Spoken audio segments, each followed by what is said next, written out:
12. The white proletariat in Alabama, Georgia, and Florida.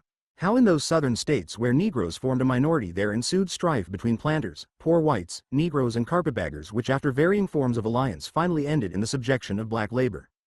We have studied Reconstruction in 3 states where the preponderance of Negro population, and the political part which it played during Reconstruction, makes it fair to say that the Negro during part of the time exercised a considerable dictatorship over the state governments of South Carolina, Mississippi, and Louisiana.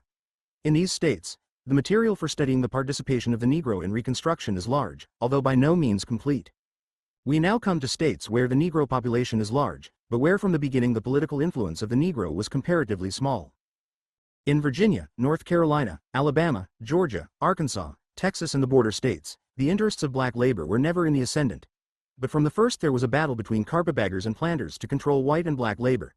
For a time, the ancient breach between planters and poor whites gave control to carpetbaggers and scalawags supported by Negroes.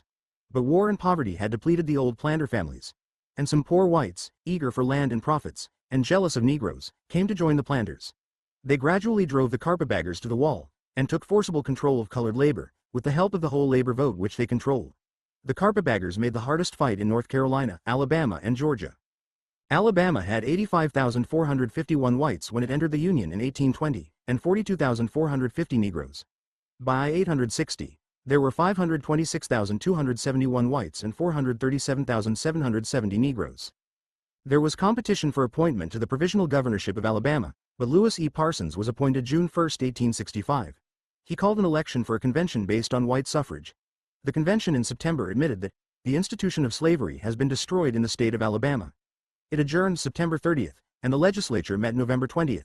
This legislature adopted the 487th 13th Amendment, with the understanding that it does not confer upon Congress the power to legislate upon the political status of freedmen in this state. The Black Code adopted by the legislature was one of the most severe in the South. Most of these laws, however, were vetoed by Governor R.M. Patton, who saw the reaction in the North, and was trying to keep in careful touch with Washington. He warned the lawmakers that the Negro was at work, and that such severe legislation was not needed. Patton said with regard to these bills, "I have carefully examined the laws which under this bill would be applied to the freedmen, and I think that a mere recital of some of these provisions will show the impolicy and injustice of enforcing it upon the Negroes in their new condition." 2. The final code contained the usual provisions for vagrancy, apprenticeship, enticing labor, etc., but was drawn without obvious color discrimination, although there naturally was that in fact. The chief characteristic of Reconstruction in Alabama was the direct fight for mastery between the poor whites and the planters. The poor whites of Alabama were largely segregated in the northern part of the state. A correspondent of The Nation, who traveled among them in August, 1865, said, "They are ignorant and vindictive, live in poor huts, drink much, and all use tobacco and snuff. They want to organize and receive recognition by the United States government in order to get revenge, really want to be bushwhackers supported by the federal government.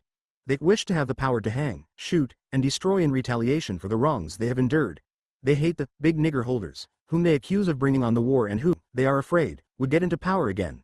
They are the refugee, poor white element of low character, shiftless, with no ambi-carat underscore. 3 on. The poor whites won their first victory after the Constitution of 1865, when a law was passed providing for a census in 1866, and for apportionment of senators and representatives according to the white population. The delegates from the white counties of North and Southeast Alabama voted in favor of this, and 30 white delegates from the Black Belt voted against it. This measure destroyed the political power of the Black Belt, and if the Johnson government had survived, the state would have been ruled by the white counties, instead of by the black counties. The planters were thus thrown into involuntary alliance with Negro labor, and the matter of Negro suffrage was discussed. The planters were sure they could control the Negro vote, while the poor white merchants and farmers opposed Negro voters. Brooks, once president of the Secession Convention of 1861, and a brother of Bully Brooks of South Carolina, who nearly killed Sumner, introduced a bill in the lower house providing for a qualified Negro suffrage, based on education and property. He represented Lowndes County in the Black Belt. This bill was endorsed by Governor Patton and Judge Goldthwait, but there were 2 difficulties.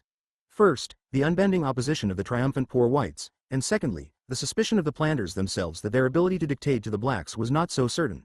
The movement did not get far. From 1865 to 1868, and even later, there was for all practicable purposes over the greater part of the people of Alabama, no government at all. From 1865 to 1874, government and respect for government were weakened to a degree from which it has not yet recovered. The people governed themselves extra-legally, and have not recovered from the practice. 4. In 1866 the Negroes held a convention in Mobile and complained of lawless aggression and the refusal of the legislature to receive their petitions. There was continual fear of insurrection in the Black Belt. This vague fear increased toward Christmas, 1866. The Negroes were disappointed because of the delayed division of lands. There was a natural desire to get possession of firearms, and all through the summer and fall, they were acquiring shotguns, muskets, and pistols, in great quantities. In several instances, the civil authorities, backed by the militia, searched Negro houses for weapons, and sometimes found supplies which were confiscated. The financial condition of Alabama was difficult. There was not only loss of slaves, destruction, and deterioration of property, but the cotton tax and war confiscation fell heavily on this cotton section. The cotton spirited away by thieves and confiscated by the government would have paid several times over all the expenses of the Army and the Freedmen's Bureau during the entire time of the occupation. Many times as much money was taken from the Negro tenant, in the form of this cotton tax, as was spent in aiding him. 5. At the end of the war, at least 5,000 Northern men were in Alabama engaged in trade and farming. They brought with them a good deal of capital, and since cotton was selling for 40 carat to 50 carat a pound, they naturally expected to make large profits. After the Reconstruction laws, these capitalists sought to control the labor vote. Encouraged by them, the Negroes called a convention in Mobile, which met in May, 1867. The convention declared itself in favor of the party of the new capitalists, and asked protection in their civil rights. And schools supported by a property tax. They declared that it was the undeniable right of the Negro to hold office, sit on juries, ride in public conveyances, and visit places of public amusement. That same month, Senator Henry Wilson of Massachusetts made a political speech in Montgomery to a great crowd of black and white people. He made a plea for cooperation between whites and Negroes. The Confederates objected that this would lead to a union of alien capitalists and colored people, and the state thus would be taken out of the control of natives. Later, May 14, when Judge Kelly of Pennsylvania tried to speak in Mobile, there was a race riot. General Pope wrote in 1867 from Alabama, "It may be safely said that the marvelous progress made in the education of these people, aided by the noble charitable contributions of Northern societies and individuals, finds no parallel in the history of mankind. If continued, it must be by the same means, and if the masses of the white people exhibit the same indisposition to be educated that they do now, 5 years will have transferred intelligence and education, so far as the masses are concerned, to the colored people of this district." 6. His district included Georgia, Florida, Alabama, and Mississippi. In July, General Clanton formed the Conservative Party of Alabama, and knowing what this represented in reaction, there was a widespread desire among colored people around Montgomery to prevent the meeting of this convention. A few leading colored people formed themselves into a special committee, and resolved that they would use all the influence they may choose to counteract any acts of violence to the convention. The result was that the meeting was held without the fact being known that there was any movement against it. In the election under the Reconstruction laws, 61,295 Negroes and 104,518 whites registered. But of the whites, only 18,533 voted in favor of the convention. In the convention were 31 Northerners, of whom 18 were officials of the Freedmen's Bureau and 18 Negroes. The rest were Southern whites. The Alabama Negroes had few educated leaders in their ranks and were, in the main, poor, ignorant field hands. The Negro members of the convention are noted as follows: Ben Alexander of Greene, field hand; John Carraway of Mobile, assistant editor of the Mobile Nationalist; Thomas Diggs of Barber, field hand; Peyton Finley, formerly doorkeeper of the house; James K. Green of Hale, a carriage driver; Ovid Gregory of Mobile, a barber; Jordan Hatcher of Dallas; Washington Johnson of Russell, field hand; L.S. Lathan of Bullock; Tom Lee of Perry, field hand, who had a reputation for moderation; Alfred Strother of Dallas, and J.T. Rapier of Lauderdale. Rapier was educated in Canada and was a man of power. Several of his proposals are embodied in the present Constitution of Alabama. Of these members, 2 were well educated, and 1, Rapier, a national leader. About half could not write. Nevertheless, their actions, their votes and their speeches, were encouraging. They were, as in practically all cases, conservative, and willing to follow leadership. The debates touched the disfranchisement of Confederate leaders, mixed schools, and intermarriage. Many white people at this time proposed to leave the state, but the elections of 1867 in the North encouraged them, especially the defeat of Negro suffrage in several states. The majority of the Scalawags were ready to revolt after finding that the carpetbag element had control of the Negro vote. The Negroes, with a few exceptions, made no unreasonable and violent demands unless urged by the carpetbaggers. The carpetbaggers, with a few extreme Scalawags, were disposed to resort to extreme measures of proscription in order to get rid of white leaders and white majorities, and to agitate the question of social equality in order to secure the Negroes, and to drive off the Scalawags. 7. The debates on suffrage were long, and many took part. Dustin White, formerly of Iowa, proposed that the new Constitution should admit former rebels to the ballot, but his resolution was voted down by a vote of 30 to 51. Some of the Negroes voted for it. Rapier proposed that the convention memorialize Congress to remove the political disabilities of those who might aid in Reconstruction, according to the plan of Congress. This was adopted, and Griffin, a radical member, was made chairman of the committee to make these recommendations. The majority report of the committee did not wish to go beyond the acts of Congress in disfranchising former Confederates, but attempts were made to disfranchise all Confederates above the rank of captain, and all who held any civil office anywhere. Sisby wanted to exclude from suffrage those who had killed Negroes during the last 2 years, or opposed Reconstruction, or persuaded voters not to take part in the election. It was finally settled that in addition to those disfranchised by the Reconstruction Acts, others should be excluded for violation of the rules of war.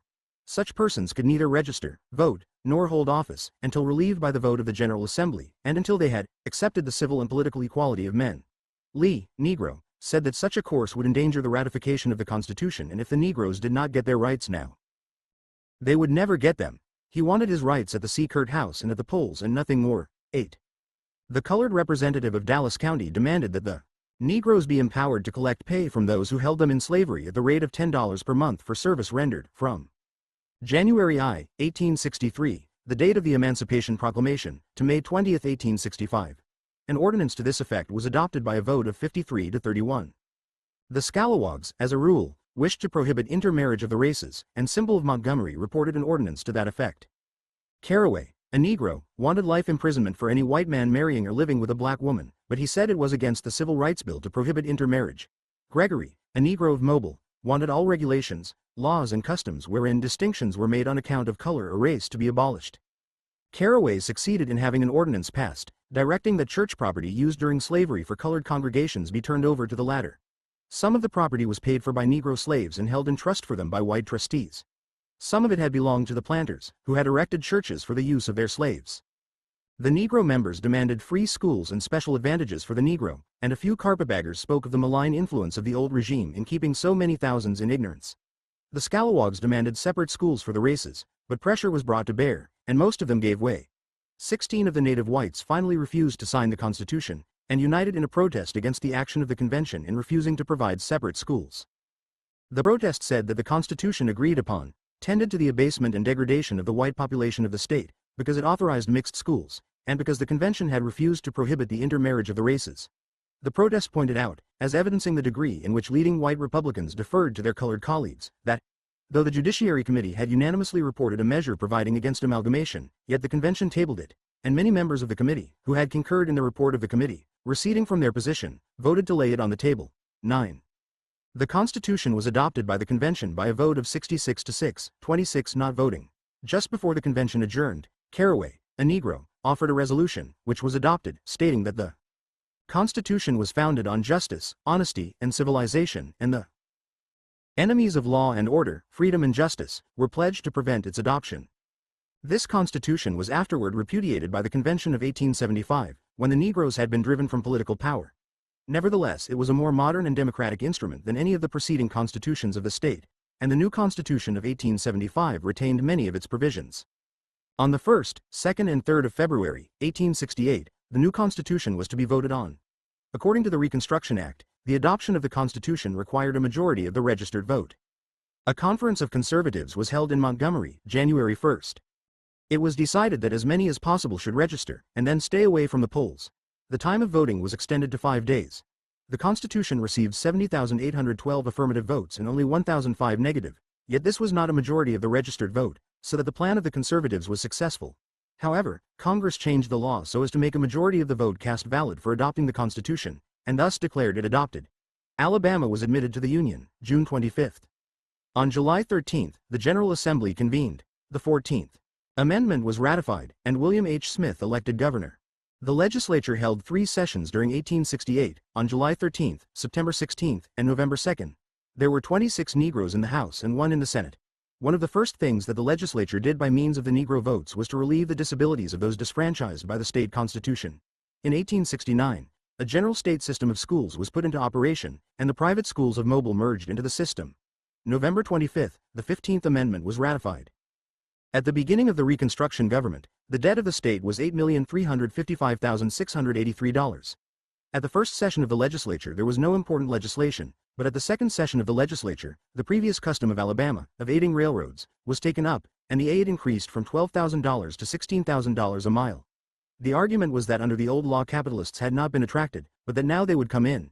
Under this law, there was a good deal of waste of money through railroads failing to complete building for which they had been paid. These railroad acts were adopted by votes of men of both parties. The first by the Democratic Provisional Legislature of 1867, and those of 1868 to 1879 by the Republicans. Additional aid to one railroad was opposed and many charges of corruption made. Railroad building increased in Alabama. In I-860, there were 743 miles. In 1867, 851 miles. In 1871 to 1872, 1,697 mews were completed, with other lines in construction. The cost of the miles completed, with equipment, was over $60 million. One peculiarity of the dispute about railroad legislation during Reconstruction is that money secured on the credit of the state was controlled and spent very largely by Southern men. The question, therefore, of the liability of the states in the future to pay such of these debts as the railway corporations did not pay, was really, in most cases, a question as to how far Southern people were going to conduct railroads so as to pay debts owed their own state. Thus the large contingent railway debts of North Carolina, South Carolina, Alabama and Georgia would not have been debts at all if Southern people had handled investments efficiently and wisely. Yet their failure to do this enabled them to make the charge of extravagance against the carpetbaggers all the greater. Election for governor and for the lower house in the legislature was held in November, 1870. Lindsay, a Democrat, was elected in November, and after some contest with the Republican incumbent, was seated.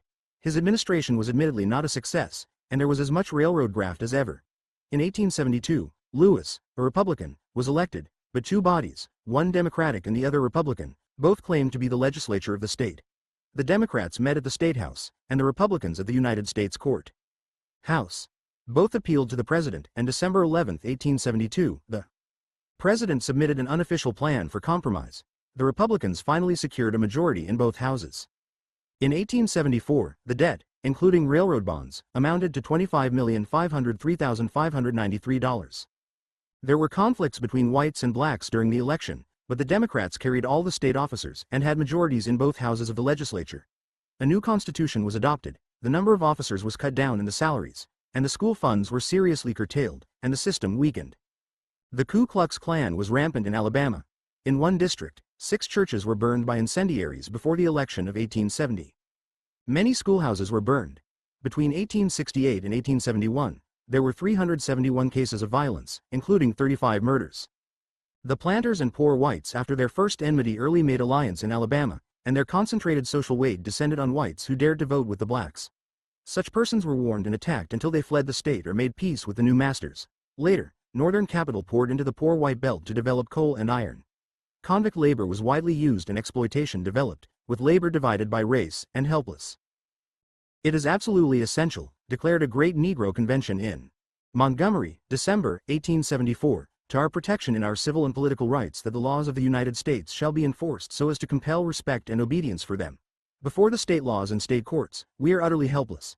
The force acts were failing, and to the Negro, the question presented by the failure of their execution was whether his constitutional rights as a citizen were to be a reality or a mockery, a protection and a boon, or a danger and a curse, whether they were to be freemen in fact or only in name, whether the last 2 amendments to the Constitution were to be practically enforced, or to become nullities, and stand only as dead letters on the statute books. 10. The state of Georgia had, in 1790, 52,886 whites and 29,662 Negroes. The increase was rapid, but fairly uniform up until 1850, when there were 384,613 Negroes and 521,572 whites. In I-860, this had increased to 465,698 Negroes and 591,550 whites. There were, in I-860, 3,500 free Negroes in the state. The assets of the state of Georgia in I-860 included $600 million of taxable property, besides stock in banks and railroads amounting to about $800,000. The state debt in 1861, including nearly $15 million worth of currency, came to a total of $18,035,775. Georgia lost 40,000 of its white population during the war. Georgia clung to slavery. Howell Cobb wrote in June, 1865, "The institution of slavery, in my judgment, provided the best labor system that could be devised for the Negro race." He had his capital invested in thousands of Negroes and hundreds of acres of land in middle and southwestern Georgia. In 1866, there was a sufficient migration of Negroes from Georgia to the West to cause some alarm. The Georgia Land and Immigration Company was formed in 1865 to encourage white immigrants. It was not successful. Some who came demanded better wages and were dissatisfied with the food. The project was given up.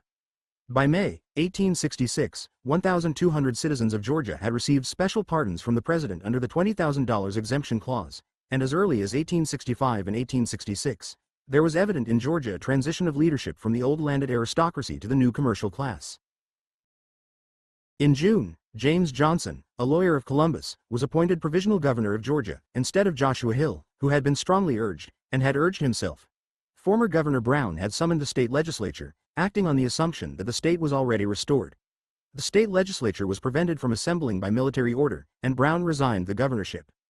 He had, however, great influence with Andrew Johnson, and may have been one of the influences that changed Johnson from severe to moderate measures toward the rebels. 12. Elections for the convention were held in October 1865. Nearly 300 delegates assembled at Milledgeville, of whom the great majority were insignificant men. They were a conservative body, unprogressive, mostly old men and rising politicians. 13. This convention repealed but refused to nullify the Ordinance of Secession, and abolished slavery with the proviso that this acquiescence in the action of the government of the United States is not intended to operate as a relinquishment, waiver or estoppel of such claim for compensation or loss sustained by reason of the emancipation of his slaves, as any citizen of Georgia may hereafter make upon the justice and magnanimity of that government. 14. The convention adjourned, and in the November election C.J. Jenkins was elected governor, after Alexander Stephens and former Governor Brown had refused to be candidates. The legislature convened in Milledgeville in December 1865, and elected two leading former Confederates, Alexander Stephens and H.V. Johnson, as senators. President Johnson wanted Governor Johnson, and Joshua Hill greatly desired the place. The New York Times regretted that two men had been selected apparently because of their prominence in the rebellion. 15. The first work of the legislature was a series of 11 laws which formed the Black Code. Georgia, however, under ex-Governor Brown's advice, was more careful than the other states, and listened to the storm of criticism against the other black codes. The Black Code contained an apprentice law in the usual form, a vagrancy law with heavy penalties, various alterations in the penal laws, and laws about the enticing of labor. Civil rights were established for Negroes, giving them the right to testify in courts, but only where colored people were concerned. Every colored child hereafter born was declared the legitimate child of his mother and also of his colored father, if acknowledged by that father. 16. Alexander Stephens suggested extending the franchise to the Negro, after he had reached a certain cultural standard and acquired an amount of wealth, but no one paid the slightest attention to this proposal. The 14th Amendment was rejected in 1866 unanimously in both houses. In the summer of 1867, Toombs suddenly returned from Europe, where he had been hiding. He declared, "I regret nothing in the past, but the dead and the failure, and I am ready today to use the best means I can command to establish the principles for which I fought." 1t. The Negro early began to organize. Meetings were held in Macon and in Savannah, and a particularly large convention was assembled. In Augusta, in 1866, before the Reconstruction legislation, there were over 100 delegates from 18 counties.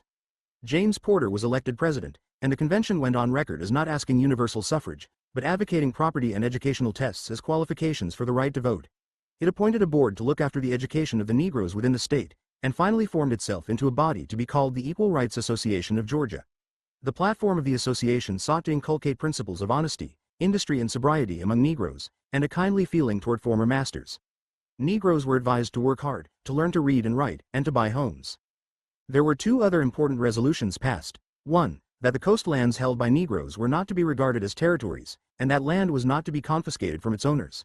The other, that the Georgia legislature should give equal rights to Negroes before the courts. 18. Another meeting was held in Macon, March 26, 1867, 2 months after the Reconstruction Acts. The Macon Telegraph carried a long account of this gathering. The meeting was to be held at the Second Colored Baptist Church, but this was not large enough, and it convened in a grove near Rose Hill Cemetery. Here a huge platform was erected for the speakers, federal officials and school teachers. There were speeches by white and colored men, and the procession carried banners. On one banner was the inscription, "As we have got to live and vote together in one state, let us be friends." 19. This was followed by another meeting in Savannah.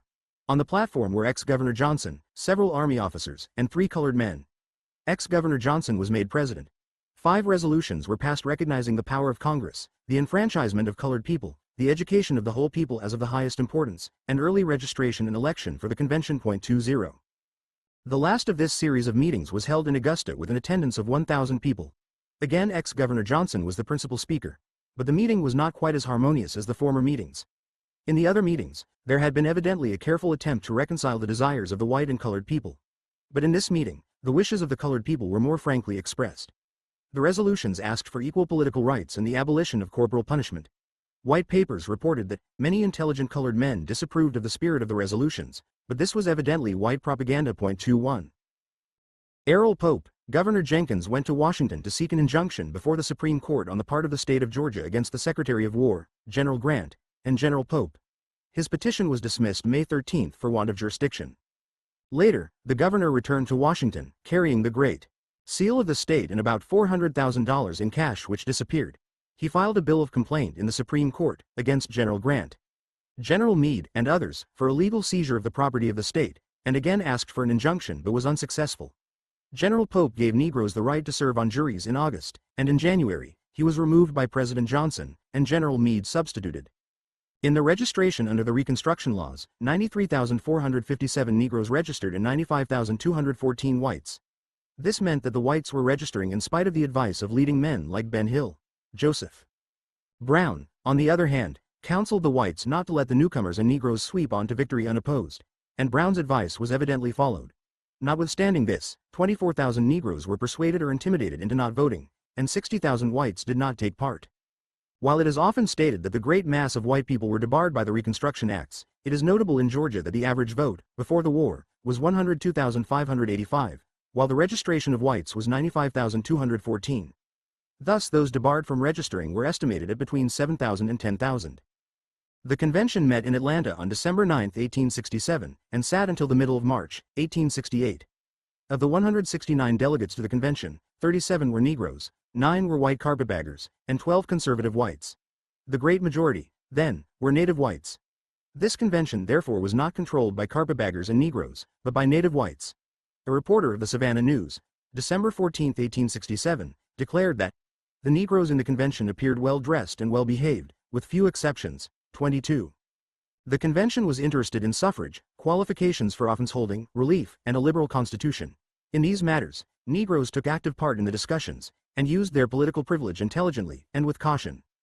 Among the most capable colored members of this meeting were Aaron A. Bradley, Tunis George Campbell, J.B. Costin, and Henry McNeil Turner.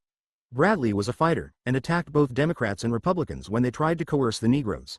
He was, therefore, given much publicity as a dangerous and undesirable Negro, who would cause trouble. Bradley had a colorful and eventful career and was a man of great eloquence, and the Negroes could not be made to lose confidence in him. He attacked racial discrimination on public carriers, and requested the general in command to have the jails and prisons examined so as to release persons unlawfully deprived of their liberties.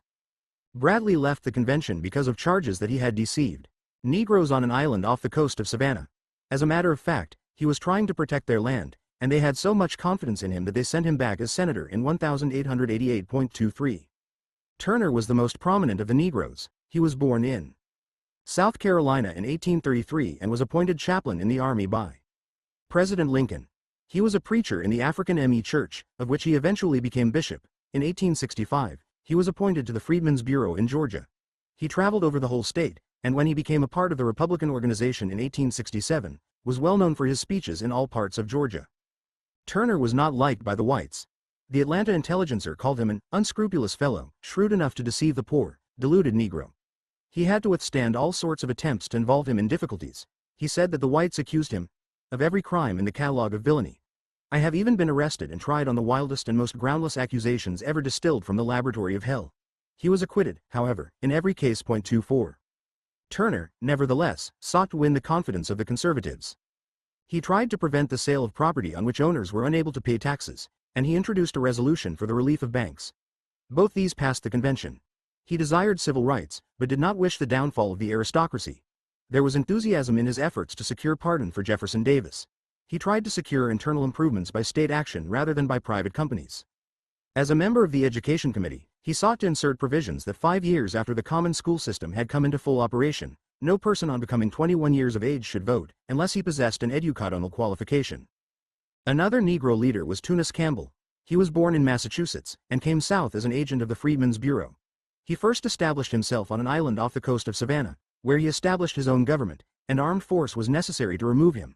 He then went to Darien, where he acquired wide control over the Negroes, and virtually ruled them. In the Constitutional Convention, he was particularly interested in relief, seeking unsuccessfully to abolish imprisonment for debt. 25. The convention prohibited slavery, established a single citizenship without discrimination, and gave the right to vote to all males born or naturalized in the United States and resident in Georgia 6 months. In laying down qualifications for voters, it was said especially that all voters should be eligible to office. This stipulation was afterward stricken out by an almost unanimous vote on the ground that it was unnecessary. This was probably a trick engineered by ex-Governor Brown for election purposes, and was the basis of the subsequent expulsion of colored men from the legislature. In the Constitution, a general system of education free to all children of the state was provided. There was no attempt to disqualify Confederates for office, beyond the demands of the Reconstruction Acts. The convention devoted much of its efforts at first toward relief from taxes, foreclosures, executions for debt, etc. On April 20, 1868, the Constitution was adopted by a majority of 17,699 votes, and Rufus B. Bullock was elected governor. Bullock is usually classed as a carpetbagger, but he had lived in Georgia before the war, and served as an officer in the Confederate Army. In the election of 1868, the Democratic Conservatives attacked the Constitution because they claimed that it established social, political and educational equality of whites and blacks, and that it would result in depreciation of property and a fearful increase of taxation. They declared it was framed by adventurers, convicts, and ignorant Negroes. Both parties appealed to the poor whites, the conservatives through race prejudice and the Republicans by class prejudice. One of the latter appeals was, "Be a man. Let the slave-holding aristocracy no longer rule you. Vote for a constitution which educates your children free of charge, relieves the poor debtor from his rich creditor, allows a liberal homestead for your families, and more than all, places you on a level with those who used to boast that for every slave they were entitled to 3/5 of a vote in congressional representation. Ponder this well before you vote." 26.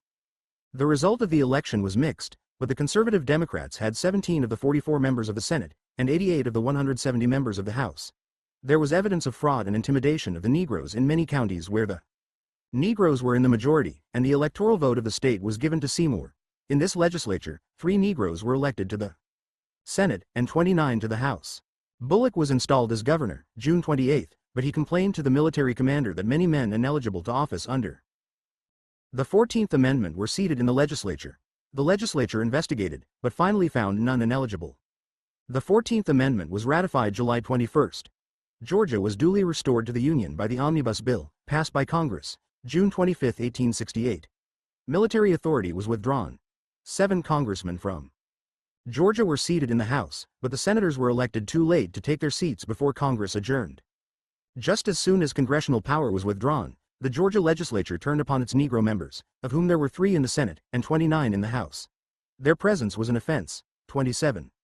Former Governor Brown had maintained during the campaign that Negroes were not eligible to office, and the conservatives immediately took up the question, citing ex-Governor Brown's opinion, and asking investigation. Led by Milton Candler, a white Democratic senator, a movement was started to declare that since Negroes were not citizens, they could not hold office. There was long and heated discussion. Bradley, one of the black senators, argued forcibly and ably in the Senate on the Negroes' eligibility, and after his speech, it was moved that Candler's resolutions be expunged from the minutes. Later Bradley's own eligibility to his seat was attacked because of an alleged previous criminal conviction in New York. A majority of a special committee, all white men, sustained the accusation, but a minority declared that the evidence was incomplete. Nevertheless, Bradley was not allowed to defend himself, and resigned. Thereupon in September, the effort was continued to declare Campbell and Wallace, the other 2 colored senators, ineligible. The Negroes were given 1 hour for defense. After vigorous debate, the 3 colored senators were expelled by a vote of 24 to 11. The following protest was sent in by Wallace and Campbell. "We claim to be the legally elected representatives of a very large portion of, nearly 1/2 of, the legal electors of the state of Georgia. Sirs, the Constitution and the laws of Georgia strictly provide that no laws shall be made or enforced which shall abridge the privileges or immunities of citizens of the United States, or of this state, or deny to any person within its jurisdiction the equal protection of its laws. Therefore, in behalf of ourselves, our constituents, and also in behalf of nearly 500,000 loyal citizens of this state, we do enter our solemn protest against the illegal, unconstitutional, unjust and oppressive action of this body, based upon the resolutions of the senator from the 35th Senatorial District, declaring us ineligible on account of color." 28. In the House, the resolution was introduced in August and passed in September by a vote of 83 to 23. The Negroes refused to vote. 4 of the colored members, who were so white that their Negro blood could not be proven, were permitted to remain. They were Beard, Belcher, Davis and Fayal. Turner made an elaborate defense of the right of the Negro to hold office. Cases may be found where men have been deprived of their rights for crimes and misdemeanors, but it has remained for the state of Georgia in the very heart of the 19th century, to call a man before the bar and there charge him with an act for which he is no more responsible than for the head which he carries upon his shoulders. The Anglo-Saxon race, sir, is a most surprising one. No man has ever been more deceived in that race than I have been for the last 3 weeks. I was not aware that there was in the character of that race so much cowardice, or so much pusillanimity. The Negro is here charged with holding office. Why, sir, the Negro never wanted office. I recollect that when we wanted candidates for the Constitutional Convention, we went from door to door in the Negro Belt, and begged white men to run. Some promised to do so. And yet, on the very day of election, many of them first made known their determination not to comply with their promises. They told the black men, everywhere, that they would rather see them run, and it was this encouragement of the white men that induced the colored man to place his name upon the ticket as a candidate for the convention. In many instances, these white men voted for us. It is very strange, if a white man can occupy on this floor a seat created by colored votes, and a black man cannot do it. Why, gentlemen, it is the most short-sighted reasoning in the world. If Congress has simply given me merely sufficient civil and political rights and made me a mere political slave for Democrats, or anybody else, giving them the opportunity of jumping on my back in order to leap into political power, I do not thank Congress for it. Never, so help me God, shall I be a political slave. You have all the elements of superiority upon your side. You have our money and your own. You have our education and your own. And you have our land and your own, too. We, who number hundreds of thousands in Georgia, including our wives and families, with not a foot of land to call our own, strangers in the land of our birth, without money, without education, without aid, without a roof to cover us while we live, nor sufficient clay to cover us when we die. It is extraordinary that a race such as yours, professing gallantry, chivalry, education, and superiority, living in a land where ringing chimes call child and sire to the Church of God, a land where Bibles are read and gospel truths are spoken, and where courts of justice are presumed to exist. It is extraordinary, I say, that with all these advantages on your side, you can make war upon the poor defenseless black man. 29. This speech was not printed in the minutes of the legislature, but issued as a pamphlet in Augusta the same year. In September, 1868, the legislature declared all colored members ineligible, and it then proceeded to put in their seats the persons who had received the next largest number of votes. The outrages of the Ku Klux Klan on Negroes and whites became widespread. Bullock protested and appealed to Congress, citing that members of the legislature had not all taken the test oath. Bullock's letter was accompanied by the memorial of the Convention of Colored People held in Macon in October. The Republicans brought the case to the state Supreme Court in June, 1869. 2 of the 3 judges decided that the Negroes were eligible. Immediately there came the question as to whether this decision affected the legislature. Alexander Stephens and many others thought it did not. Negroes immediately began a movement to reseat their members. A closed convention was held at Macon with 136 delegates, many of whom walked from 10 to 40 miles to attend the meeting. The Constitution said that there were venomous and incendiary speeches, but these largely unlettered men went about to do their work of recovery of their privileges in extraordinarily practical ways. 82 counties were represented, and Turner presided. Reports of outrages and conditions were brought together and sent to Congress. Turner and Sims went to carry the report and relate their hardships before the Committee on Reconstruction. 30. There was a disposition in Georgia to stand firm and not to reseat the Negroes. Several papers advised the Assembly to persist in the attitude which it had adopted, and to reseat the Negroes only under compulsion. In spite of such advice, Nelson Tift, Democratic representative-elect to Congress, from the 2nd District, had pledged certain parties in Washington that Georgia would reseat the colored members and ratify the 15th Amendment, if Congress would not interfere. This rumor ruined Tift's chance for a seat in Congress, for the Democrats said that they had not granted him such power and never would do so, for they did not intend to reseat the Negroes, unless Congress should use force. 31. Joshua Hill, one of the senators elected by the Georgia legislature in July, presented his credentials to the United States Senate, December 7, 1868. It was recommended that Hill be not admitted on the ground that Georgia had failed to comply with the Omnibus Act. In the House of Representatives, the Committee on Reconstruction was instructed to examine public affairs in Georgia. They took testimony during January, 1869, hearing Governor Bullock, James Sims, a colored preacher, H.M. Turner, and others. The lawlessness in the treatment of blacks was emphasized, there being 260 cases of outrages between January and November. Meantime, there was a grave question as to whether Georgia's vote could be cast in the presidential election of 1868. It was finally decided that if Georgia's vote did not affect the result, the final vote should be announced in two ways, with and without the vote of Georgia. On a technicality, the members of the lower house who had already been representing Georgia were excluded, as not entitled to sit in the 41st Congress. Several bills concerning Georgia were introduced into Congress. Finally, in March 1869, when Georgia refused to ratify the 15th Amendment, a bill was passed making the ratification of the 15th Amendment necessary before Georgia was admitted. The testimony as to the lawlessness in Georgia helped the passage of this bill, which became a law December 27, 1869. Georgia thus came again under military authority, and all persons elected to the legislature were called to meet in special session by General Meade. A legislature convened January 10, and the test oath was administered under military supervision. This legislature ratified the 14th and 15th Amendments, and not only recognized the 24 colored members, but paid them for lost time. There was thus a double expense for the salary of members that year, since both sets of members were paid, the white members on the motion of a colored senator. There was a question as to how long members of this legislature, originally elected in 1869, but stopped by the expulsion of colored members, should hold office, and many attempts were made to bribe members of the legislature to secure their votes for and against prolonging their terms. Georgia members were admitted to the third session of the 41st Congress, and Georgia entered her third and final stage of Reconstruction. January 10, 1870. The one colored congressman from Georgia, Jefferson Long, 1-869-1-871, opposed removing Confederate disabilities. Speaking in the House, he said, February 1, 1871. What do those men say? Before their disabilities are removed, they say, we will remain quiet until all of our disabilities are removed, and then we shall again take the lead.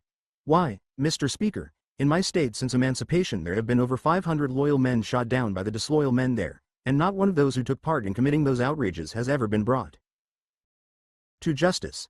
Do we, then, really propose here today, when the country is not ready for it, when those disloyal people still hate this government, when loyal men dare not carry the stars and stripes through our streets, for if they do they will be turned out of employment, to relieve from political disability the very men who have committed these Ku Klux outrages?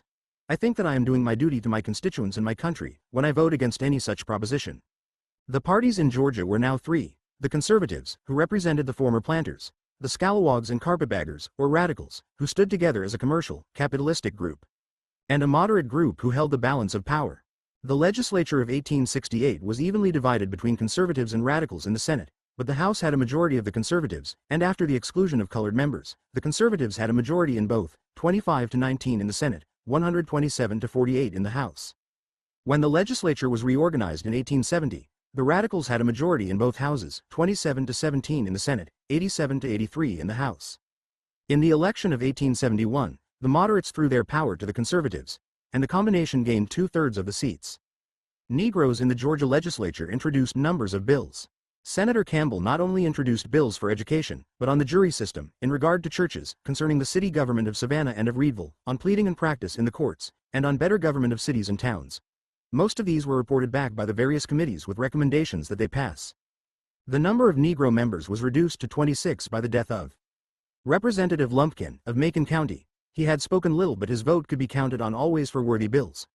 Although several of the members of the General Assembly, 1868-1870, had died, in no case was the resolution of eulogy so pronounced as that concerning Lumpkin. We cheerfully record our appreciation of his modest worth, his integrity as a man, a citizen and a representative. 3-3. Turner introduced the following bills: to establish a state police, to secure chaplains for convicts, to enforce an act donating lands to the Georgia State Orphans' Home, to amend the Constitution of Georgia so as to enable females to vote.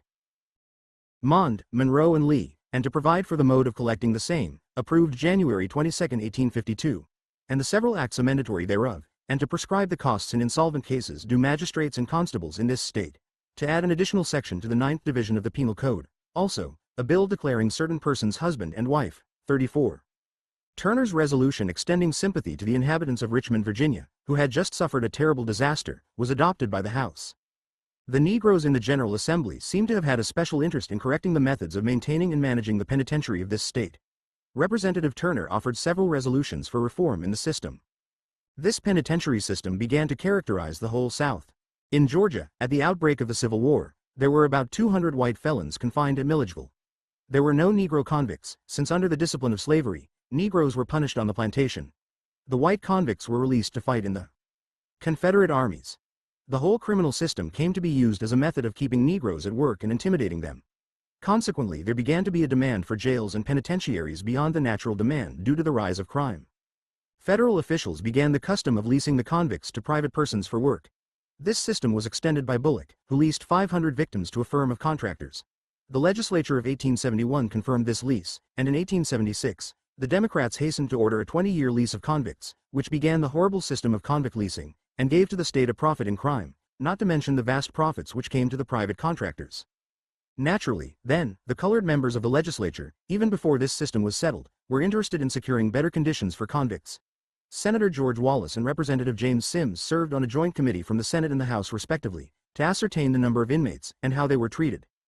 Peter O'Neill offered a bill for the abolishment of the penitentiary system. As a result of this movement, changes were made in the drastic methods used to punish convicts. This amelioration led to the issuing of many pardons, for which the Bullock administration was severely criticized. The most energetic Negro on the Standing Committee on Penitentiary Investigation was Representative J. M. Sims of Chatham County. He had spoken only twice in 1868. On his return to the General Assembly in 1870, Sims offered many bills to amend an act for the more efficient preservation of peace and good order on election days in this state, to repeal an act prohibiting the sale and purchase of agricultural products in the counties of Lowndes and Macon, to incorporate the Chatham Mercantile, Loan and Trust Company, to repeal the act passed in 1869 to encourage immigration into this state, to repeal the local laws of Savannah and Chatham County, so far as relates to the fees and costs of justices of the peace, notaries, ex officio justices and constables in criminal cases and warrants, to provide for the reopening of the books of registration by the clerk of the Common Council of the City of Savannah, 35. Two of these bills passed, the last two were indefinitely postponed. Representative Porter was prominent. He was born in Charleston, South Carolina, of free parents. Before the war he was a member of the Underground Railroad, and he opened a secret school in his home. He was a music teacher and tailor by trade. In 1856 he had won some distinction in music, which led the Bishop of the Episcopal Church in Savannah to have him to come there to train a choir for the St. Stephen's Episcopal Church. After the war between the states, Porter opened an 8th-grade private school, and later on, he was called to be the principal of the first Negro public school in Savannah. He left this position to become the first principal in the public school of Thomasville, Georgia. While there, he published his first book, English Grammar for Beginners. Finally, he became principal of a school in Yazoo, Mississippi. 36 Porter was especially prominent in the Negro conventions which preceded the state conventions of 1867. Jefferson Long was sent to Congress from Georgia. He was born in Crawford County in 1836, educated himself, and went into business as a merchant tailor in Macon, Georgia. He was elected a representative from Georgia to the 41st Congress, by a majority of 900 over Lawton, a Democrat. He was admitted to his seat. January 16, 1871.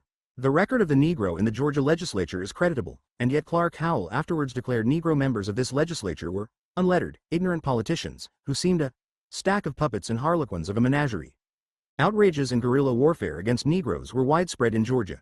General Lewis of the Freedmen's Bureau reported 260 attacks, whippings and murders of freedmen between January and November, 1868. In September, there was a race riot at Camilla Channick's, and they receive full wages where they are skillful. Near Atlanta and other places, they own small truck farms, and supply the market with vegetables. There are fewer black than white beggars in the cities, and a missionary clergyman surprised me by the remark that the blackberry crop, which was ripening, was a blessing to dozens of poor white families whom he knew, who lived half the year, he said, in a condition of semi-starvation. There are many colored mechanics, and they are all thrifty people, and very commonly own the houses they live in, and often a town lot besides. In the cotton country, an increasing number of colored men own farms of from 40 to 100 acres, but many of these were free before the war. In the towns and villages, the colored people have a prosperous look. They dress neatly, and very commonly live in frame houses. On the whole, their condition appears to me very comfortable and satisfactory. 37.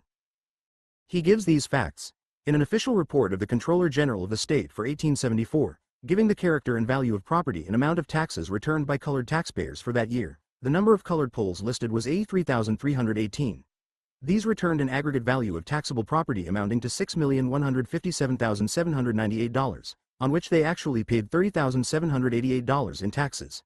They owned 338,769 acres of agricultural land, and city and town property to the amount of $1,200,115. Now, remembering that these people were slaves only 9 years before, I think it clearly establishes that, First, they have labored with creditable industry and perseverance, and, second, that they have been fairly protected in the rights of life and property by the democratic rulers of the state. I do not think the colored people in any other state I have visited own half as much real estate, or indeed, a quarter as much, as those of Georgia. 38.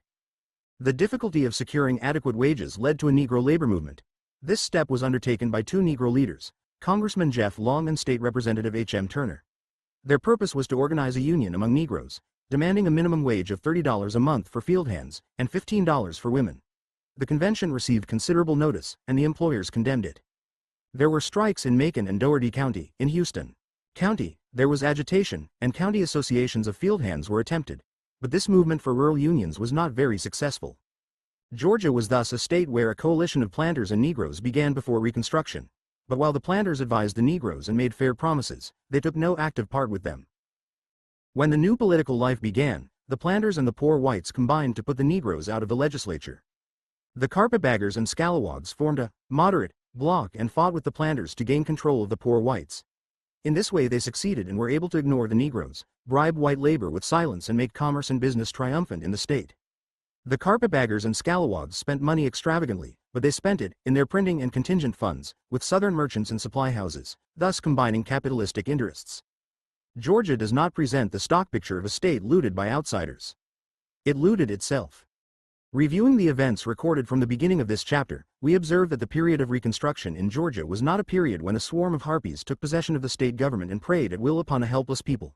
The Constitutional Convention of 1867–1868 forebodes such a period, but when the conservatives roused themselves, from that time on the stage presents an internecine war between two very well-matched enemies. This struggle is usually represented as between a wicked assailant and a righteous assailed. That it was a struggle between Republicans and Democrats is much more characteristic.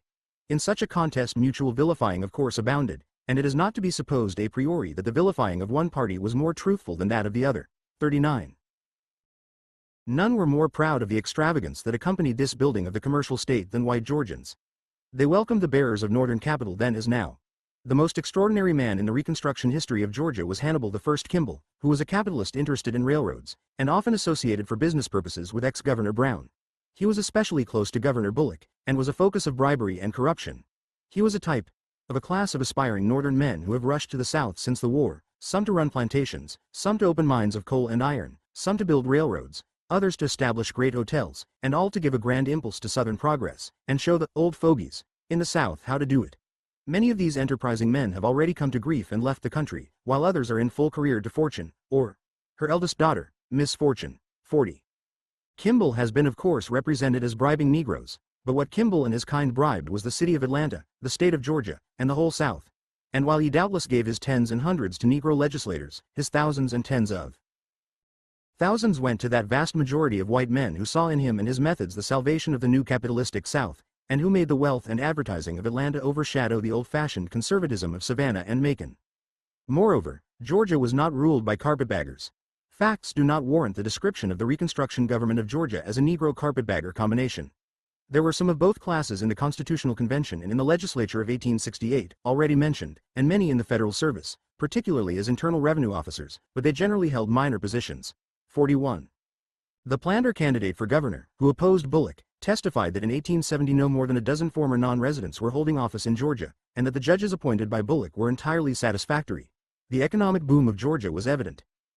The value of total property rose steadily from $191 million in 1868 to $234 million in 1871.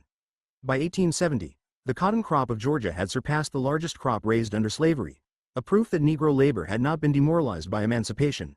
Manufactures increased during 1860 to 1870, and the lumber business greatly increased. There had been 643 miles of railroad in 1850, and 1,420 in I-860. By 1870, this had increased to 1,845 miles, and 2,160 in 1872. This business and industrial prosperity of Georgia was largely at the expense of the laboring classes. The educational system was started, but it received little support. Instead of preventing crime, crime was deliberately increased by the convict lease system. The poor, the blind, and the insane were neglected, and although peasant farmers, because of the high price of produce, were able to buy some land, there was no effort to place large numbers of small owners on their own farms. There was no real labor legislation. On the other hand, capital began to receive large returns, and speculation was rife. It is of especial interest to note that in Georgia, where the native white man never lost control, there was practically the same increase in debt, and the same railway scandals. There was graft in printing, advertising and attorneys' fees, and the state debt was greatly increased, so that including endorsed railway bonds, it reached a total liability of over $20 million in 1872. It may be gathered from this that extravagance and theft in the Reconstruction South was a matter neither of race nor of geography. Rather, it was a question of poverty, opportunity, and current American morals. Nevertheless, there were in Georgia the same charges of theft and waste as elsewhere and the same final desire to shoulder the blame on the Negroes. In the election of December, 1870, there was a large Democratic majority in both houses opposed the legislature, and the Democrats continued in power. Bullock, foreseeing impeachment, resigned in October, 1871. The legislature met in November. In December, there were several investigating committees. Robert Toombs became prosecuting attorney, and the investigations were thoroughly partisan. Railroad manipulation in Georgia as elsewhere led to Wall Street and many financiers of New York, like Henry Clews and Company, and Russell Sage. The acts granting aid to railroads were passed by votes of members of both political parties, and the state is considered secure against loss if the law be properly enforced. 41A The lease of the state-owned railroad undoubtedly involved corruption, but among the lessees were former Governor Brown, Alexander Stephens, and Ben Hill, in addition to H.I. Kimball and others. Naturally, no Negroes were involved, except as possible recipients of bribes. Representative Turner seems to have worked hard to secure more reasonable terms. Payment only after the work was actually finished. Bullock himself was charged with many financial frauds, but none of them were ever proven. His worst deed, the establishment of the convict lease system, was not held against him but adopted by the state with avidity.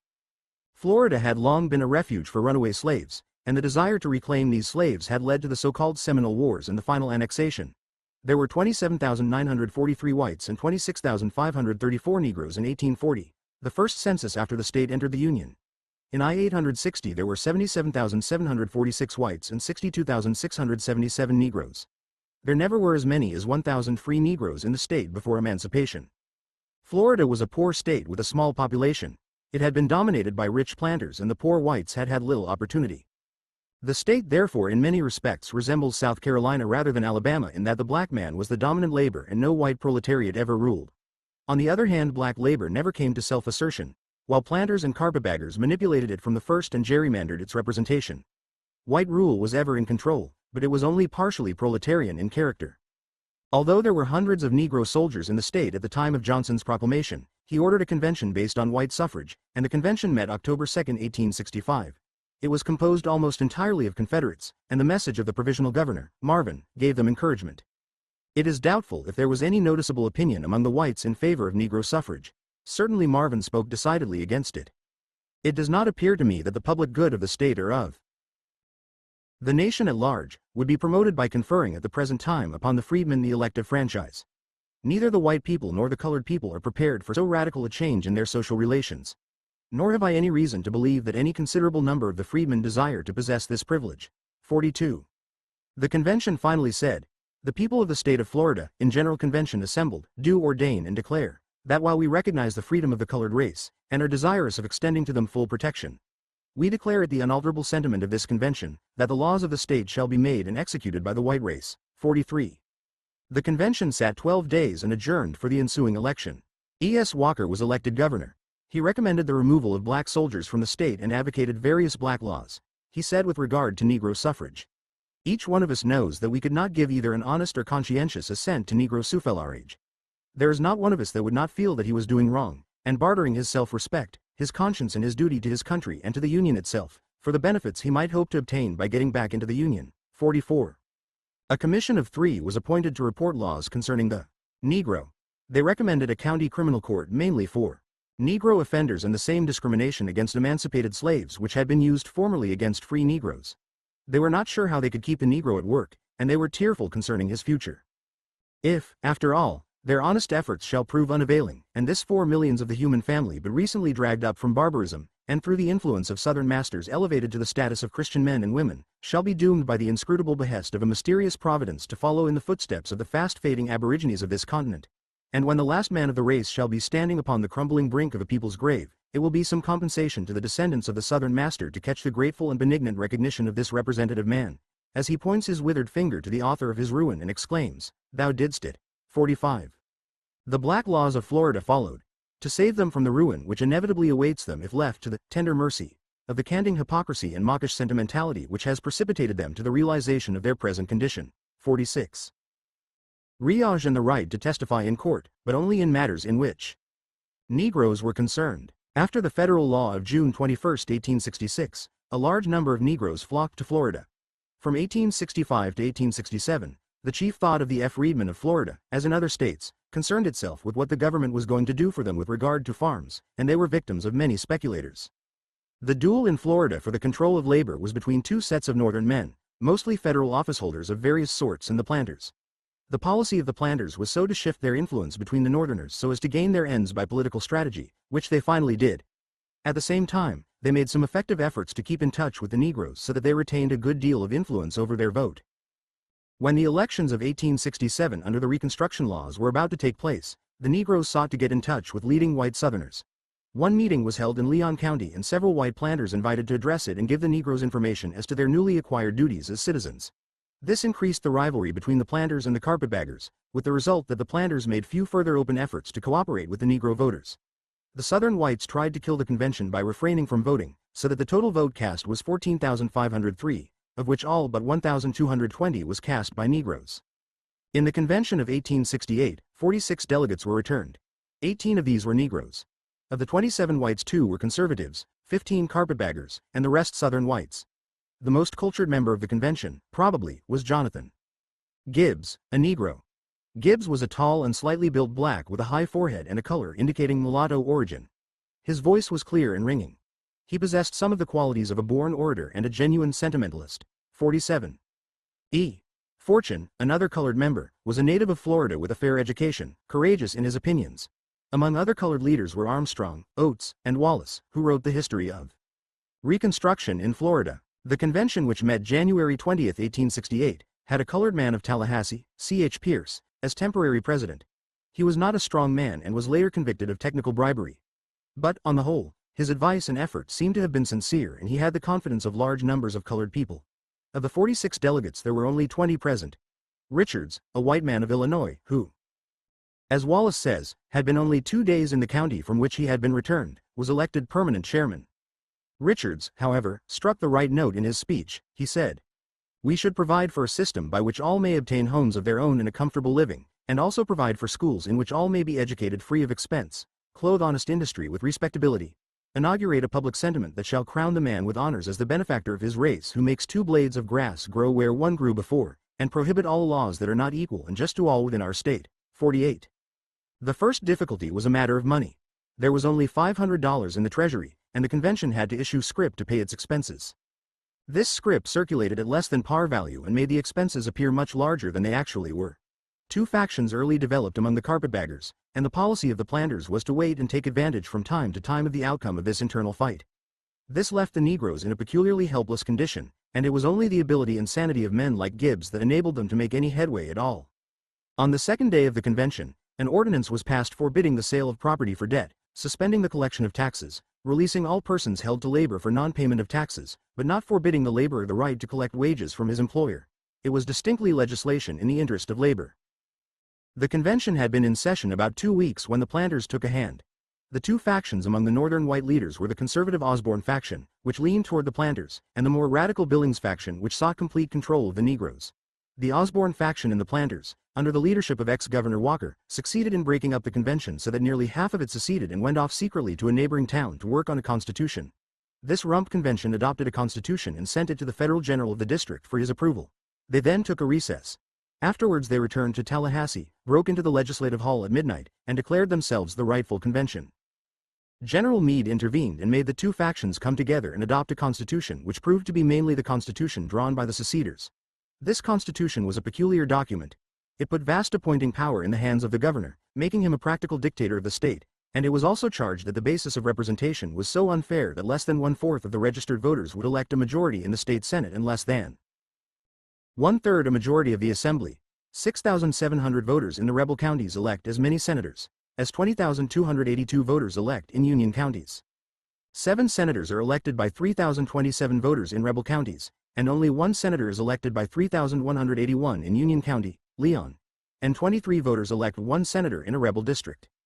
In the Assembly, 8,330 voters in rebel counties choose 27 members. Madison County, Union, with 1,802 voters sends 2 representatives, while the rebel sent from Dade County has a constituency of 8 registered voters, 49. This was accomplished by discriminating against the localities where the Negro vote was large so that the Negroes never had in the legislatures a representation anywhere near as large as their population called for. The Constitution relieved the former Confederates from taking the registration oath. Charles Sumner and others opposed the admission of the state under this Constitution but, nevertheless, after a delay from February to June, the state was admitted. In the election on the Constitution and for state officers, Billings was the candidate of the radical branch of the Northern white leaders, and the planters nominated a Confederate cavalry colonel, but in reality threw their support to Harrison Reed, the candidate of the Osborne faction which had made the Constitution. The Republican ticket, headed by Reed, received 14,421 votes. The Democratic ticket, headed by Scott, 7,731, and the Independent Radical ticket, 2,251. In the first legislature there were 17 Republicans and 8 Democrats in the Senate, and 36 Republicans and 15 Democrats in the House. Of these 76, 19 were Negroes, 13 carpetbaggers, 21 Southern Loyalists, and 23 Conservatives. Harrison Reed was a Johnson Democrat and formerly chief postal agent in Florida. He was present at Johnson's inauguration, as an unofficial representative of the state, and was a strong opponent of Chase. He was a curious character. Like Warmoth of Louisiana, he was an adroit politician and was repeatedly threatened with impeachment. But he was not as unscrupulous a grafter as Warmoth and exercised his great power with considerable care. His policy always was to favor the planters as much as possible, and then, when the Negroes or Northern whites revolted, to yield to them sufficiently so as to retain their support. In his cabinet, the more important places went to ex-slaveholders. The number of Negro members in subsequent Florida legislatures is not clear. Wallace mentions 25 colored members of the House in the legislature of 1873. The number of representatives in the legislature who could neither read nor write, during the 7 years of carpetbag rule in Florida, was 6, of whom 4 were white. Under the Constitution, the governor appointed all of the chief state officers except the lieutenant governor and judges, and also he named most of the county officers. Nevertheless, the Constitution of 1869 gave the Negroes the right to vote and gave Florida its first approach to a real government of the people. Reed's administration started out with strength and respectability, but it was weak because of lack of recognition of the colored people. His opponents, therefore, tried one method of attacking him by introducing a civil rights bill, compelling hotel keepers and railroad companies to receive Negroes on the same terms as whites.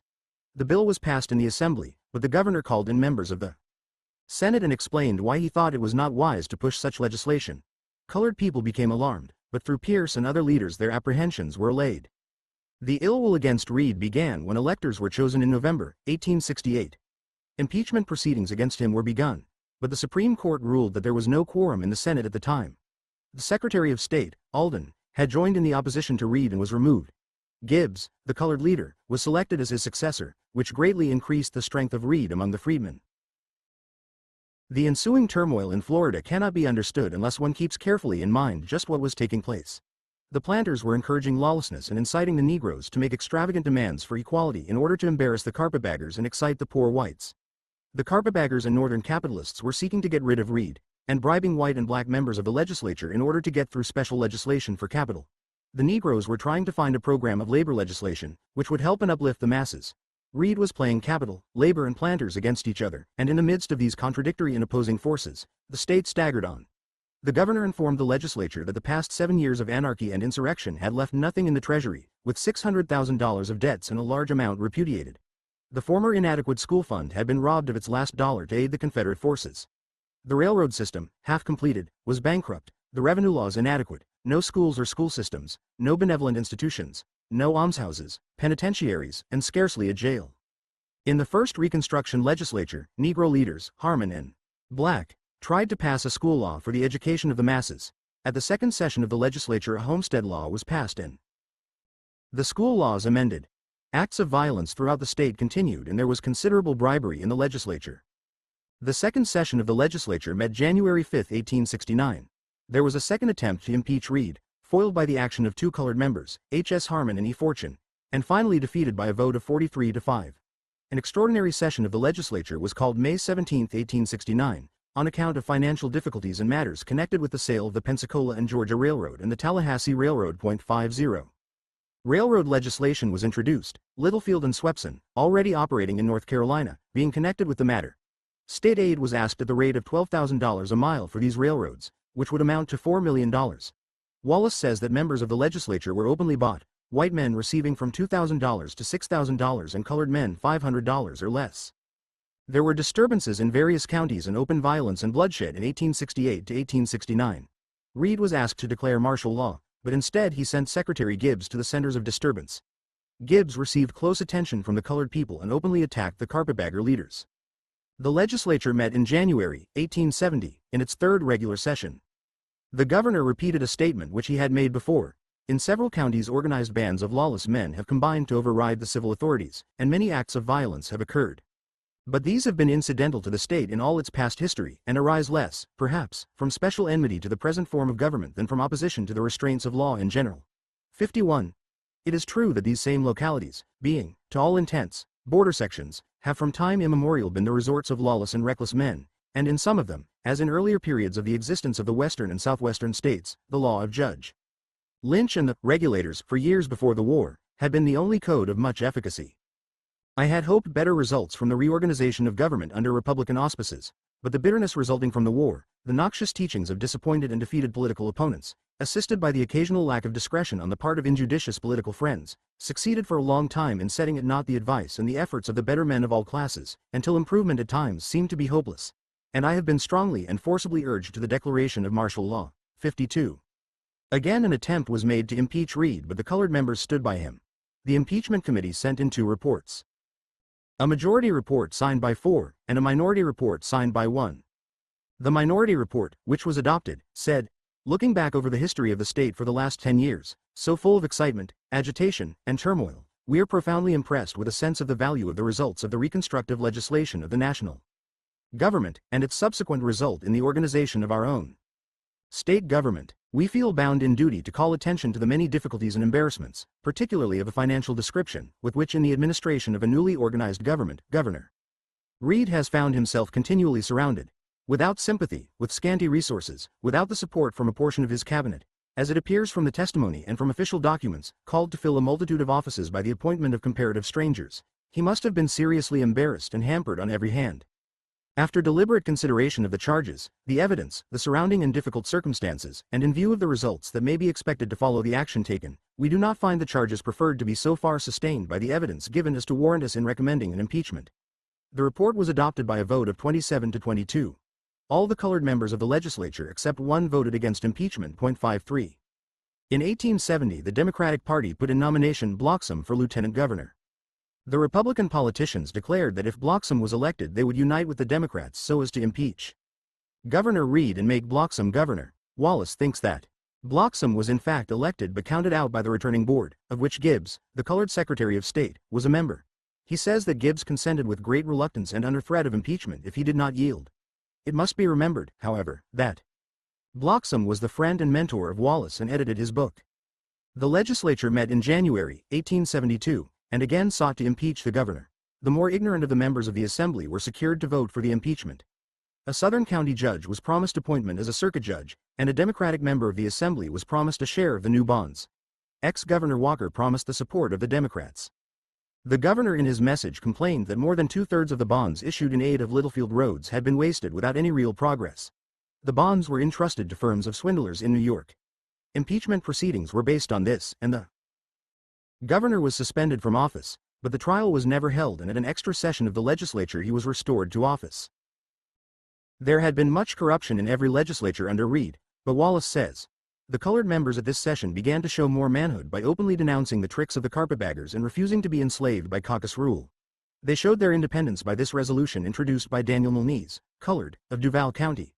Whereas it appears that after several attempts to have a civil rights bill, which gives to every citizen the same protection in the enjoyment of his liberties, and, whereas it has become a painful fact from the action of Liberty Billings, acting President pro tem, of the Senate of the state of Florida, and others who are opposed to seeing the colored citizens of this state enjoy the same rights that he and his associates do, we again witness on today another defeat of the Civil Rights Bill, caused by only those who profess to be our friends in connection with this great cause of civil rights. Therefore, resolved that we, the colored members, and those who honestly sympathize with us, do unhesitatingly repudiate such friendship, and do now and henceforth withdraw from and decline from ever affiliating with, politically, or to aid in electing any such man or men who have so basely misrepresented our people. 54. These resolutions were ruled out of order. Molnese was fought and denounced in his county, and lost the next election to the legislature, although one of the most faithful and honest representatives of the colored people. The delegation elected from Leon County, all colored, stood opposed to the system of plunder which had been inaugurated in almost every county of the state. This was shown when Gleason introduced a bill to authorize corporations to change their names and consolidate their capital stock, etc. The measure was adopted by the Republican caucus, but when the matter came up for final consideration, the Leon County delegates opposed the bill and John W. Wyatt, a Negro, made a speech which was the first ordered spread on the minutes of the legislature of Florida. "We want no Tom Scotts, Jim Fisk's or V. Vanderbilts in this state to govern us, by means of which they would influence legislation tending to advance personal interests. The great curse of Florida has been dishonest corporations, rings and cliques, with an eye single to their central interest, and if this bill is suffered to pass this assembly, in my opinion we may look for a continuation of abuses and a usurpation of the rights of citizens who may be opposed to the evil machinations such as are generally exerted by consolidated bodies. The recent expose of the Tammany Ring in New York has satisfied all right-thinking men that the power exercised by strong bodies, composed of many corporations, is the most dangerous to the public good and safety. Therefore, it ill becomes us to pass a bill enveloped in darkness, as the title to this bill indicates it to be. A last attempt was made in this session to impeach Reed. Wallace says, as one of the members of the committee, I never saw the report of the investigating committee nor any other evidences upon which the subsequent articles of impeachment presented by the committee were based. 55. After a long and intricate fight, Reed, supported loyally by his Secretary of State, Gibbs, out-General Ed his opponents. However, Reed was not renominated, although the colored people wanted him. The planters now felt strong enough to assert themselves, and secured the selection, as Republican candidate for governor, of Justice O.B. Hart. The carpetbaggers filled the rest of the ticket, except that the freedmen received recognition by the nomination of J.T. Walls, as one of the candidates for United States Representative. The campaign was bitter and the results of the election close. The Republicans carried it by a small margin. Hart was the first native governor of Florida in Reconstruction times, but was a vacillating and uncertain man. The legislature met in January, 1873, and nominated a colored man, Scott, for Speaker. He was defeated by the revolt of the colored delegation from Leon County on account of his connection with politicians. In return, the white leaders insisted that no colored man was fit for a cabinet position except Jonathan C. Gibbs, and he, they charged, had attempted to count in Bloxham in the previous election. The Negroes insisted on Gibbs. Hart refused until the colored members in caucus demanded Gibbs's appointment, with a threat that they would otherwise combine with the Democrats and clog the wheels of the administration. Colored members of both branches of the legislature went to Hart in a body, and finally he had to accede to their demand. Gibbs was appointed superintendent of public instruction. Gibbs held this office during 1872–1874, when the school system was tottering and the collection of funds difficult. He virtually established the public schools of the state as an orderly system, but when a student of Florida history recently tried to examine the records of his administration, he discovered that they had all disappeared from the state archives. The extraordinary political complications of the day are illustrated by Hart and his cabinet. Hart was a Southern planter backed by carpetbaggers, and his Secretary of State was McClin, Wallace says. The cabinet was a very fair one, with the exception of McClin, who was a deserter from the rebel army, and being self-condemned for his own treachery for having volunteered in the Confederate service and then deserted before he smelled gunpowder. He was satisfied that neither the Democrats nor the carpetbaggers cared to trust him, and he was therefore the tool of the most rabid and unprincipled members of the carpetbag dynasty of the state. 56. In 1873, Gibbs and the trustees of the Agricultural College frustrated an attempt to invest the $100,000 received from the general government in bonds which would have put the cash in possession of the politicians. When Hart died in 1874, Stearns became governor. He wanted to ask the resignation of Gibbs, but Gibbs was too popular. Stearns had promised to nominate Gibbs for Congress but was afraid that he could not control him. Gibbs was in perfect health before the meeting of the convention and during its sitting. He delivered a powerful speech in the Stearns convention, attacking one of his supporters. He went home and ate a hearty dinner, after which he suddenly died. It was whispered and generally believed that he was poisoned by some of the carpetbaggers, because they dreaded his growing popularity. His brother, Judge Mifflin Gibbs of Arkansas, gives a different cause for his death but notes his fear of assassination. My brother, Jonathan C. Gibbs, was then Secretary of State of Florida, with Governor Hart as executive. He had had the benefit of a collegiate education, having graduated at Dartmouth, New Hampshire, and had for some years filled the pulpit as a Presbyterian minister.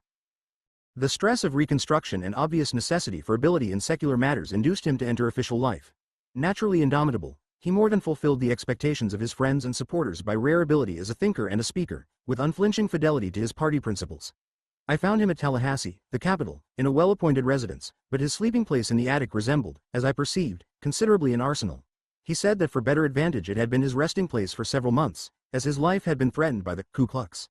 It was my last interview or sight of my brother. Subsequently, after a 3-hour speech, he went to his office and suddenly died of apoplexy. 57. In the legislature of 1873 there were 25 colored members, of whom 19 were in revolt against the political leaders. The methods of the white politicians were illustrated in the case of 2 colored members who wished to inspect the state prison. Everything was done to impede them. A special train was prepared for the comfort of the visiting guests, but it left just 2 hours before the time designated and the colored men were left behind. But the Negroes were energetic and determined and reached the grounds by other means. The warden at once set out liquors and cigars, but the colored men refused to partake and went about their investigation. The Civil Rights Bill finally passed at this session without great opposition. The matter of land distribution continued to come up, and the Northern politicians assured the freedmen that they favored high taxes upon the lands of the ex-slaveholders so as to compel them to sell these lands cheaply. On the other hand, they accused the planters of being in favor of low taxes so that the whites could hold the land and rent it to the colored people. This propaganda influenced Negro votes but resulted in no real action. In the legislature of 1875, most of the minor offices were filled with colored men. The Republican State Convention renominated Stearns for governor and adopted a platform arraigning both state and national governments for corruption, extravagance and oppression. The state debt was only $1,329,757.68. The state taxation, which had been less than 2 mills on a dollar in 1861, had increased to 5 mills in 1867 and 13% mills in 1872. It was then reduced to 7 mills in 1875.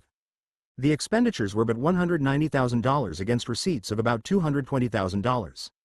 Thus, the Democratic cry of extravagance was not particularly effective. In the campaign of 1876, the Democrats won. McClin, the ex-Confederate in the cabinet, celebrated in the Tallahassee Sentinel the victory of Hayes. In general, Florida presents no abnormal picture. There was some waste and high taxation, but it did not reach extremes. It had, as in other states, to contend with deliberate efforts to sabotage its advance.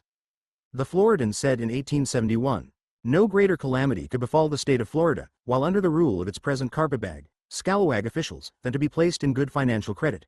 Our only hope is in the state's utter financial bankruptcy, and heaven grant that that may speedily come. On the other hand, establish for the state financial credit on Wall Street, so that Florida bonds can be sold by Reed and Company as fast as issued, and you give these foul harpies a life tenure of these offices. Seal credit low so that Reed and Company can't sell state bonds so as to raise money with which to perpetuate their hold on office." There was bribery of Negro legislators, as Wallace frankly shows, but he also says of his history, "The design of this work is to correct the settled and erroneous impression that has gone out to the world that the former slaves, when enfranchised, had no conception of good government, and therefore their chief ambition was corruption and plunder. That it was white men, and not colored men, who originated corruption and enriched themselves from the earnings of the people of the state from the year 1868 to 1877. That the loss of the state to the National Republican Party was not due to any unfaithfulness of the colored people to that party, but to the corruption of these strange white leaders termed carpetbaggers. That the colored people have done as well as any other people could have done under the same circumstances, if not better." 58. Wallace particularly laments the effect of corrupt leaders on the Negro. The Northern machine politicians assert that it was the incompetence and unfaithfulness of the Negro voter to the Republican Party that brought about the unhealthy condition of things which made the Solid South. It was these and kindred acts of the carpetbaggers which furnish the key to unlock the door that reveals the secrets of the Solid South, while these very carpetbaggers were sustained by the Northern machine politicians. From the beginning to the end of Stearns' so-called administration it was contaminated with packed juries for political purposes, and during the last 2 years of his term it became a patent fact that scarcely a person brought before the courts in the Black Belt counties could be convicted from the fact that the petite juries were mostly composed of the very worst element among the freedmen. 59. This is not the whole truth. The reactionary planters, in whom Wallace and other colored men pathetically believed, were not honest or sincere in their advice to and support of Negroes. They encouraged lawlessness among poor whites, extravagance among carpetbaggers and bribery among Negroes. They deliberately befouled the whole political nest in order to discredit its rulers and voters. Shall I sing of liberty when there is no liberty? Shall I sing of freedom when there is none? Shall I sing love songs to young lovers who are slaves? My soul thrills even as I think the laburnum in springtime thrills to link her chains of gold. I am lost in the great miracle which nature has endlessly wrought out of freedom. But man sits amid his own ruins, eating husks. Charles Erskine Scott Wood. 48. Wallace, Carpetbag Rule in Florida, p. 52. 13. The Duel for Labor Control. On Border and Frontier. How in North Carolina and Virginia, in the border states and on the southwestern frontier, the dominant white worker after the war sealed the fate of his black fellow laborer. North Carolina presents quite a different situation and method of Reconstruction from the states studied. The war left the state in economic bankruptcy. The repudiation of the Confederate debt closed every bank, and farm property was reduced in value 1/3. The male population was greatly reduced and the masses were in distress. In 1800, North Carolina had 337,764 whites and 140,339 Negroes. In 1840, 484,870 whites and 268,549 Negroes. In I-860 there were 629,942 whites and 361,544 Negroes. There were 30,000 free Negroes in I-860, a class who had in the past received some consideration. Up until 1835 they had the right to vote and had voted intelligently. In the 19th century one of the best schools in the state for children of the white aristocracy was conducted by John Chavis, a Negro, educated at Princeton. Many Negroes had come into the state during the war so that their proportion of the population increased in 1870 and 1880. In general, however, emancipation was not attended by any great disorders, and the general tide of domestic life flowed on. The Freedmen's Bureau issued rations to white people as well as colored, and many were kept from starvation. Large sums of money were received from the North in 1866-1867 in grain and provisions as well. When President Johnson called North Carolina whites into consultation concerning his proposed plan of Reconstruction, many of them were highly indignant, some even leaving the room. They did not propose to share power even with the president but wanted to put their own legislature back in power. They finally acquiesced and William W. Holden was appointed provisional governor, May 29. He ordered an election for a convention with a white electorate September 21. By June 27, 1,912 pardons had been granted in North Carolina, 510 of which came under the $20,000 exemption. Here, as in other states, there came the preliminary movement of planters to secure control of the Negro vote. Alfred M. Waddell, in July, 1865, editor of the Herald before the war and Acolo 526. Nell in the Confederate Army, spoke to the colored people of Wilmington and denounced taxation without representation. He advocated the extension of the suffrage to qualified Negroes. The Sentinel said it was opposed to Negroes voting, but would open its pages for discussion. Favorable articles appeared by Victor C. Beringer and David L. Swaint. The idea was to forestall any attempt of Northern white leaders and capitalists to control the Negro vote.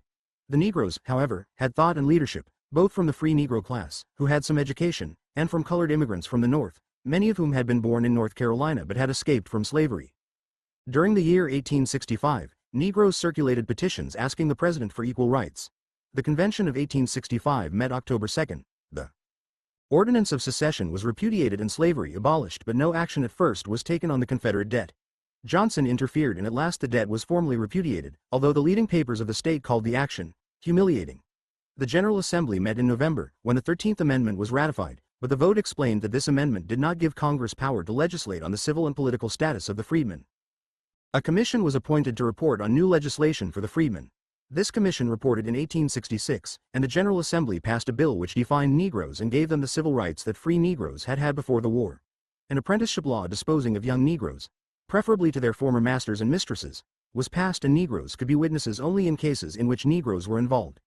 In 1867 there were acts to prevent enticing servants, harboring them, breach of contract, and later seditious language and insurrection. The adjourned session of the convention in May made a significant change in the basis of representation. Formerly, 3/5 of the Negroes had been counted in the representation, but the new constitution changed the basis to the white population alone, and allowed only white persons to vote or hold office. During the state convention, the Negroes had met in Raleigh and adopted a set of resolutions which asked in moderate and well-chosen language that the race might have protection and an opportunity for education. They also asked that discrimination before the law be abolished. They said nothing about the suffrage. In the fall election of 1866, Worth was chosen governor. He advocated the rejection of the 14th Amendment. The legislature agreed. Holden, the former provisional governor and now leader of the Republicans, changed his attitude toward Negro suffrage and in December 1866, openly advocated votes for Negroes. Holden says, the people of North Carolina had rejected President Johnson's plan of Reconstruction on the white basis. They had also rejected the Howard Amendment under which they could have returned to the Union as Tennessee did. Nearly 3 years from the close of hostilities had elapsed and we were still under provisional forms with the national military paramount. What was to be done? In a conversation which I had with Thaddeus Stevens in December 1866, he told me he thought it would be best for the South to remain 10 years longer under military rule and that during this time we would have territorial governors and territorial legislatures and the government at Washington would pay our general expenses as territories and educate our children, white and colored. I did not want that state of things in North Carolina. I did not want to run the risk of a practical confiscation of our property to pay the expenses which would have been entailed upon us by these military governments. I did not want North Carolina to cease to exist as a state. I confess I feared confiscation of property to a greater or less extent, especially as president. Johnson had said to me in May 1865, I intend to confiscate the lands of these rich men whom I have excluded from pardon by my proclamation, and divide the proceeds thereof among the families of the Wool Hat Boys, the Confederate soldiers, whom these men forced into battle to protect their property and slaves. 2. When the Reconstruction Act was under consideration in Congress, the North Carolina Negroes sent a delegation to Washington asking for the removal of Worth, and that Holden be relieved of his disabilities so that he could again be put in office. In September 1867, after the Reconstruction Act had passed, the Negro leaders called another convention in Raleigh. Among these leaders was James H. Harris, born in North Carolina but educated in Ohio. Even the whites acknowledged that he had great ability. Another leader was James Walker Hood, born in Pennsylvania and sent south as a missionary by the African Zion Church. He became eventually a leading official in the organization of the public schools of North Carolina, and finally was elected bishop of his church. Other Negro leaders were A.H. Galloway, Isham Swett and J.W. Ward. This Raleigh Convention asked for full rights and full protection and the abolition of all discrimination before the law. They especially demanded ample means and opportunity for education. The convention resolved itself into an Equal Rights League and established a newspaper.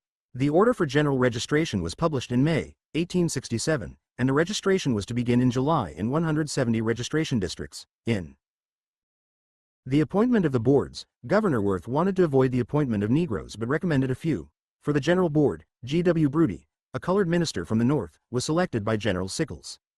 There were 106,721 whites who registered and 72,932 Negroes.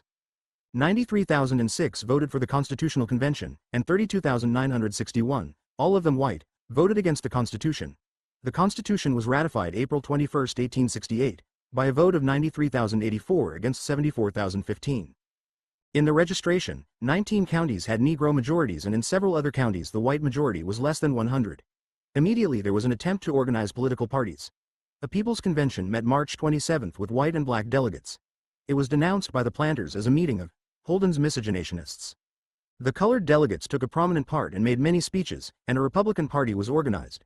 On the other hand, an attempt was made in Raleigh to call a colored mass meeting at which Governor Worth and other conservatives were to speak, the idea evidently being to divide the Negro vote between the parties, but the conservatives did not respond. Among the colored people there was growing a strong feeling about the land.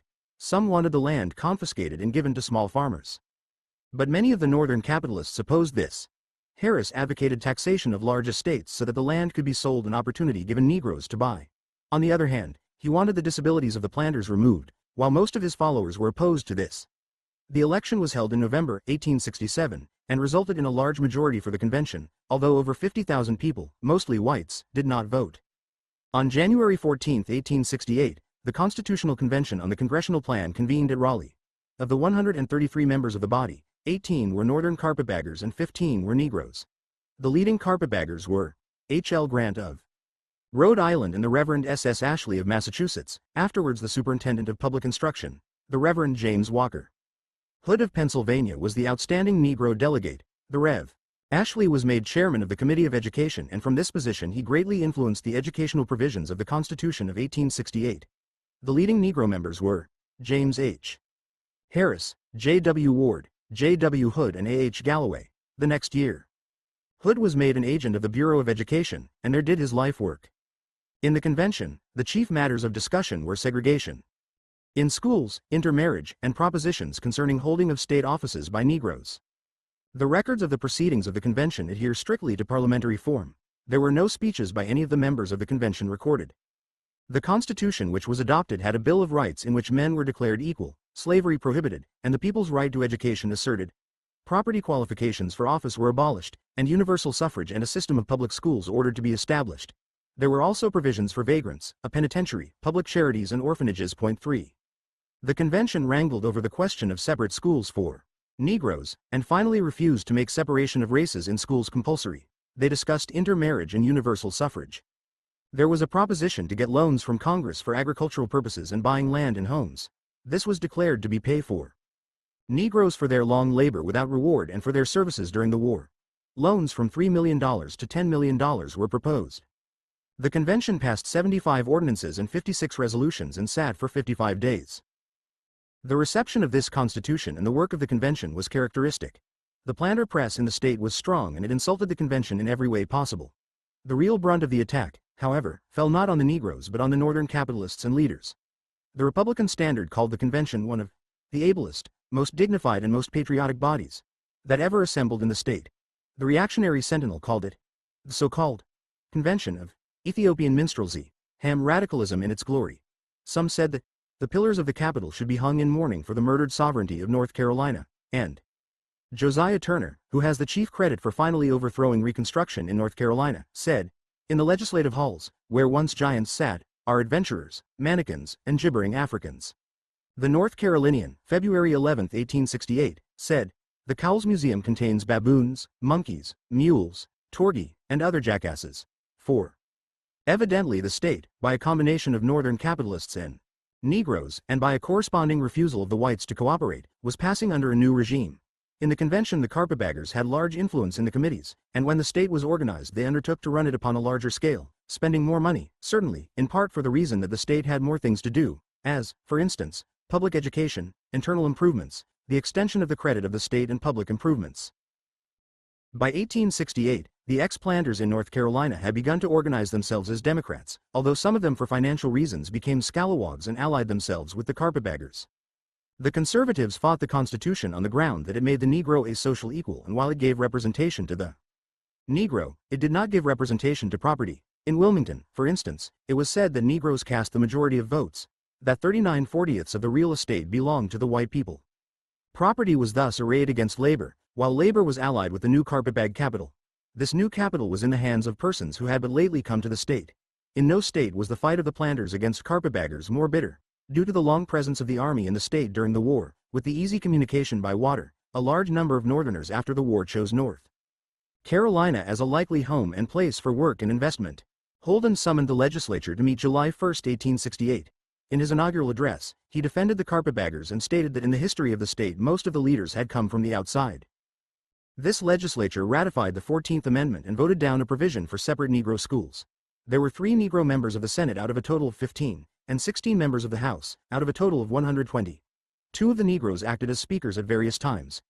Among both Negro and white members there was considerable illiteracy, and among the local officials throughout the state it was said that few of the Negro appointees were competent and many of the white ones were not.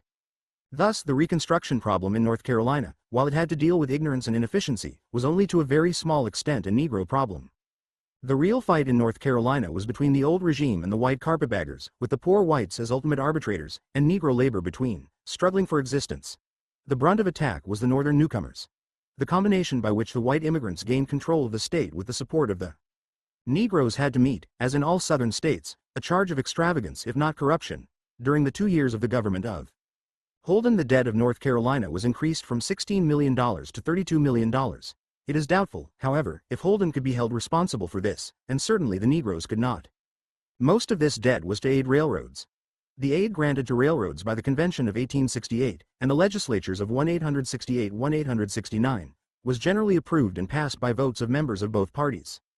The object was to extend and complete the general railroad system. And the popular belief was that immigration and consequent development would justify the improvement and secure the state against loss. These expectations have been disappointed. Immigration was checked and prevented. Part of the bonds were sold as a sacrifice, and the proceeds misapplied by the officers of the companies.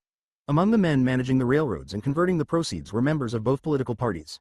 5. The planters who bore the taxation raged with cries of fraud and theft. The Sentinel said, "Rave on, ye radical plunderers! But your days of iniquity and fraud and corruption are fast coming to an end. The people, insulted and robbed, will not much longer suffer you to pursue your foul practices and elude public justice." 6. The North Carolina served, loved and honored by Gaston, Badger, Swain and Ruffin is the same North Carolina no more. She is now the hog trough of the Union, where Littlefield, Dewey's, Laughlin, Torgey, Heaton, Ashley, Brewer and Abbott, and such swine, come to wallow with native hogs like Holden, Victor, and Greasy Sam. 7. Many things show that in North Carolina land and capital were bidding for the black and white labor vote. Capital with universal suffrage outbid the landed interests.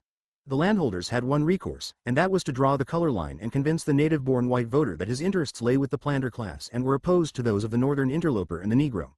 The boycott on the part of the planters against Negro labor, unless it voted right, was severe. When the legislature of 1868 adjourned, 88 of the Republican members signed a bitter address to the people, which was militant labor striking back. Did it ever occur to you, ye gentlemen of property, education, and character, to you, ye men, and especially ye women, who never received anything from these colored people but services, kindness, and protection? Did it never occur to you that these same people who are so very bad, will not be willing to sleep in the cold when your houses are denied them, merely because they will not vote as you do? That they may not be willing to starve, while they are willing to work for bread? Did it never occur to you that revenge which is sweet to you, may be sweet to them? Hear us, if nothing else you will hear. Did it never occur to you that if you kill their children with hunger they will kill your children with fear? Did it never occur to you that if you good people maliciously determine that they shall have no shelter, they may determine that you shall have no shelter? Lena, who voted in opposition to the Democratic Party. Will it be safe for the landholders, householders, and meatholders to attempt to kick into disgrace and starve to death 20,000 majority of the freemen of this state? 8. Again, later, as the power of the planters became stronger, the Standard, representing the carpetbaggers, said, "Can there be any remedy under the forms of law? We think so, unquestionably. Of course, it is not to be supposed that men and women and children will starve to death while corn is still standing in the fields and while hogs and cattle are not kept under lock and key. But these are matters of minor importance and are to be expected, however much the necessity may be deplored. What we mean is, that there is one efficient remedy for this wholesale crusade of oppression carried on against the colored race to starve him into voting against his choice. The remedy is this. Whenever the Republicans have control of the county, let a meeting of the commissioners be called at once. Let them make out a list of all the colored stonemasons, bricklayers, plasterers, painters, and carpenters. Then let them select a site of sufficient dimensions for a village of from 5 to 1,500 colored paupers, as the case may be. The work itself will give employment to a considerable number of persons, and some time will be required to complete it. Then let the county paupers be moved in and be provided with houses and food at the expense of those who have made them paupers. Let the tax be so laid as to affect only the large landholders. Not 1 in 20 owns any land at all, and the large landholders are much rarer. This tax will fall lightly upon the great mass of people, while the oppressive landholder will be compelled to throw his broad acres upon the market to raise money to pay the taxes. And in addition to this, let the legislature deprive these exacting tyrants of the benefit of the stay law and compel them to pay their debts, to pass their lands under the sheriff's hammer and give the poor a chance to buy land. 9. Governor Holden was accused of being the head of the Union League, which was the organization of white and colored voters, of believing in social equality and of being corrupt. The Ku Klux Klan increased their activities and the Congressional Investigating Committee reported 260 outrages, including 7 murders and the whipping of 72 whites and 141 Negroes. Holden says, these combinations were at first purely political in their character, and many good citizens were induced to join them. But gradually under the leadership of ambitious and discontented politicians and under the pretext that society needed to be regulated by some authority outside or above the law, their character was changed, and those secret clans began to commit murder, to rob, whip, scourge, and mutilate unoffending citizens. They met in secret, in disguise, and arms, in a dress of a certain kind intended to conceal their persons and their horses, and to terrify those whom they menaced or assaulted. They held their camps, and under leaders they decreed judgment against their peaceable fellow citizens from mere intimidations to scourgings, mutilations, the burning of churches, schoolhouses, mills, and in many cases to murder. This organization, under different names but cemented by a common purpose, is believed to have embraced not less than 40,000 voters in North Carolina. 10. Governor Holden said in his proclamation of July 19, 1870, "For months past there has been maturing in these localities, under the guidance of bad and disloyal men, a dangerous secret insurrection. I have invoked public opinion to aid me in suppressing this treason. I have issued proclamation after proclamation to the people of the state to break up these unlawful combinations. I have brought to bear every civil power to restore peace and order, but all in vain. The Constitution and the laws of the United States and of this state are set at naught. The civil courts are no longer a protection to life, liberty, and property. Assassination and outrage go unpunished, and the civil magistrates are intimidated and are afraid to perform their functions.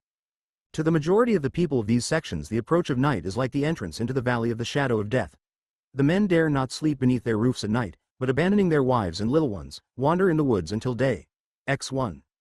The legislature met in 1870 with 3 Negro senators and 19 Negro members of the House. This small proportion of Negroes was continued up until 1876, the number of senators remaining about the same, but the number of representatives being reduced to 7. The appropriations for schools and relief were not sufficient and there was continued complaint. A system of public schools had been inaugurated in April 1869. The impeachment of Holden was repeatedly demanded. 17 colored members of the legislature issued an address in 1870 in which they defended Holden. The only offense of Governor Holden, and that which has brought down the wrath of the dominant party upon him, is that he thwarted the designs of a band of assassins who had prepared to sacrifice this state in the blood of the poor people on the night before the last election on account of their political sentiments and to prevent them from voting. Because he dispersed this murderous host organized by the so-called Conservative Party, they proposed to destroy him. First proposed to suspend him, then to go through with the mock trial before the Senate as they have already done before the House, where a true bill has been found without taking testimony. After impeachment his enemies will not be satisfied until he is hanged, unless happily their own gallows should overtake them. When Governor Holden is disposed of, those whom he protected will be the next victims, for the blood of one man will not satisfy their thirst.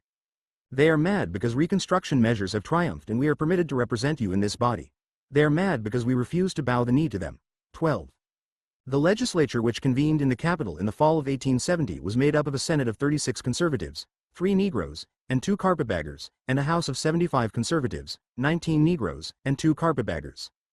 One of the first things which this new legislature did was to take steps leading to the impeachment of the governor.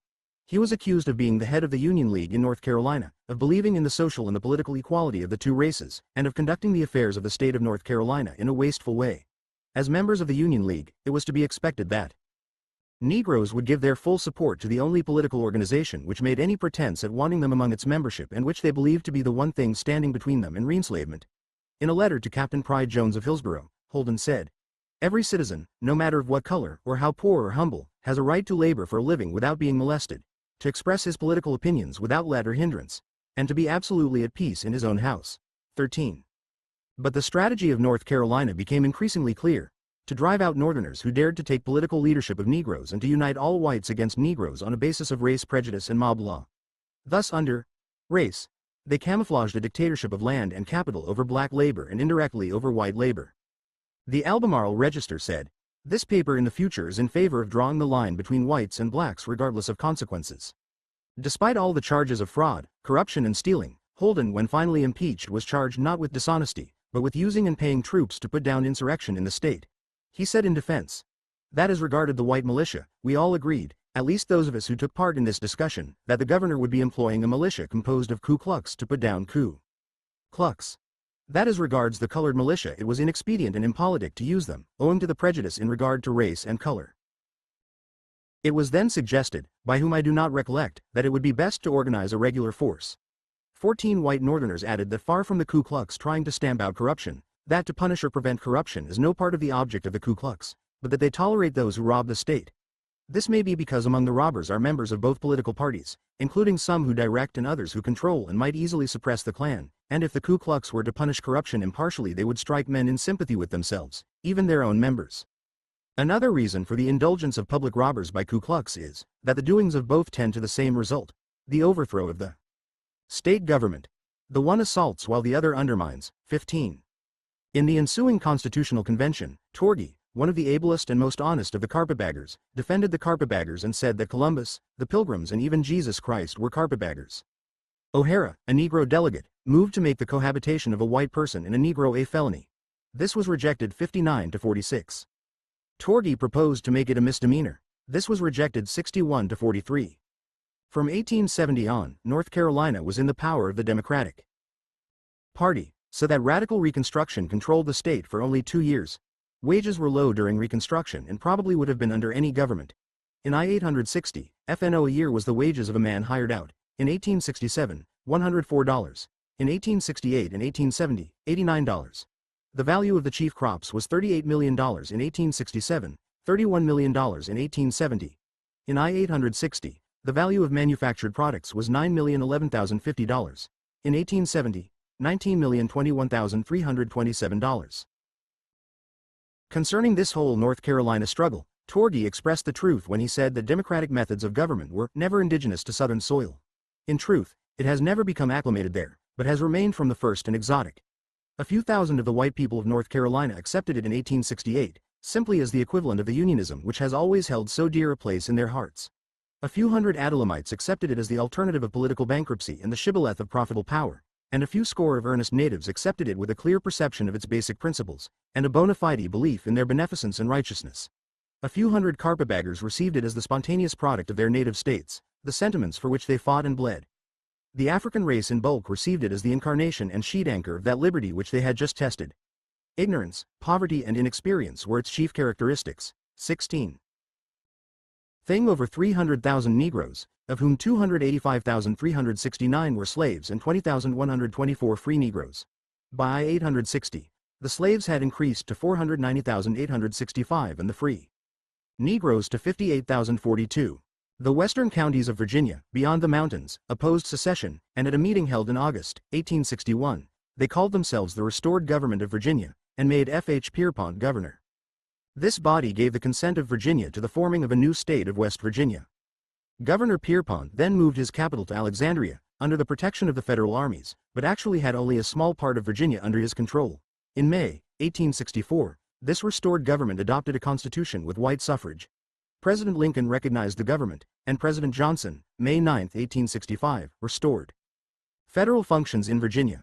A session of the legislature met in June, 1865, passed some black laws, and congratulated itself on escaping Negro suffrage. The government was moved from Alexandria to Richmond, and immediately there appeared a split between the former Confederates and the Unionists.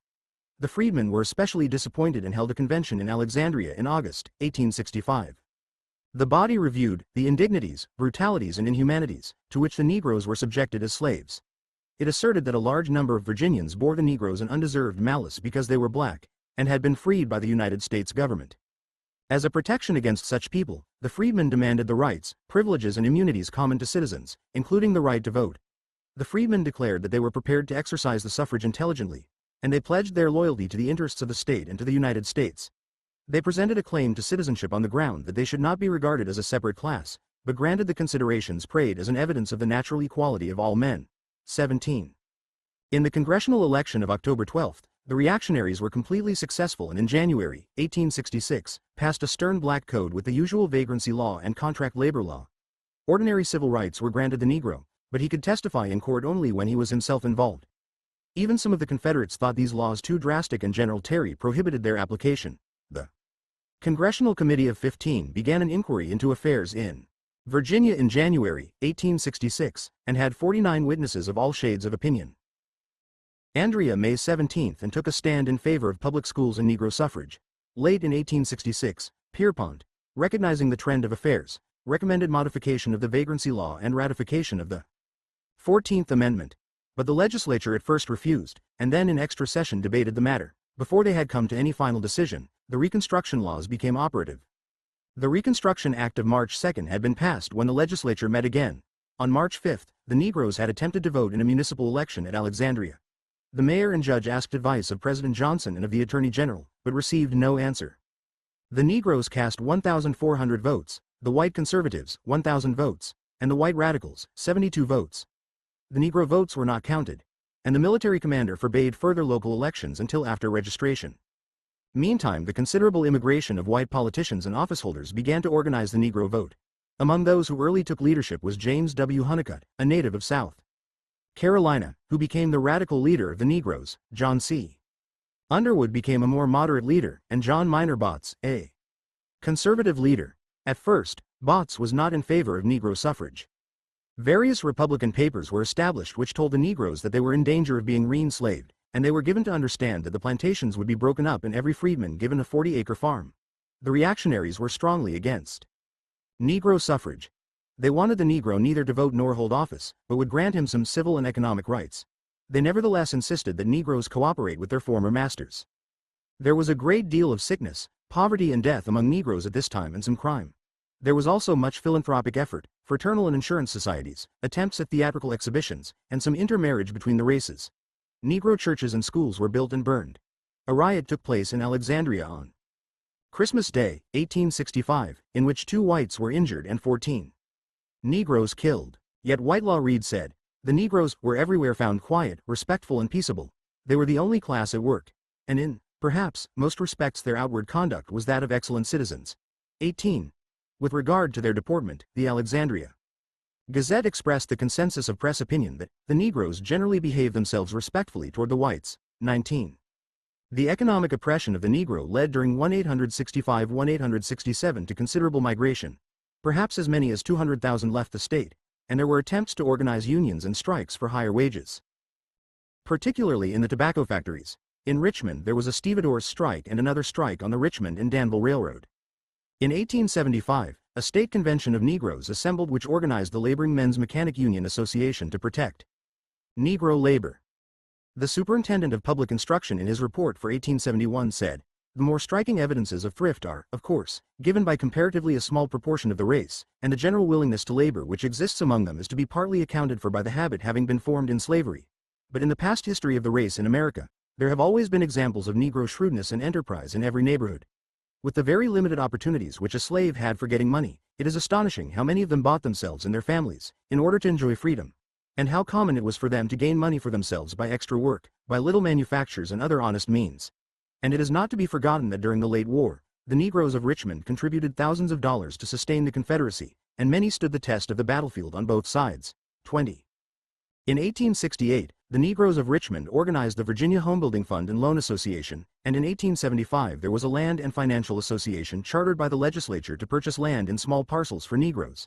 It is estimated that during the late 60s and the early 70s, Virginia Negroes bought between 80,000 and 100,000 acres of land, and there were many individuals who owned considerable quantities. Schools were started, at Hampton and Norfolk, and were greatly extended by the Freedmen's Bureau. Two political factions now appeared, one consisting of the planters and a few Negroes, and the other of the liberals, Negroes, and Northern and native whites. Hunnicutt became a radical champion. At an Emancipation Day celebration held in Richmond, 1867, Hunnicutt spoke. He urged Negroes to register in order to vote in the fall elections. Where they were organized, he said, they should elect a loyal governor and loyal congressman. Negroes were advised not to support white men who had opposed their liberty. Union men also should be tested. Those refusing to sit in a constitutional convention with Negroes should not be supported for office. Negroes who voted for rebels invited the perpetuity of the whipping post, the chain gang, and the vagrant law. Hunnicutt regarded with suspicion the praise of pressed the hope that whites and Negroes might live together in harmony. 21. A Republican state convention was held April 10, 1867. Some of the Negroes were intelligent-looking men and neatly attired. 22 There were 210 delegates, including 160 Negroes. The Negroes took an active part in the convention. Many wanted land confiscation and distribution, but some opposed it. Fields Cook, a Negro of Richmond, especially warned the Negroes against any ill-advised measures approving confiscation. The resolutions thanked Congress, advocated public schools and universal suffrage, and made special effort to attract the white laboring class. Hunnicutt denied that he had given the Negroes advice detrimental to the whites. He asserted that the Negroes were the bone and sinew of the land, but the pay they received was inadequate. This was an imposition that should not be permitted to continue. He opposed a white landed aristocracy. He opposed injustice to the Negroes in the courts. Whites, he said, were not executed for murdering, but Negroes were hanged for killing whites. Hunnicutt opposed the restitution of the state to native white control. He asserted that Pierpont was a political disloyalist and should not be trusted. He flayed the legislature, stating that its sentiment was attested in the passage of the vagrant law, galling alike to poor whites and Negroes. Summing up his contentions, Hunnicutt stated that he did not desire to place Negroes above whites, but he believed that whites and Negroes should be accorded exactly equal rights. 23. The ascendancy of Hunnicutt was feared in the North. The New York Tribune spoke against it, and Senator Wilson of Massachusetts was sent to Virginia to counteract him. On the other hand, the planters began to threaten economic proscription against Negroes if they did not work and vote with the native whites. But cooperation was made difficult by Negro agitation for civil rights on streetcars and on juries, which incensed the reactionaries. The freedmen arranged a political meeting at Amelia Courthouse where prominent whites and Negroes spoke. Consequently, the Republicans became more and more divided. Moderate Republicans tried to organize and leave out the Hunnicutt faction. They held a meeting at Charlottesville in July and elected delegates to a convention in Richmond. Meetings for cooperation among blacks and whites were held throughout the state.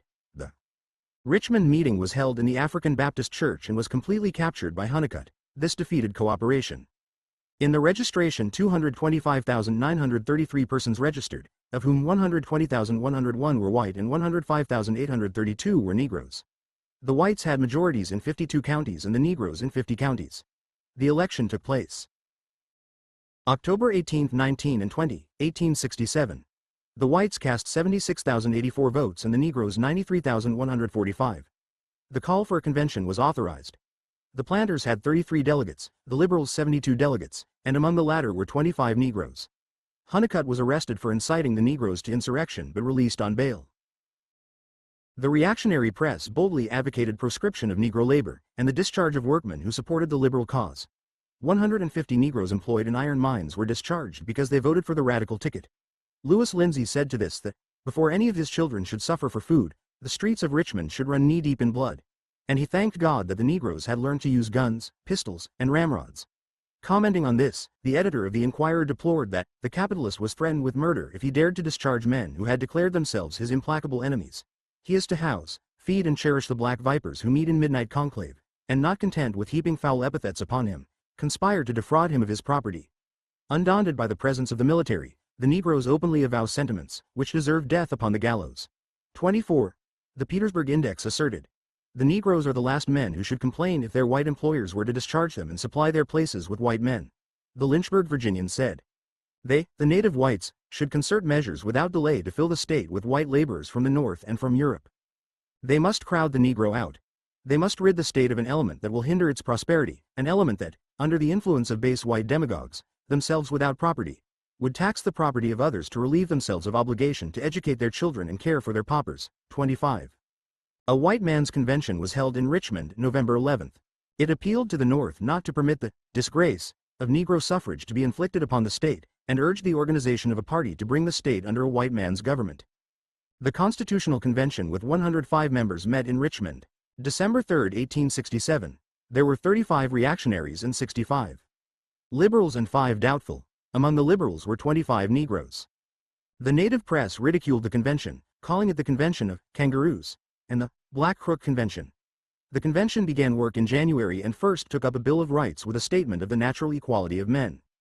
When the first section of the preamble was brought up for discussion on January 6, 1868, James W.E.B. Bland, colored, moved that in place of the word men in the clause, that all men are by nature equally free and independent, as reported from the committee, be substituted the words mankind, irrespective of race or color. Mr. Bland said, when I recollect that the word men, as written in this first section, has been construed to mean white men only in Virginia, and as the word mankind takes in all the men, women and children on earth, I propose that as an amendment, as men upon this earth are of different races and colors, and as we are here to propose a Bill of Rights for the people of Virginia which will make no distinction, I think it right and proper that we should state distinctly what we mean by mankind, or what we mean by men. Mr. Bain, another Negro, replied, I rise to state emphatically that when I was elected to the convention, I pledged the good people of my section that I should endeavor to aid in making a constitution that should not have the word black or white anywhere in it. I told them that I wanted a constitution which our children 15 years hence might read and not see slavery, even as a shadow, remaining in it. I am here to carry out that agreement. All that was necessary, in my judgment, for this nation to do to abolish slavery was simply to place men in power that would interpret that constitution as an anti-slavery instrument, which I always believed it was. The word slave was not found in it, but bad men in the nation and bad men in power placed such wicked constructions upon it that it worked death to the nation, and that is the cause of our being here today. The convention discussed free public education and held a long debate on the matter of race separation in schools. The Negroes especially insisted upon mixed schools, and the final report made no specific reference to whether the schools were to be mixed or segregated.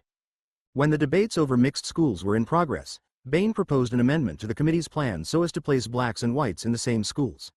The amendment failed to get the support of enough radicals to be adopted, in spite of the efforts on the part of the Negro delegates, and the threats of Bain, Lindsay, Hodges and others, that if it were not supported by the white radicals, the Negroes would withdraw from the Republican Party.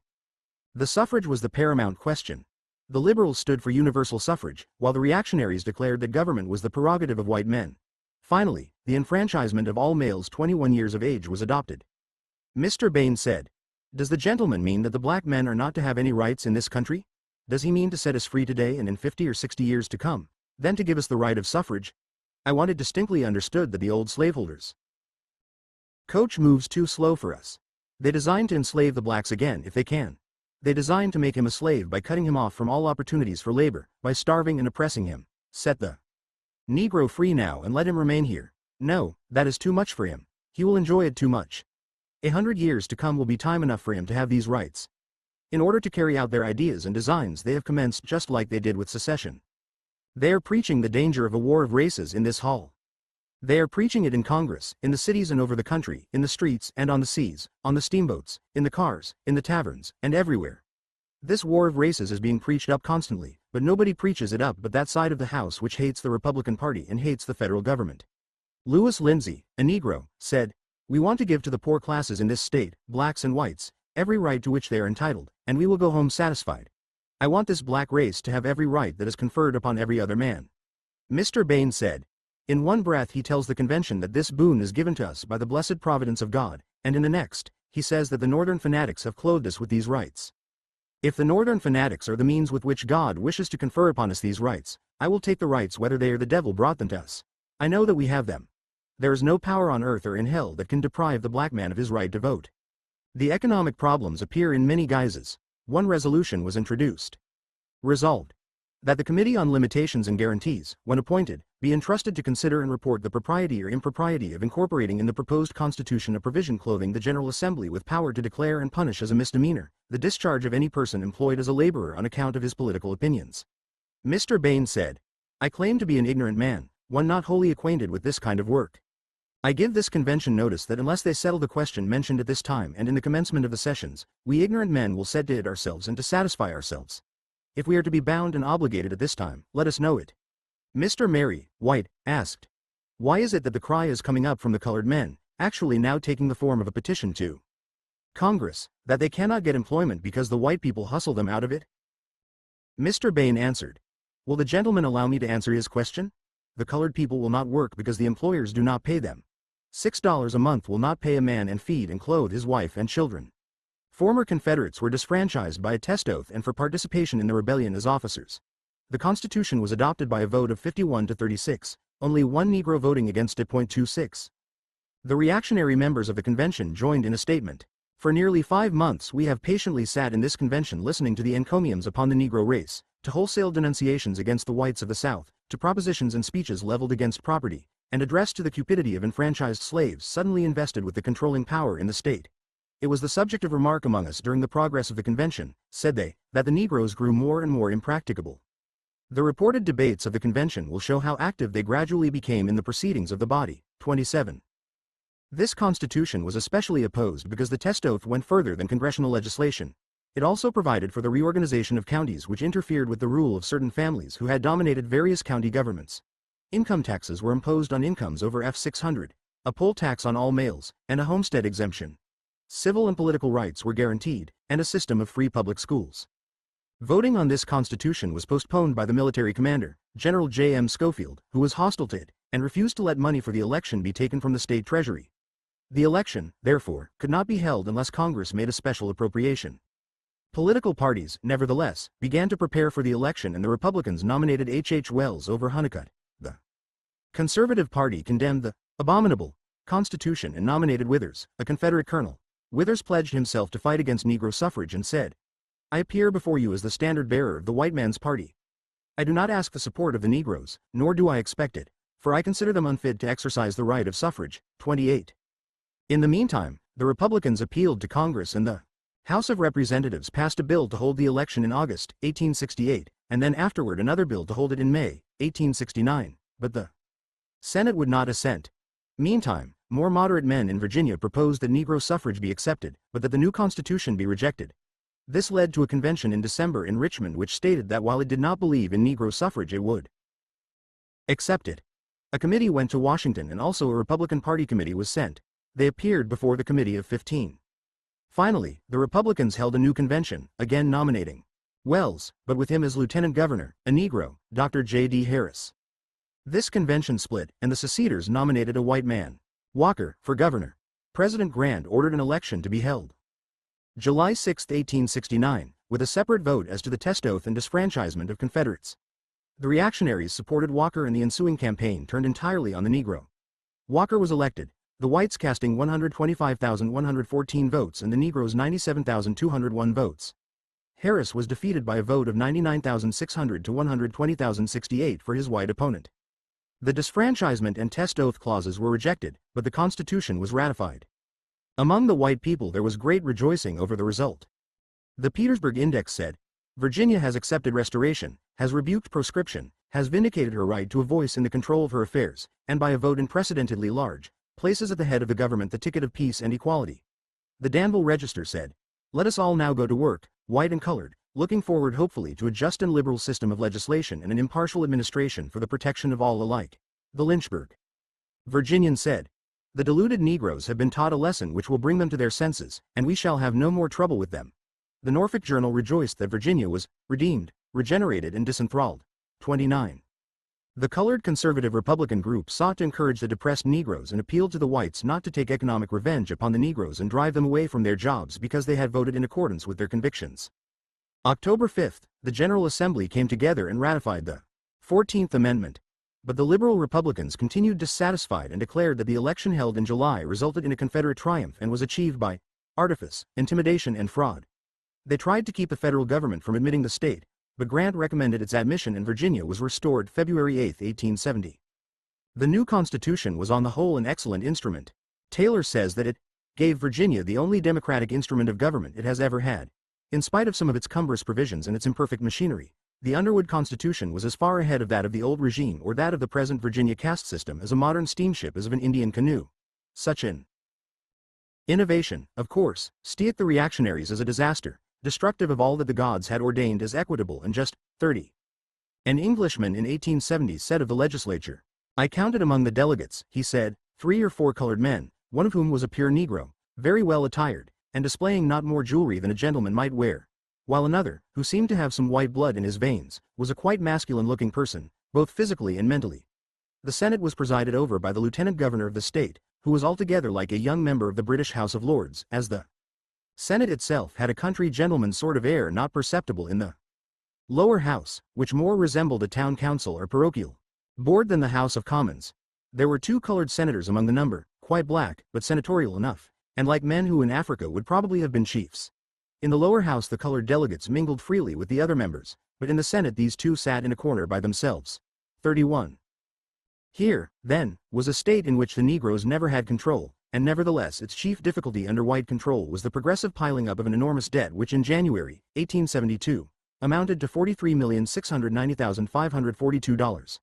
Nothing illustrates better than this the fact that there was no necessary connection between debt and Negro control. The subsequent history of Virginia for many years was the question of paying or repudiating this debt. Meantime, gradually, the Negroes were disfranchised by continued economic pressure, by appeals from their white friends and connections, and by force and fraud. Arkansas had 12,597 whites and only 1,676 Negroes in 1820. In I-860 it had 324,143 whites and 111,259 Negroes. There was a brief military rule in Arkansas under John S. Phelps in 1862, followed by a year of civil war in 1863. Then came 4 years of civil state government under Governor Murphy, 1864 to 1867. In 1867, the civil government was subordinated to a military regime under brigadier generals of the United States Army. Then came the Republican government under Powell Clayton, 1868 to 1871, and 4 additional years of Republican rule, after which came the Revolution in which the Republicans were driven from power by the local Democrats, assisted by Republican influences at Washington. At the outbreak of the Civil War, the Negroes resided mainly in the lowlands where most of the plantations were located. During the war, the slaves remained with their masters until the federal military operations of 1863 took place in sections containing the largest numbers of Negroes. All territory along the White River from Pea Ridge to Helena and westward to Little Rock came under federal control, and the southeastern counties and lower Arkansas also were captured. The Negroes in these sections then began to enter the federal lines in large numbers. A group of Union sympathizers determined to reorganize the state and sought Lincoln's cooperation.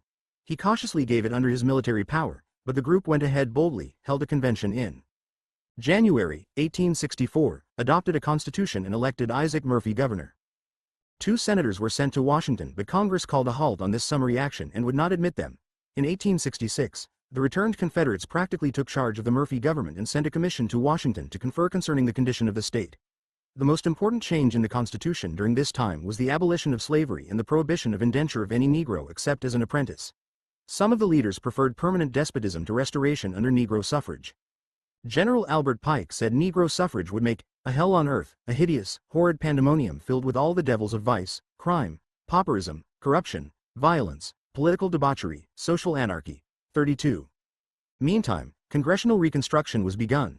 Registration began in May, 1867, but progressed slowly. A few whites told the Negroes' registration was for the purpose of enrolling them for taxes, but the Freedmen's Bureau sent out agents to instruct them in the purpose of voting.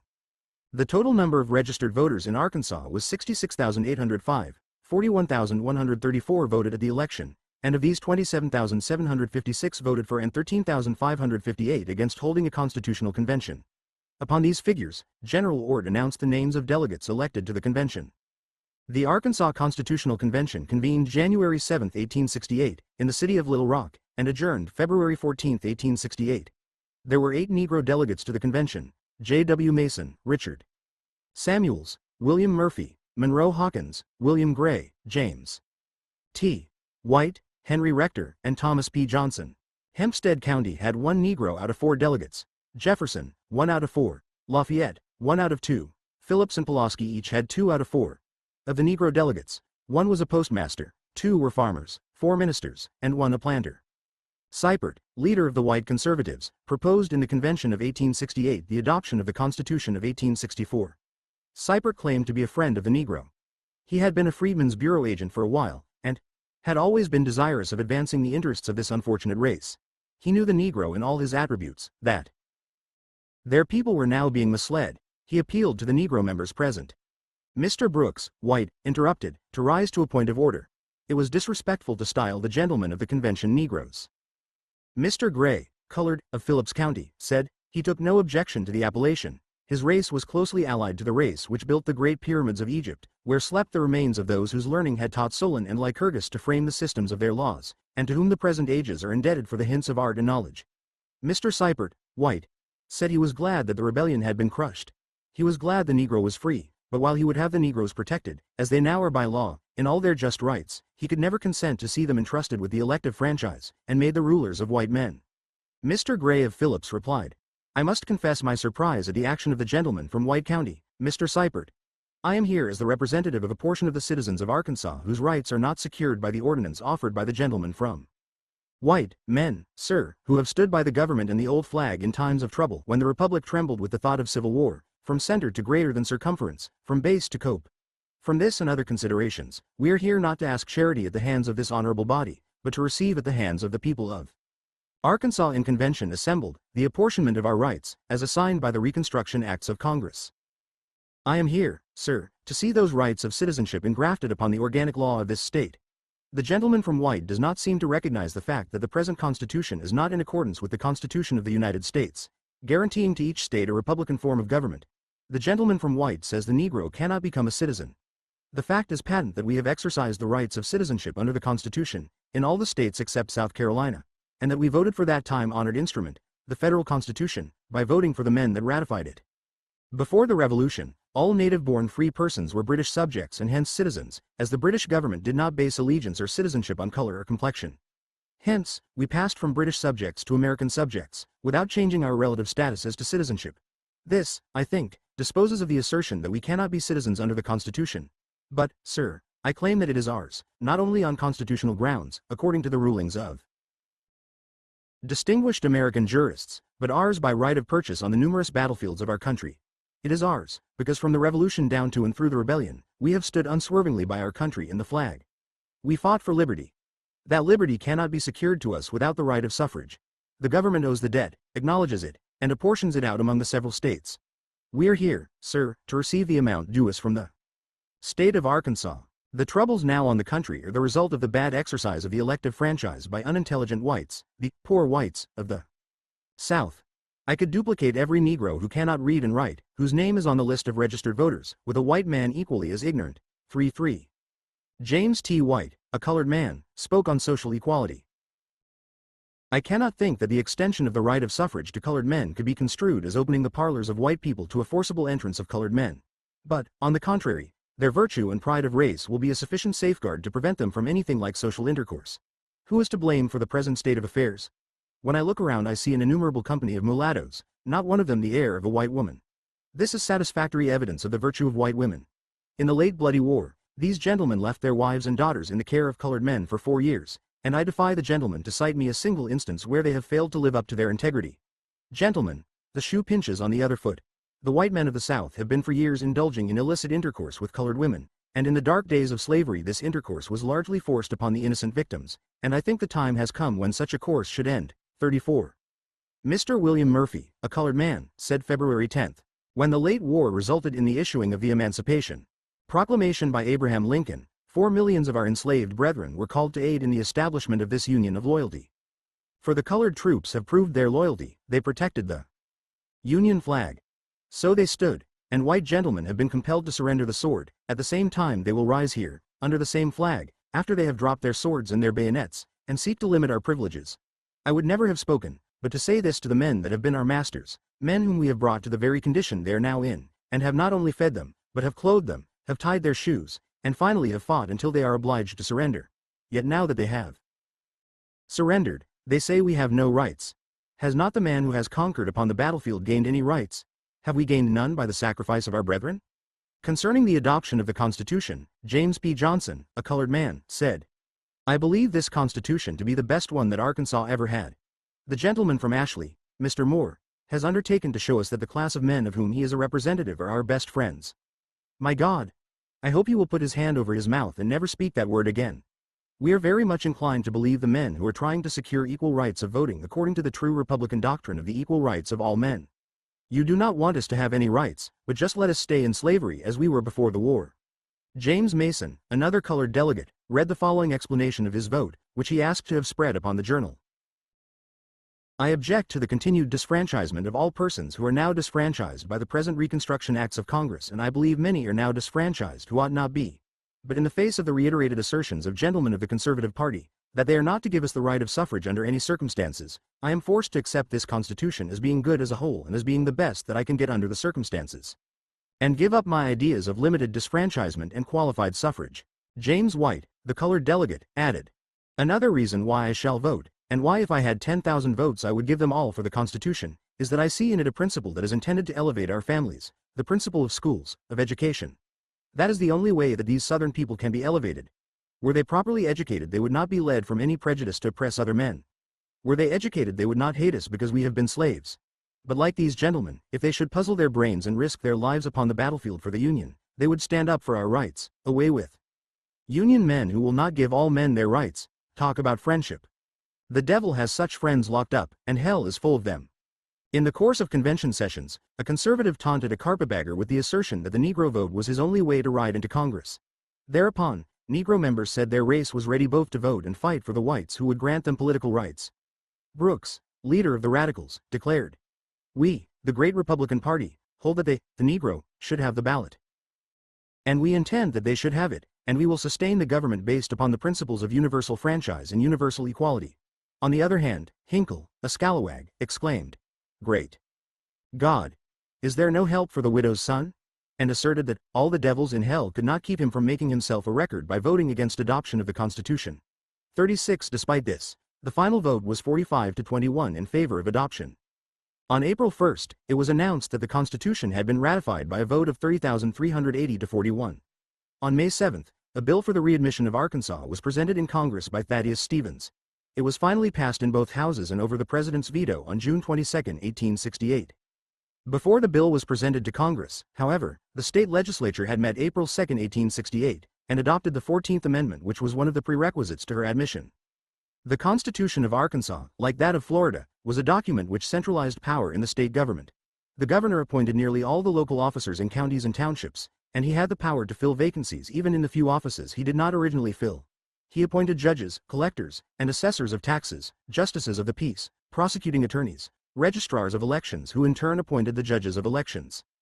In April 1867, a Union convention at Little Rock nominated a state ticket and succeeded in electing Powell Clayton as governor. 1. Negro, John Payton of Pulaski County, was on the committee of resolutions. Otherwise the Negro was not represented among the officials in this party convention. During 1868 to 1873, Clayton ruled Arkansas with an iron hand, while the Ku Klux Klan practically carried on civil war. In 1869 an anti-Ku Klux Klan law of great severity was passed which prevented all secret political organizations, and declared their members public enemies. Even the possession of a Ku Klux Klan costume was a criminal offense. The law was sternly enforced, and the Klan disbanded after a season of martial law. In February 1873, a severe civil rights law was passed which compelled hotels and places of public amusement to admit colored people and ensured them equal school facilities in separate schools. Fines of $200 or imprisonment of 3 to 12 months were provided. Officers of the law may be prosecuted for failure to enforce it, and prosecuting attorneys, sheriffs, coroners, justices of the peace and even constables are to institute proceedings, and are obliged to do so. Many of these officers throughout the state are colored men. I was told there had been but a single case under this act, in which a saloonkeeper was fined $25. I noticed that some drinking saloons had 2 bars, one for each color, but I also saw in several cases black and white men drinking together. The Negroes have shown no disposition to make the law offensive. 37. The rulers of the state constituted a closed ring which had no Negro members, but its power depended on controlling the Negro vote, and on the disfranchisement of about 20,000 of the former Confederates. Those disfranchised were given the right to vote by constitutional amendment in 1872. In April 1874, a civil war broke out in Arkansas between Baxter, the regular Republican, and Brooks, a reform Republican. Each claimed to be governor. Baxter was recognized by the legislature, but Brooks took possession of the state buildings by force. They appealed to President Grant. Grant refused to take part, but the federal forces prevented the two parties from fighting. Grant finally recognized Baxter as governor because the legislature had, and ordered the Brooks forces to disperse. A constitutional convention was held which cut down the length of the governor's term and his power. Brooks now allied himself with the Democrats and declared that the constitutional convention had not been called according to law and was the result of conspiracy. The Democratic convention nominated Garland. The Republican convention, not recognizing the election as lawful, made no nominations. Garland was therefore elected. Grant came to the conclusion that the constitutional convention was illegal and that Brooks was still governor, but Congress declared against federal interference. Finally, in 1874, the Democrats secured complete control of the state. Arkansas thus was a contrast to Louisiana. Law and order conquered, but it conquered not for the purpose of giving the Negro any economic power, or, in fact, anything at all except schools and the Civil Rights Bill. The government dictatorship was frankly capitalistic and for the benefit of capital and the protagonists who represented it. Texas had, in I-860, 182,921 Negroes and 420,891 whites, thus putting this state among those where the Negro population was a decided minority, and white immigration destined greatly to increase the preponderance of the whites. The division of the planters and poor whites was less distinct in this state than in many others. There was plenty of rich land and the poorest white men could get a start. This increased the demand for labor. Texas was one of the southern states that had considerable prosperity during the war. She was outside the area of conflict. Excellent crops were raised and slave labor was plentiful. Many slaves were deported to Texas for protection, especially from Louisiana and Arkansas, so that Texas could furnish food and raw material for the Confederate States. And on the other hand, when the blockade was strengthened, Texas became the highway for sending cotton and other goods to Europe by way of Mexico. There were many losses because of the distance, the dishonesty of traders, and lawlessness. Nevertheless, these were offset by the high prices. When the war neared its end, the Confederate troops in Texas got out of hand and began rebelling and looting. Towns like Houston were burned, and clothes and food and all sorts of goods stolen. The Texas Republicans stressed the ruinous effect of freeing 4 million of ignorant and helpless blacks, and said that the people of the North would be glad to witness a return of slavery, because it would raise larger crops and a richer market for Yankee manufacturers. This paper did not think that slavery would be abolished for at least 10 years, and that in the meantime compulsory labor would continue. Under the Army officials, the compulsory labor did continue, but when the officials of the Freedmen's Bureau arrived, they began to supervise contracts. There was the usual complaint that Negroes were not keeping their contracts, together with reports that they were working well. President Johnson appointed A.J. Hamilton as provisional governor. He was a native of Alabama but had come to Texas before the war. He had refused to join the seceding states and fled to Louisiana, where he became a brigadier general in the Federal Army. When he arrived in Texas, he found everything in confusion. Money had been stolen from the treasury, the Capitol building was without a roof, and there was general anarchy. Hamilton protested to Johnson against the tendency of the farmers to keep the Negroes as slaves.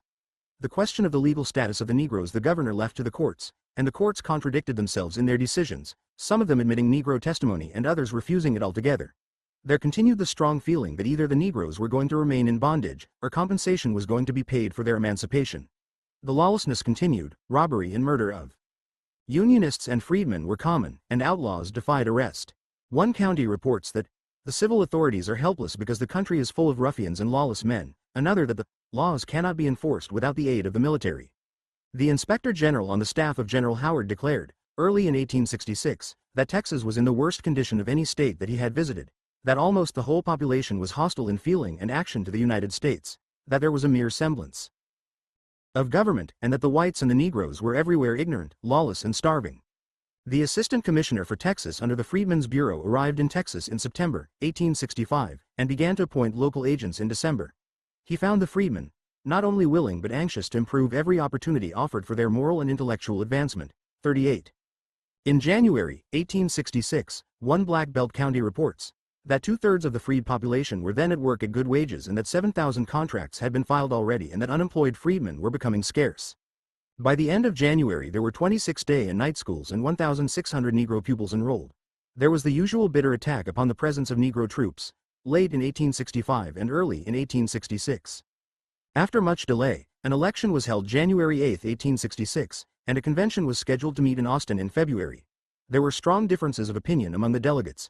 Dalrymple said, "My opponents, each and all, concede something to the Negroes, some more, some less, approximating to equality with the white race. I concede them nothing but the station of hewers of wood and drawers of water. If a republican form of government is to be sustained, the white race must do it without any Negro alloy. A mongrel Mexico affords no fit example for imitation. I desire the perpetuation of a white man's government." Colonel M.T. Johnson of Tarrant County declared his opposition to granting the Negro any political rights whatever, and insisted that he should be made to work by uniform laws regulating pauperism, labor and apprenticeship, but at the same time asserted the necessity of treating him with justice and kindness in his helpless condition. There seems to have been only one candidate, E. Degener, a prominent German of San Antonio, who openly advocated Negro suffrage. One prominent Texan, John H. Reagan, a prisoner of war at Fort Warren, Massachusetts, wrote a thoughtful letter in August which was published in Texas in October. He pointed out that the South was in the position of a conquered nation, that Texas would not be restored until it did what the North demanded, and that the North demanded protection against secession, the abolition of slavery, and civil rights for the freedmen. Moreover, it was probable that this alone would not satisfy the North and that it would demand Negro suffrage. Reagan, therefore, advised that Negro testimony be admitted in courts, and that an intelligence and, possibly, a property test be set for admission to the right to vote regardless of race or color, provided that no persons previously entitled to vote should be deprived of the right by the new requirements. President Johnson secured a parole for Reagan, and it was hoped that he would have influence on the state, but his wise advice raised such opposition that he long refrained from further discussion. A refusal to accede to these conditions would only result in a prolongation of the time during which you will be deprived of the civil government of your own choice, and will continue subject to military rule. 39. When the convention assembled, the former secessionists were in control. The governor in his message stressed the necessity of giving full civil rights to the Negro and the possibility of political suffrage. He said, "I do not believe that the great mass of the freedmen in our midst are qualified by their intelligence to exercise the right of suffrage, and I do not desire to see this privilege conferred upon them, but, if we fail to make political privileges depend upon rules of universal application, we will inevitably be betrayed into legislation under the influence of ancient prejudices and with a view only to the present. I think that human wisdom cannot discern what is to be the future of the African race in this country. I would not be willing to deprive any man, who is qualified under existing laws to vote, of the exercise of that privilege in the future. But I believe it would be wise to regulate the qualifications of those who are to become voters hereafter by rules of universal application." 40. The convention dawdled and spent most of its time electioneering for the senatorships, and entered into a metaphysical discussion as to whether secession was illegal from the beginning or should simply be disavowed at present. Finally, the usual Southern circumlocutions were adopted. African slavery had been terminated by the United States government, and therefore it should be discontinued in Texas. Negroes were to have property rights but could testify only in cases involving Negroes, although the legislature could, when it wished, give them full rights of testimony. The German Degener was alone in his advocacy of Negro suffrage. There was some debate on repudiating the civil debt, which had been recklessly increased to nearly $8,500,000. After a session of 8 weeks, the convention adjourned, having failed to take any really advanced step, except the grudging recognition of emancipation. Immediately preparations were made for the coming elections, and a considerable party wanted to drive out all Union men and nullify the emancipation of Negroes. The planters supported the president of the convention as governor and opposed Negro suffrage. Their ticket was elected by a large majority and eventually recognized by the president. Former Confederates, elected as senators, were unable to take the test oath. They and the representatives were refused seats in Congress. The 13th and 14th Amendments were presented to the legislature, the first without comment and the second with unqualified disapproval. The 14th Amendment was rejected by a vote of 70-5 in the House, and a large majority in the Senate. Reagan again called attention to the trend of events, and advocated qualified Negro suffrage and the right of Negroes to testify in the courts. His letter produced only irritation. The new head of the Freedmen's Bureau, General Cadeau, favored the employers as against the Negro laborers and established heavy fines for enticing laborers away from employers. A black code gave certain rights to freedmen not prohibited by the Constitution, but forbade intermarriage, voting, holding public office, serving on juries, or testifying in cases where Negroes were not concerned. Johnson urged that civil rights be extended to the colored people if it had not already been done. Violence continued in the spring and summer of 1866. The town of Brenham was burned, soldiers broke up a Negro ball, and there was general lawlessness. Gangs of horse thieves and desperados were roaming about. Federal officials reported that Union men and Negroes were fleeing for their lives and that murders and outrages on Negroes were on the increase, while criminals were always acquitted. Cadeau substituted yearly contracts instead of monthly contracts in the cotton districts, and tried to assure the freedmen of their wages. He repudiated the labor law passed by the legislature, but his successor adopted some of its provisions. March 19, 1867, Sheridan was made commander of the 5th Military District, consisting of Louisiana and Texas. Unable to secure the release of large numbers of Negroes imprisoned on trivial charges, Sheridan issued his jury order excluding from juries persons who were unable to take the test oath. Sheridan declared that one trial of a white man for killing a Negro was a farce. Meantime, the registration of voters under the new congressional legislation began. The Negroes were eager to vote. A new state Republican Party was organized, and there was advocacy of free common schools and free homesteads from the public lands to all without discrimination of color. E.M. Pease was appointed governor by Sheridan. July 30, 1867, and Throckmorton removed. Pease was a native of Connecticut but had been in Texas since 1835, and during 1853 to 1857 had been governor of the state. He opposed secession. There arose among the Republicans a severe difference of opinion as to how far the former Confederates should be disfranchised. The president in August removed Sheridan from command and substituted Thomas. 10 days later he substituted Hancock for Thomas. Hancock assumed command in November. He was a Democrat and a follower of Johnson. He reversed Sheridan's order concerning juries, and declared that the country was in a state of profound peace. Pease flatly contradicted this and said there had been 100 murders during the past year, with only 10 arrests and 5 trials. He declared that, because of Hancock's order concerning juries, there had been an increase in crime and hostility to the government. Agitation arose because it was said that Negroes were carrying arms, although it was well known that every white Texan was habitually armed. A Negro meeting which was addressed by a Supreme Court judge was broken up, and the judge complained. None but a Johnson man could be tolerated here. He must cuss Congress and damn the nigger. General Hancock is with the president politically and will only execute the letter of the law to escape accountability. There is not an intelligent rebel in all the land who does not understand him. 41 During 1867 there was bad feeling between the races. The whites especially resented arms in the hands of the Negro soldiers. And the impossibility of convicting white aggressors upon black men was continually manifest. A judge declared that it was impossible to convict a white man of any crime on Negro testimony. Where the crime was against a Negro, to convict a white man of murder in the first degree was out of question. Registration of voters had begun early in the summer of 1867 but went on slowly. The conservatives first proposed not to register, and then afterward changed their minds and registered with the plan of staying away from the election. The election was held in February, 1868, and showed that comparatively few whites had been disfranchised. 59,633, or 14% of the white population, registered in 1867, and 49,497 Negroes, or 27% of the colored population. A majority of the whites voted against the convention but the blacks carried it. The total registration was 109,130, and the white registration was about equal to the total vote in the campaign of 1866. The election was quiet, and the convention won by an overwhelming vote of 44,689 to 11,440.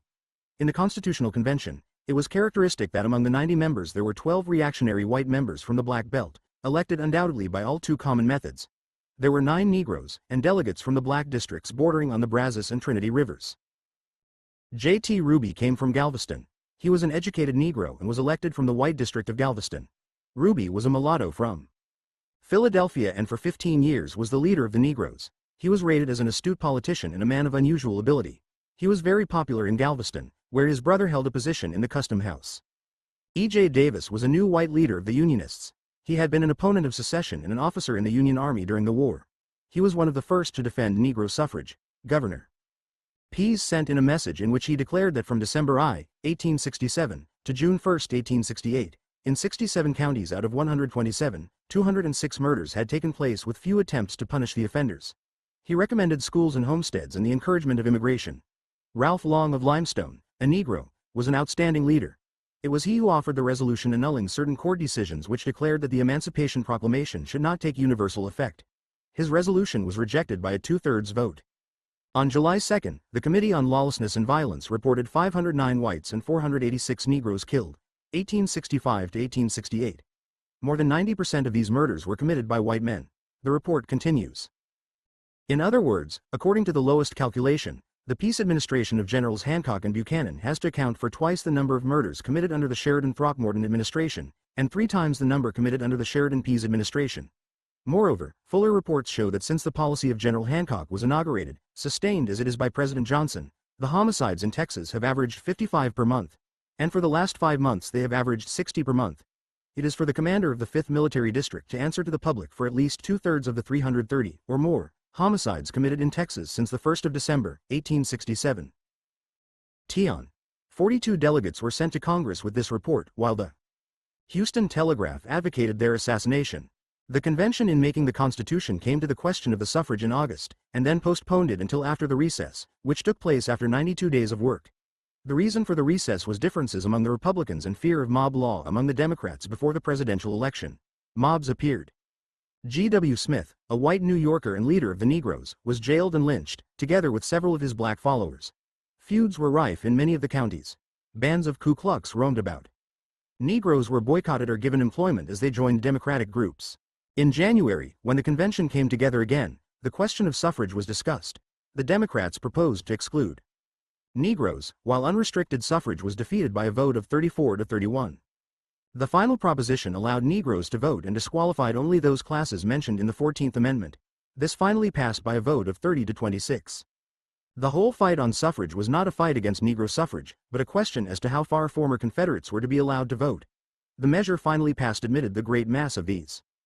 Hamilton, the former provisional governor, secured the final triumph of a policy of leniency toward the ex-Confederates. This divided the Republicans into 2 factions, one which wished to disqualify the Confederates more completely, and the other which was willing to share the practical control with the Confederates.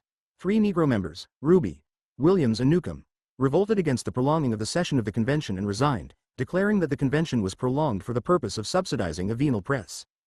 Ruby declared that the present Reconstruction Convention has lost, through many of its members, all regard for dignity and honor as a legislative assembly, and that its continued assemblage will only terminate in disgust to the entire country.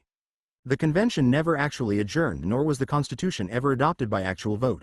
The most meritorious features of the Constitution were the abolition of slavery and the liberal provisions for the schools. The Constitution established free public schools and decreed that the receipts from public lands should go to the school fund, besides other revenues. A state superintendent of public instruction was appointed. As a final result, Davis became the leader of the Radical Republican Party, while Hamilton was the leader of the Conservatives and was backed by Johnson. The result was a contest in which Hamilton could only hope to win by getting a large number of white Democratic votes, while Davis sought the bulk of the Negro votes, because of their fear of disfranchisement at the hands of the ex-Confederates. The election took place in 1869. It was quiet, although there were accusations of fraud in various parts of the state. E.J. Davis, by the efforts of Ruby, who marshaled the Negro votes, was elected governor by a small plurality. In the ensuing legislature, the 14th and 15th Amendments were adopted almost without opposition, and March 30, 1870, the representatives of Texas were admitted to Congress. Thereupon, E.J. Davis became governor instead of provisional governor. In April, Governor Davis complained of the continuance of lawlessness in many parts of the state. Ruby, the colored leader, was still active in Galveston, working for a new charter for the city. Every effort was made to aid the railroads by renewing land grants and making appropriations of $16,000 in state bonds for every mile built. Davis favored railroads but opposed subsidies and vetoed some of the bills. He kept on declaring that a slow civil war was going on in Texas, and pressed for a state police force. Later, a railroad grab involving $6 million subsidy was passed through the legislature and indignantly vetoed by the governor. In counting up the charges against Davis's administration, not a suspicion can rest against his financial honesty, of which this veto message is an enduring monument. 43. There was a small increase of debt. When Davis came into office in 1870, the state was out of debt, and when he left office in 1874, the debt was $4,414,095. The rate for state taxes had risen from 15 carat in I-860 to $2.2 on $100 valuation in 1866, exclusive of about 60 carat in addition, which was interest on bonds donated to railroads. There had been an ineffectual effort to establish a free public school system in Texas in 1845. In 1869, provision was made to give to the public school fund the proceeds of the sale of all the public lands, which resulted in a magnificent endowment. The Constitution of 1869 authorized the legislature to divide the state into school districts and appoint school directors. Every effort was made to wreck the school system in order to exclude Negroes, but gradually it became solidly established. As the election of 1873 approached, there was great excitement. Davis's chief reliance was on the Negro vote, and he strove especially to get out the Negro vote in the Black Belt counties, where it was largely suppressed. The whites were determined to drive him out. It was in a sense a revolution. There is no shadow of a doubt of fraud and intimidation at this election. Davis Negroes were in many communities ordered to keep away from the polling places, while white men under age were voted, 44. The total vote was surprisingly large, probably because it was fraudulent. Davis was defeated by a vote of 85,549 to 42,663, and the majority of the legislature were Democrats. The state Supreme Court held the election irregular because of the case of a single individual, and Governor Davis attempted to prolong his term, but this meant civil war. Negro militia was on hand to prevent Democrats from taking possession of the Capitol, and open hostilities were imminent. Davis telegraphed Grant, but military aid was refused, and finally Davis retired. The problem in this frontier state never reached its vital economic phases until long after Reconstruction. During this Reconstruction period many Negroes held office. There was a lack of whites who could take the test or oaths or who were willing to act as supervisors, registrars and clerks. The Negroes were usually on these boards and sometimes were appointed even when whites were available. They became indeed so outstanding as officeholders for a while that the Houston Telegraph sounded a warning that unless the full strength of the whites should be enlisted, there would be large numbers of Negro officeholders, and that they would try to take the land out of the hands of the present owners. There were Negroes in the state militia and on the various police forces, and they formed a military guard when Davis was trying to keep the Democrats from taking forcible possession of the Capitol. In 1872, for the first time, Negroes voted for President. Norris Wright Cooney, a young colored man, born in 1846, became sergeant-at-arms in the Texas legislature and warmly attached to Governor Davis. In 1871, Cooney became one of the school directors of Galveston County. In 1872 he was inspector of customs for the state. Cooney ran for mayor of Galveston in 1875, and his successful Democratic opponent testified to Cooney's interest in sound policy and honest government. He continued for many years to be the incorruptible and intelligent leader of the Negroes of Texas. The borderland between slavery and free labor, including the District of Columbia, Delaware and Maryland, West Virginia, Kentucky and Tennessee, Missouri and the Indian Territory, was vitally affected by the abolition of slavery. Its history during and after the Civil War is not usually included in Reconstruction, and yet it had analogous problems arising from abolition and enfranchisement. Lems are insistently conceived as being exclusively problems of the white population, so that the development of the Negro is followed with great difficulty. Here remains, therefore, a most interesting and neglected field of historical and economic exploration. The District of Columbia is of especial interest because it is the seat of the United States government. The status of slavery there not only was of intrinsic importance, but the nation and the world actually saw slavery in Washington and judged the whole system largely from what they saw. At the beginning of the 19th century, there were 4,027 Negroes in the district. They increased to 10,425 in 1820, and 13,746 in 1850. At the beginning of the war, the Negro population stood at 14,316. Of this population, there were 783 free Negroes in 1800, 6,152, or a majority of the black population, in 1830, and 11,131 in I-860, when they largely outnumbered the 3,000 slaves. Immediately after the war, the Negro population greatly increased, reaching 43,404 in 1870 and 59,596 in 1880. During these years, however, the proportion of Negroes in the total Washington population did not vary greatly. It formed 1/3 in 1810 and 1/3 in 1880. It fell to its lowest point, 19%, in I-860. Because of the prominence of the city, the abolition campaign was early concentrated upon slavery in the district, and gained partial triumph when the slave trade was abolished in 1850. In 1861, a bill to abolish slavery in the District of Columbia was introduced by Senator Wilson, and after much opposition from the border states, it passed the Senate and the House in April 1862, and was signed by President Lincoln, April 16. The result of this law made Washington a mecca for free Negroes, and in a single decade, the Negro population increased 200%. These Negroes had begun their own self-supported schools in 1807. The civil rights of Negroes in the district were fought for continuously by Charles Sumner. He secured the law of April 3, 1865, to make valid Negro testimony in the district courts. He fought segregation on railroad and streetcar lines and the law which prevented Negroes from carrying mail. On his motion, a Negro was admitted to practice before the Supreme Court in 1865, and another in 1867. The right to serve as jurors was not conferred on Negroes until March, 1869. After the abolition of slavery in the District of Columbia, there came an agitation to give the Negroes the right to vote. A large mass meeting was held at the Asbury M.E. Church in 1865. A petition signed by Negroes who could read and write was sent to Congress, and after long debate and postponement for a year, the Negro was finally enfranchised in December, 1866. The bill passed over a veto by President Johnson. In November, 1867, there were 13,294 white voters, and 6,648 Negroes. In 1871, at the election of a delegate to Congress, 17,757 whites and 10,772 Negroes voted. The economic status of the Negro in the district was made very difficult during and after the war because of the large increase in the Negro population. Nevertheless, Negroes accumulated a good deal of property. When, for instance, it was charged in 1865 that they did not own $40,000 worth of property in the whole city, it was proven that in one square their holdings aggregated $45,592. Yet there were poverty and suffering among the Negroes. In 1867, it was estimated that of 32,000 Negroes in the district, one half were destitute. Congress appropriated $15,000 on March 16, 1867, to relieve the freedmen. In February, 1871, an act was passed changing the government of the District of Columbia. The old charters and courts which had been inherited from the Maryland government were discarded in a territorial form of government established with a governor and legislative assembly composed of a council and House of Delegates. The governor and council were appointed by the president, and the House elected by the people. The powers were similar to those granted to new territories, including the right to borrow money, assess taxes, and carry on the government. Alexander R. Shepard, a personal friend of President Grant. He ran a plumbing business, and was a native of the district. Grant appointed him governor. He changed Washington from a poorly paved, badly lighted, unattractive city into a model and beautiful capital. The work was done rapidly and was accompanied by all the current political jobbery. Under any circumstances, the transformation would have cost large sums of money, but with graft and misappropriation of funds, the district was plunged into a debt of many millions of dollars. After sharp agitation, the government was changed again, all the people disfranchised, and the district put under the rule of 3 commissioners.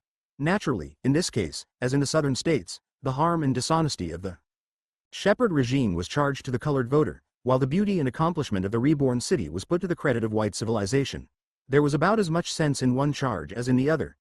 Disfranchisement in the district came at the demand of overtaxed real estate and of reactionary property interests hiding behind the color bar.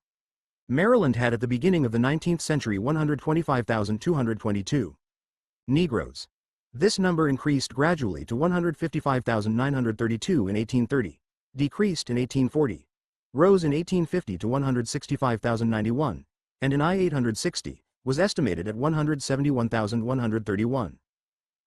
The free Negroes in this population numbered 19,587 at the beginning of the century, and increased rapidly and steadily to 83,942 in I-860. Thus, the black population of Maryland was almost evenly divided at the opening of the war between free Negroes and slaves. Maryland, along with Virginia and the other border states, had some part in the business of raising slaves for sale further south, but not as large a part as these other states. On the whole, her Negro population were artisans, laborers and servants, and the institution of slavery was insecure because of the ease of escape to northern states. The Black Code of Maryland forbade the immigration of free Negroes, although in 1862, the penalty for sale into slavery was abolished. In 1865, immigration was permitted.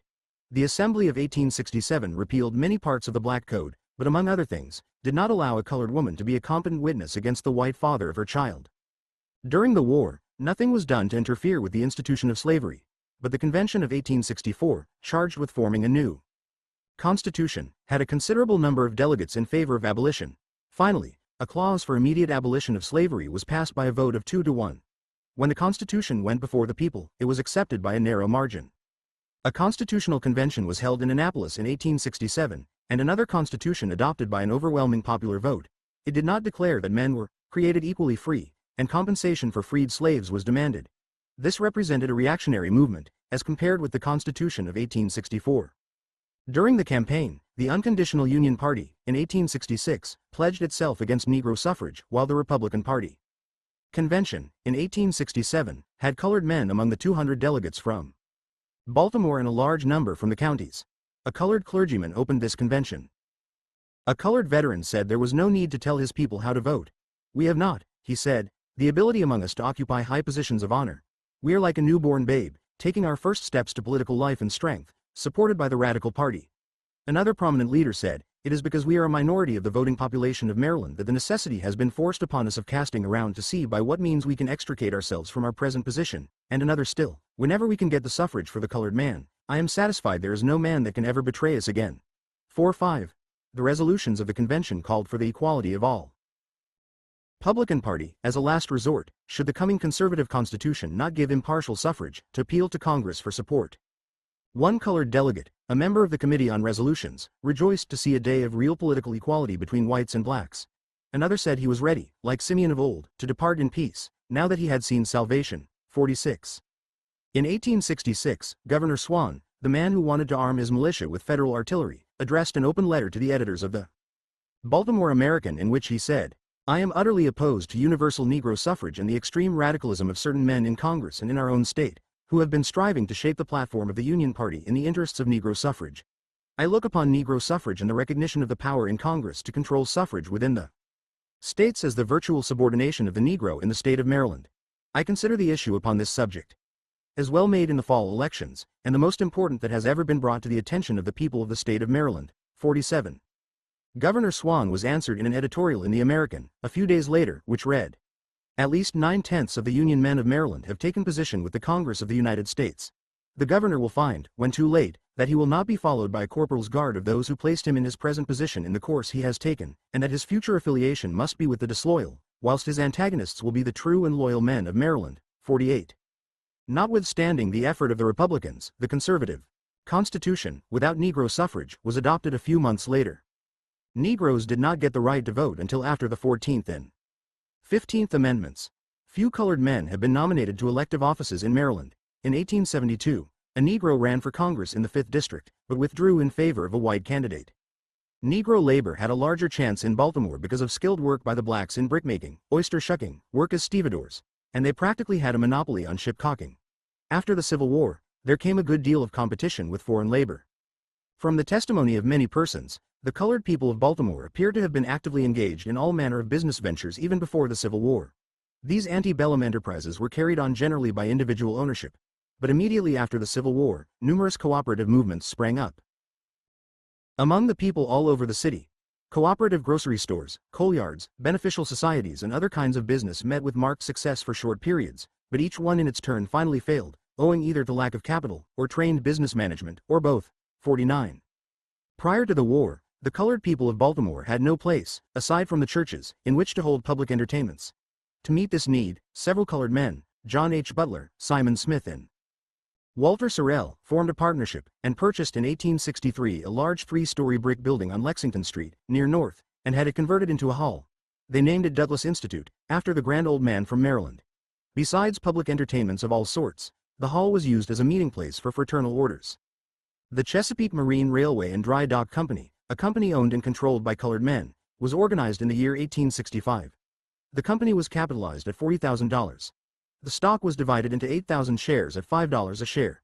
The corporation lived for a period of 18 years, or from 1865 to 1883, and was for many years very successful.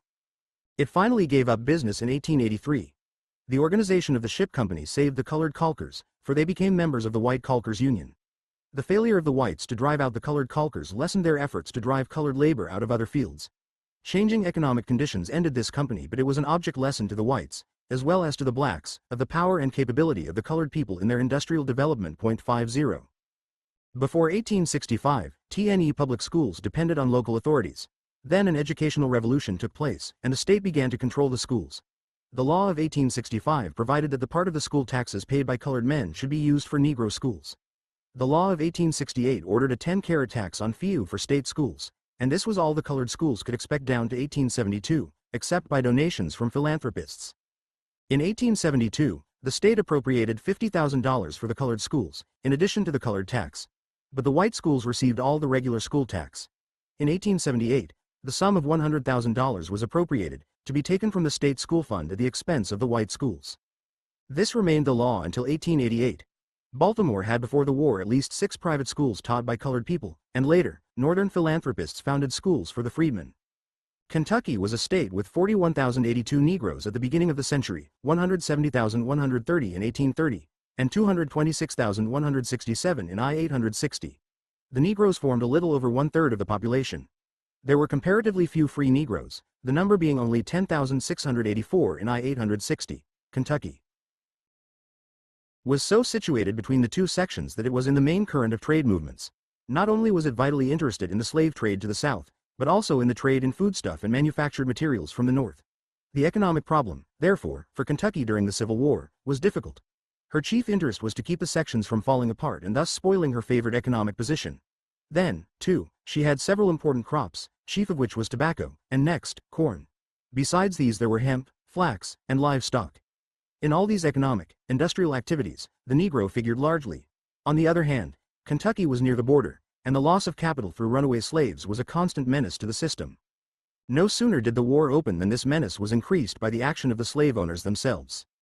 This practice of putting slaves to work on military projects was first begun with the slaves of Southern sympathizers. A network of wagon roads had to be constructed over which military supplies should go. Fortifications had to be built. Large numbers of slaves were early set to work on a road from central Kentucky to Cumberland Gap, and by the middle of 1863, Bois was calling for 6,000 slaves to extend the railway from Lebanon to Danville, 51. In 1863, there was a rumor that the slaves would rise in insurrection at Christmas time, and that Northern troops would aid them. This was followed by the policy of enlisting colored troops into Northern armies. The enlistment of slaves ended the slave system. The cash bounty and offer of freedom brought droves of black volunteers. The Negroes deserted the fields in the midst of growing crops in many parts of the state, and in western Kentucky where they were under better control, steamboats threatened the rivers and with squads of troops raided the plantations, and forcibly took hundreds of Negroes from the fields. In Madison County Negro regiments were used to scour the fields and force the slaves into the army. 10,000 slaves left the state during the year 1863. Slaves enlisted at the rate of 100 a day, and after the war, were freed at the rate of 500 a day, 52. Still the legislature refused to ratify the 13th Amendment. Kentucky regarded the Emancipation Proclamation, issued January 1, 1863, as unwise, unconstitutional and void. Legislation was passed to nullify its execution, and in 1864, slaves were still being sold for $350 to $500 apiece. The Freedmen's Bureau set up the first state organization for Negroes at a convention held in Lexington, March 22 to 23, 1866. It was bitterly opposed because of its attempt to secure colored men justice. In the courts, General Fisk announced that freedmen's courts would be established for the protection of the Negroes, and in the following months, these courts found much to do. This activity scared the legislature into granting the Negro partial civil rights and abolishing the slave code. During 1867, the Bureau arrested 89 persons charged with crimes against Negroes and handed them over to the federal courts for trial. 53. The legislature stubbornly refused to ratify the 13th Amendment. After it had been ratified, Kentucky passed a Civil Rights Act. February 1866, which repealed the old slave code. The bill was passed as the result of a refusal on the part of Congress to remove the Freedmen's Bureau from that state until Negroes had been granted civil rights. The freedmen were given all the civil rights enjoyed by white persons with the exception of sitting on juries and testifying against whites. 54. White labor rivalry was widespread. Guerrilla bands spread all over the state following the war. In March 1865, a band of men stopped a train on the Ohio and Mississippi Railroad by tearing up the track north of the Ohio River, secured $30,000 in United States bonds, robbed the passengers, and fled across into Boone County. A similar crime was committed in 1867 in Simpson County. Some of the members of this gang were arrested. Some of the names these gangs assumed were Regulators, Roney Band, and Skaggs Men. In Madison County, which the Regulators terrorized for 3 or 4 years, a wealthy farmer was hanged. In Mercer County, one was shot and then hanged, another 70 years old was killed, and later, 2 cousins were also hanged. In western Kentucky, the Negroes were warned to leave the country and landowners threatened with having their homes burned if they rented to them. In the election of 1864, the two parties were the Conservatives and the Radicals. The Radical Party was the champion of the rights of the Negroes. A great storm of complaint came from the Conservatives. The military authorities had acted outrageously. They had assumed control of the election, as if it were wholly an affair of the army, and had assumed to decide who should vote, and who should not. Soldiers were stationed around the polls, and at many places, there were Negroes, holding lists of names of people who some radicals thought should not vote. None of these were permitted to approach the ballot box. All were simply people who were opposed to the 13th Amendment. 55. In the meantime, Negroes began their political organization on Emancipation Day, and the 4th of July held celebrations with parades. The celebration of July 4, 1868, was attended by 15,000 Negroes from Fayette and surrounding counties. Radicals estimated that there would be over 50,000 Negro votes, and that only through these votes could they overcome the conservatives. The proposed 14th and 15th Amendments encouraged the Radicals to anticipate victory by organizing Negro voters. It was predicted that there would be 100,000 Negro votes. The Louisville Commercial declared that elections thereafter would not be the one-sided affairs of 1867, 1868, and 1869. Picnics and celebrations were held on the passage of the 15th Amendment, where the Negroes gathered in great numbers, and where the Radicals used their full opportunities to make speeches and to organize and control the new voters. One of the celebrations was held in Paris, Kentucky, and was attended by more than 6,000 Negroes. The most ambitious move to organize the Negroes was made in a convention in Frankfort in February, 1870, where Negroes from almost every county in the state gathered together. This first Republican convention of the colored citizens of the state of Kentucky was refused the legislative halls, but it seems to have lost no prestige by meeting elsewhere, for one of its members boldly declared, "The eye of the world is upon Major Hall," where they finally met. The planters and capitalists made a counter-stroke by starting a noisy agitation for Chinese and other foreign labor. Many Negroes were alarmed. Partly as an answer to this, and for other purposes, a Negro Convention was held in Louisville, Kentucky, on July 18, 1869. There were 250 delegates in attendance. The subjects discussed were political and economic as well as educational. They included the abolition of the relics of slavery, equal education, the rights in the courts, equal taxation, the ratification of the 15th Amendment, and the purchase of real estate. 56. The Negroes advised the young men and youth of Kentucky to learn trades and engage in agricultural pursuits as a proper mode of supporting themselves and giving encouragement to mechanics and agriculture, and by all means to procure homes for themselves and families. In Fayette County, a meeting of Negroes was held in which they expressed their willingness to work and enter into labor contracts with whites. An intelligence office of the ex-soldiers maintained a labor agency. During the first half of 1869, 3,000 Negroes were supplied with jobs through them. On August 20, 1869, the Negroes observed a day of Thanksgiving for their success. Evidently, the whites were praised for their cooperation. They contributed ham, beef, flour, and other provisions for the celebration. The first test of Negro suffrage came in 1870, when county offices were to be filled. The Democrats attempted to arouse the Negroes to demand offices so that the Radicals would be estranged. The Democrats did not intend to invite Negro support, and they early saw that it would be dangerous to interpose violent opposition to Negro voting. What then should be their position toward inviting his support? Henry Watterson believed that the Negro suffrage should be accepted as an established fact and that Negro voters should be welcomed as much as others. But the whole idea of Negro suffrage was so fearful and repulsive to the Democrats that they plead with the reasonable Radicals, as sensible men, to halt and think seriously for at least 1 minute. They sought to drive out of the party many Radicals by holding up to them the specter of Negro officials. In fact, they pushed the logic with great emphasis on every occasion that if the Radicals embraced the Negroes, they must give them offices. They hoped to arouse the Negro on this point to demanding offices, and thereby imperil his relations with his allies. 57. Cheating and fraud were eventually resorted to. Many Negroes were prevented from voting by requiring receipts for taxes which had been assessed on them. There were insufficient facilities for voting, purposely leaving the Negroes waiting until the sun went down. An endless number of irrelevant questions were asked, requiring in one place from 20 to 25 minutes for 4 Negroes to vote, while 10 to 15 whites could vote during that time. The question of offices became increasingly important for the Negroes. It was not merely a matter of personal ambition, but here, as in the Deep South, a question of the administration of the law which they with perfect right feared to trust entirely to the hand of whites. In 1873, a Negro convention declared that since they had voted for the Radicals, they should now have a reasonable portion of the offices, and if claims were to be ignored, they would cease to be indebted to this party any more than to any other. In 1867, the Negroes owned $1 million of taxable property on which they paid a tax of $3,661. Most of this wealth consisted in land, which they greatly coveted. By 1871, Negro agricultural fairs were held in many of the counties. The freedmen were encouraged by bureau agents and by other people to be frugal and begin to save money. The branches of the Freedmen's Saving and Trust Company, located in Louisville and Lexington, contained $171,000 in savings belonging to Negroes when the crash came. 58. The economic rebirth of the state went on with Negro help. The number of farms increased in this decade, 1860-1870, from 90,000 to 118,000. The last year of the war, 1864-1865. Tobacco dropped from 127 million pounds to 54 million. Wheat from 8 million bushels to 3 million. Hemp from 10 million pounds to 2 million. Hay from 135,000 tons to 127,000. Barley from 161,000 bushels to 137,000. Corn increased from 39 million bushels to 58 million. An increase in crops began in 1867 and attained the pre-war mark by 1871. The comparison of the produce of these 2 years shows an increase. In tobacco from 54 million to 103 million pounds. Hay from 127,000 to 320,000 tons. Barley from 161,000 to 243,000 bushels. Corn fell from 58 million to 54 million bushels. Tennessee was a border state which formed in many respects an economic complement to Kentucky. The state had at the beginning of the century 3,778 Negroes.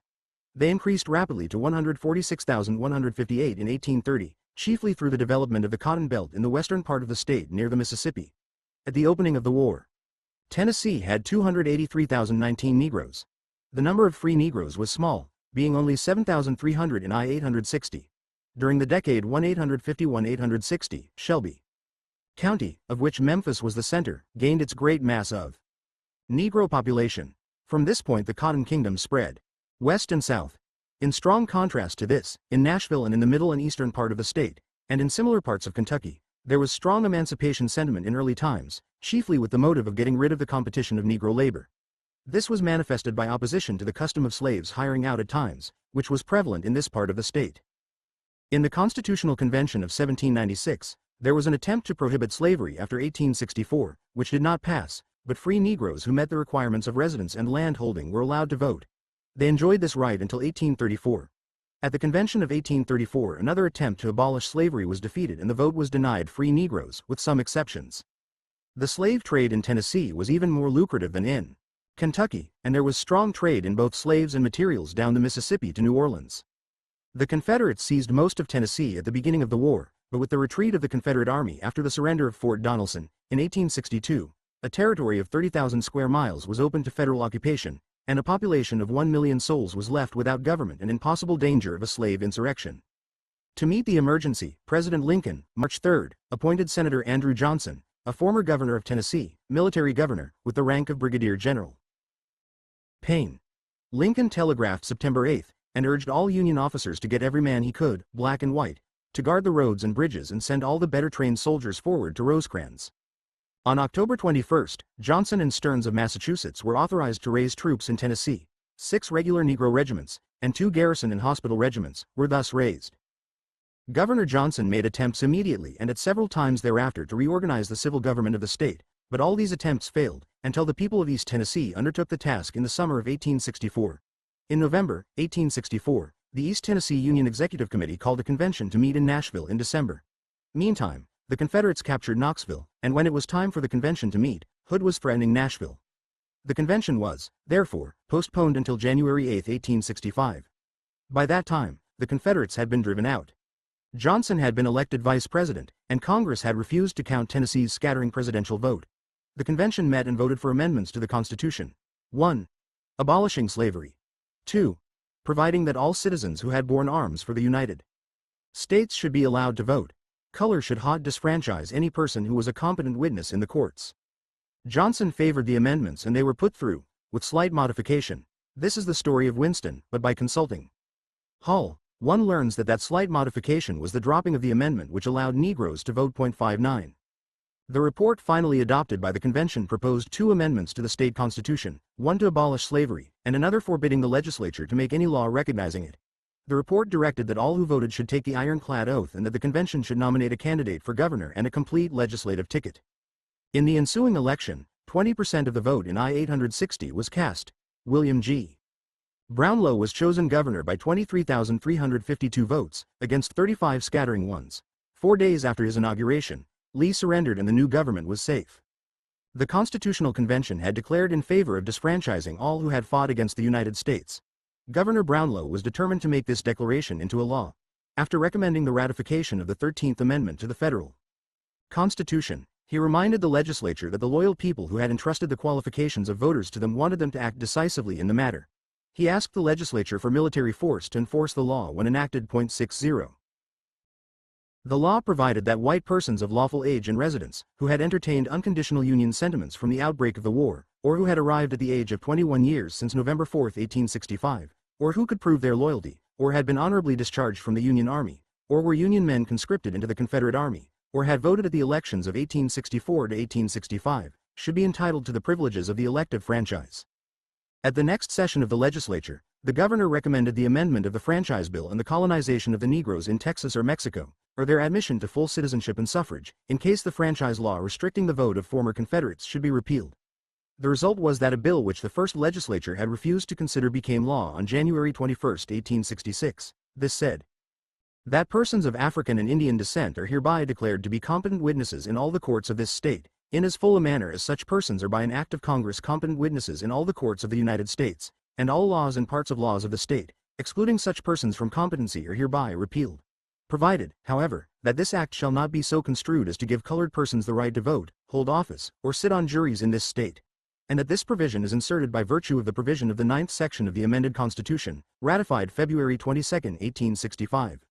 Race prejudice was strong in East Tennessee, based on the economic rivalry of Negroes and poor whites. East Tennesseans, though opposed to slavery and secession, do not like niggers.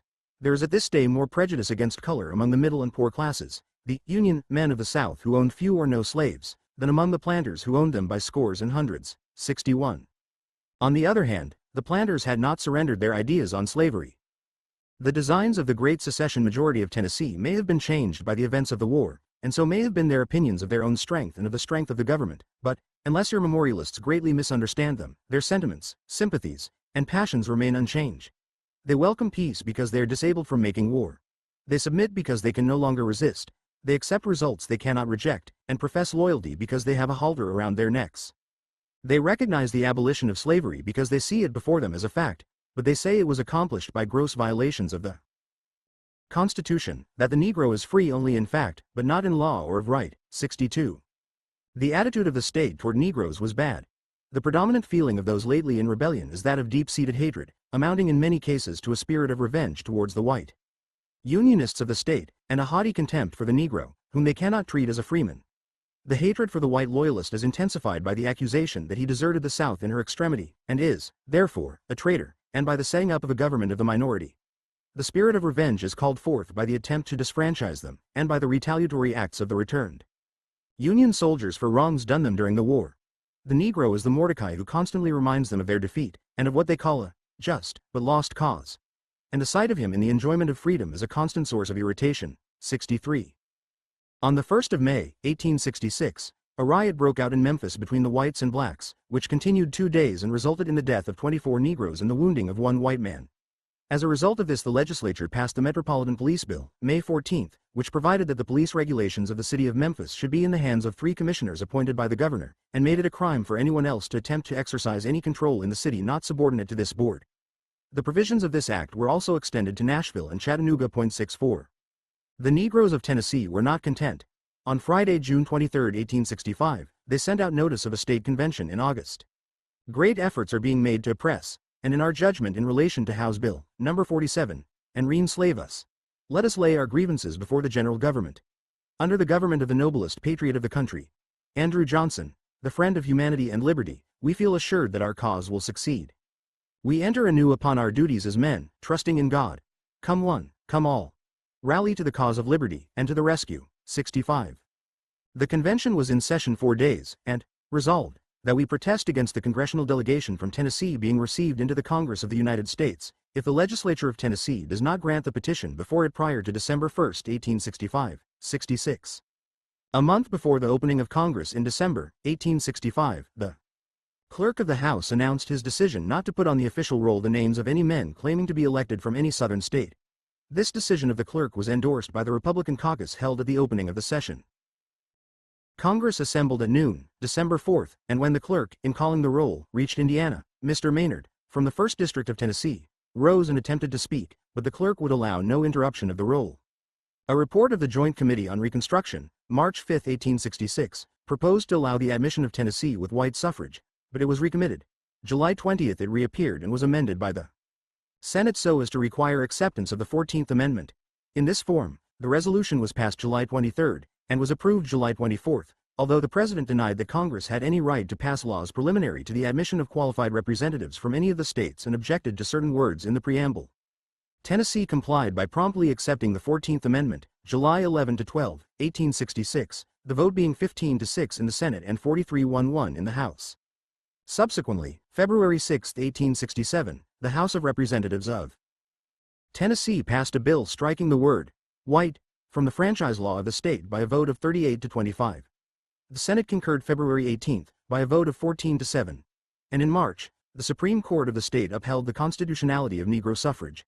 The Republican platform in February 1867 severely attacked Andrew Johnson as an unprincipled adopted son, but said nothing directly about the Negro.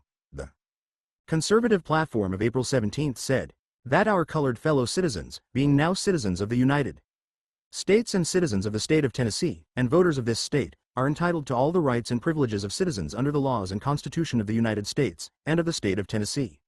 In a race for Congress in 1872, Johnson made a bid for the Negro vote. In the western counties, crowds of Negroes attended the speaking, some evidently anxious to make good citizens. Addressing these colored people, Andrew Johnson explained his position. If fit and qualified by character and education, no one should deny you the ballot, he said. I have been ridiculed for saying I would be your Moses, he continued. Yet I say again, I will be your Moses, and if you have a certificate to vote you should be allowed to vote. 6t. There were 2 or 3 Negroes in the Tennessee legislature during Reconstruction, while others served as state and city officers. Nashville at one time had a third of its city council composed of Negroes. Missouri was a western state which became Southern because it was on the great national highway to the south and its political weight was needed by the Southern oligarchy. It was thought that if Missouri remained a slave state, Kansas, Colorado, and California would follow, and the Southern Empire would be safe. But if Missouri was lost, slavery would be restricted, with its whole western dependence on Texas. Missouri had few Negroes, 3,618 at her first census, 59,814 in 1840, and 118,503, about a tenth of her population, in I-860.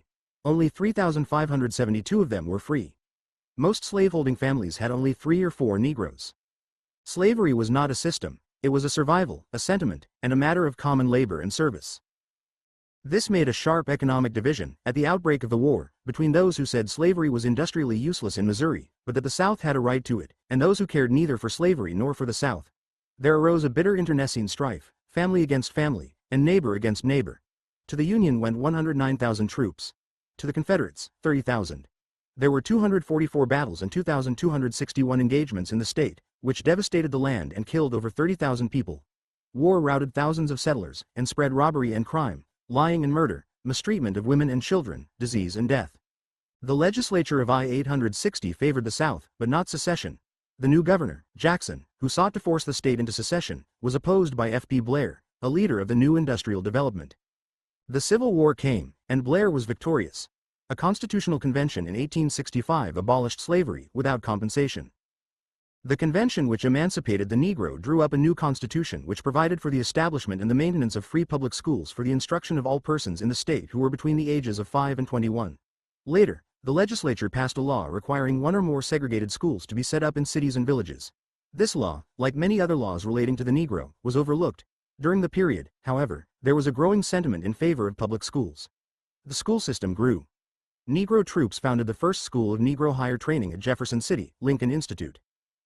The Radicals carried the elections of 1866 and 1868, but nevertheless, the state constitutional amendment enfranchising the Negro in Missouri was defeated. The amendment was submitted by the legislature, but was lost by more than 19,000 votes. The opposition came from the Democrats, who voted solidly against it, and from a goodly number of radicals, also. The question of enfranchising the Negroes had been an important issue in the state ever since they had been freed in 1865, but it was submitted to the people in the form of a constitutional amendment but once Frage upon the Negro was ratified and put in force before the amendment to the Constitution of Missouri could be brought up again. This settled the issue without any further contest in the state. Here, then, is a sketch of the part which Negroes took in the Reconstruction of various southern states, together with some indication of their action along the border. It is incomplete, and for that reason, inconclusive. And yet, no one can read these records, and the documents upon which they are based, without concluding that this was a perfectly normal development, that these black men were ordinary men who, according to their training and experience and particularly according to their economic condition, did extraordinarily well and do not in the slightest degree deserve the contempt and unbridled abuse that has been put upon them. They were not primarily responsible for the exceeding waste and corruption in the South any more than the laboring class was to blame for the greater waste and dishonesty in the North. they were not proven incapable of self-government. On the contrary, they took decisive and encouraging steps toward the widening and strengthening of human democracy. It is only the blind spot in the eyes of America and its historians that can overlook and misread so clear and encouraging a chapter of human struggle and human uplift. Then speed the day and haste the hour. Break down the barriers, gain the power. To use the land and sail the sea. To hold the tools, unchecked and free. No tribute pay, but service give. Let each man work that all may live. Banish all bonds and usury. Be free, set free. Democracy, democracy. A.W. Thomas. I.O. Holden, Memoirs, John Lawson Monographs, pp. 138-139. 62. Report of Joint Committee on Reconstruction, 1866, p. 91. 14. Counter-Revolution. Of Property. How, after the war, triumphant industry in the North coupled with privilege and monopoly led an orgy of theft that engulfed the nation and was the natural child of war.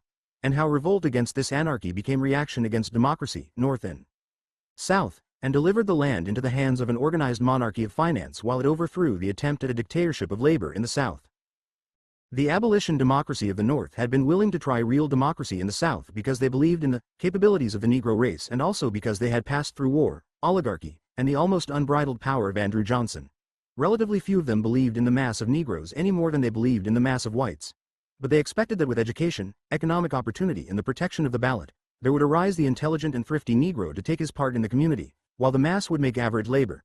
Perhaps they did not expect the proportion of thrift and intelligence to equal that of the whites, but they knew certain possibilities from experience and acquaintance. The machinery they were compelled to set up, with the cooperation of Northern industry, was a dictatorship of far broader possibilities than the North had at first contemplated. It put such power in the hands of Southern labor that, with intelligent and unselfish leadership and a clarifying ideal, it could have rebuilt the economic foundations of Southern society, confiscated and redistributed wealth, and built a real democracy of industry for the masses of men. When the South realized this, they emitted an exceeding great cry, which was the reaction of property being despoiled of its legal basis of being. This bitter complaint was all the more plausible because Southern labor lacked sufficient intelligent and unselfish leadership.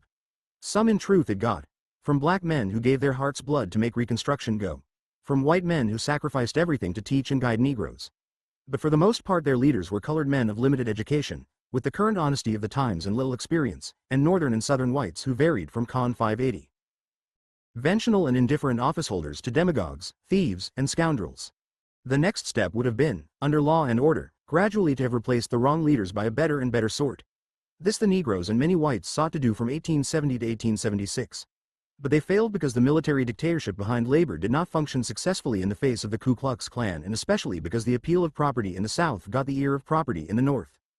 After the war, industry in the North found itself with a vast organization for production, new supplies of raw material, a growing transportation system on land and water, and a new technical knowledge of processes.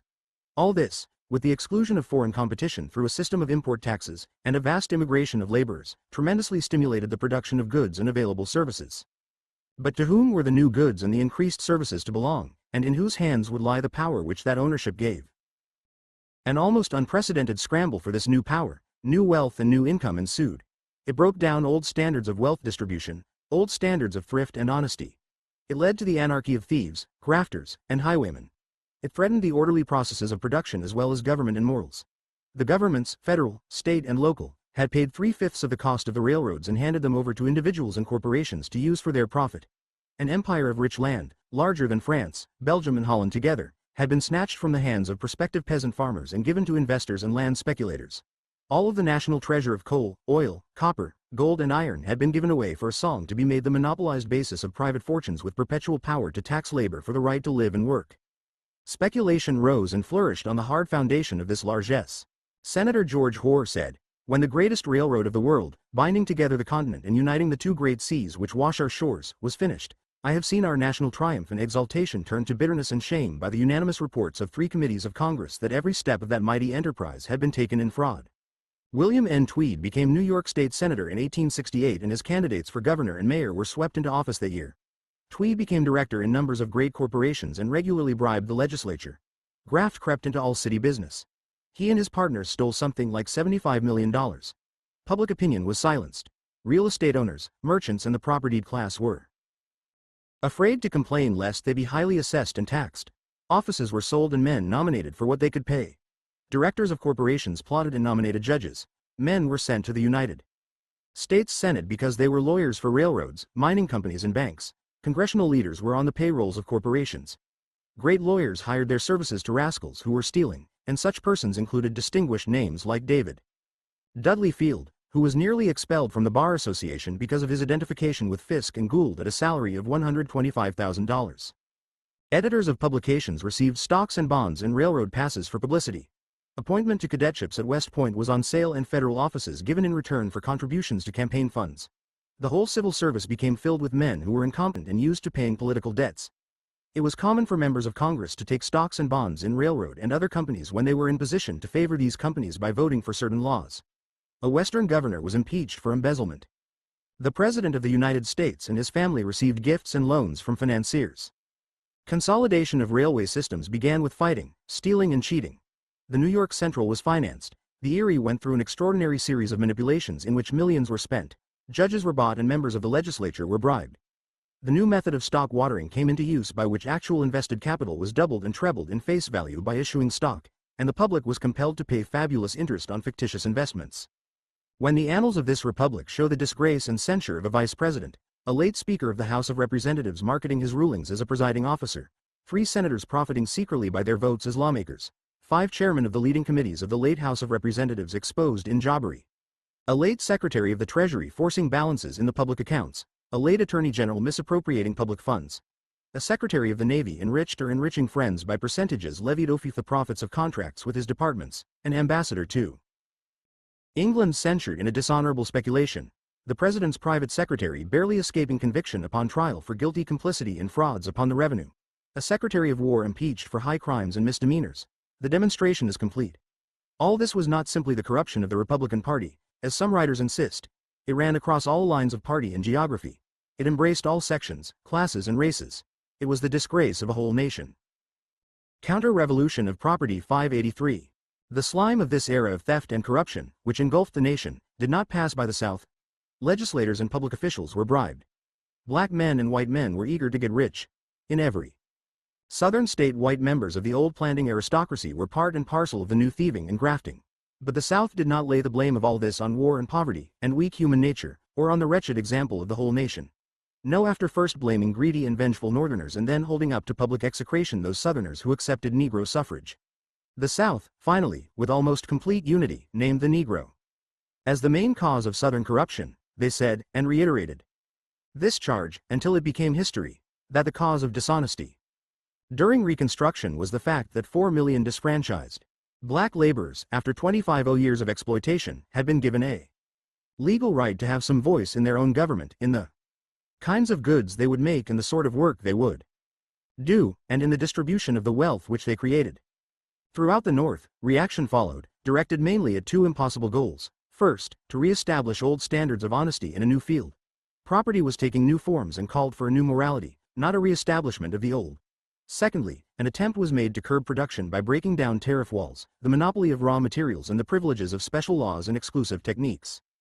But this was also difficult if not impossible so long as the rewards of monopoly and privilege were so spectacular and the powers bestowed so tremendous. Thus the old dictatorship carried on by property interests failed, while at the same time a new super-dictatorship arose. The dictatorship of property, as represented by the wild freebooting from the close of the war to the panic, had proven to many minds that free competition in industry was not going to bring proper control and development.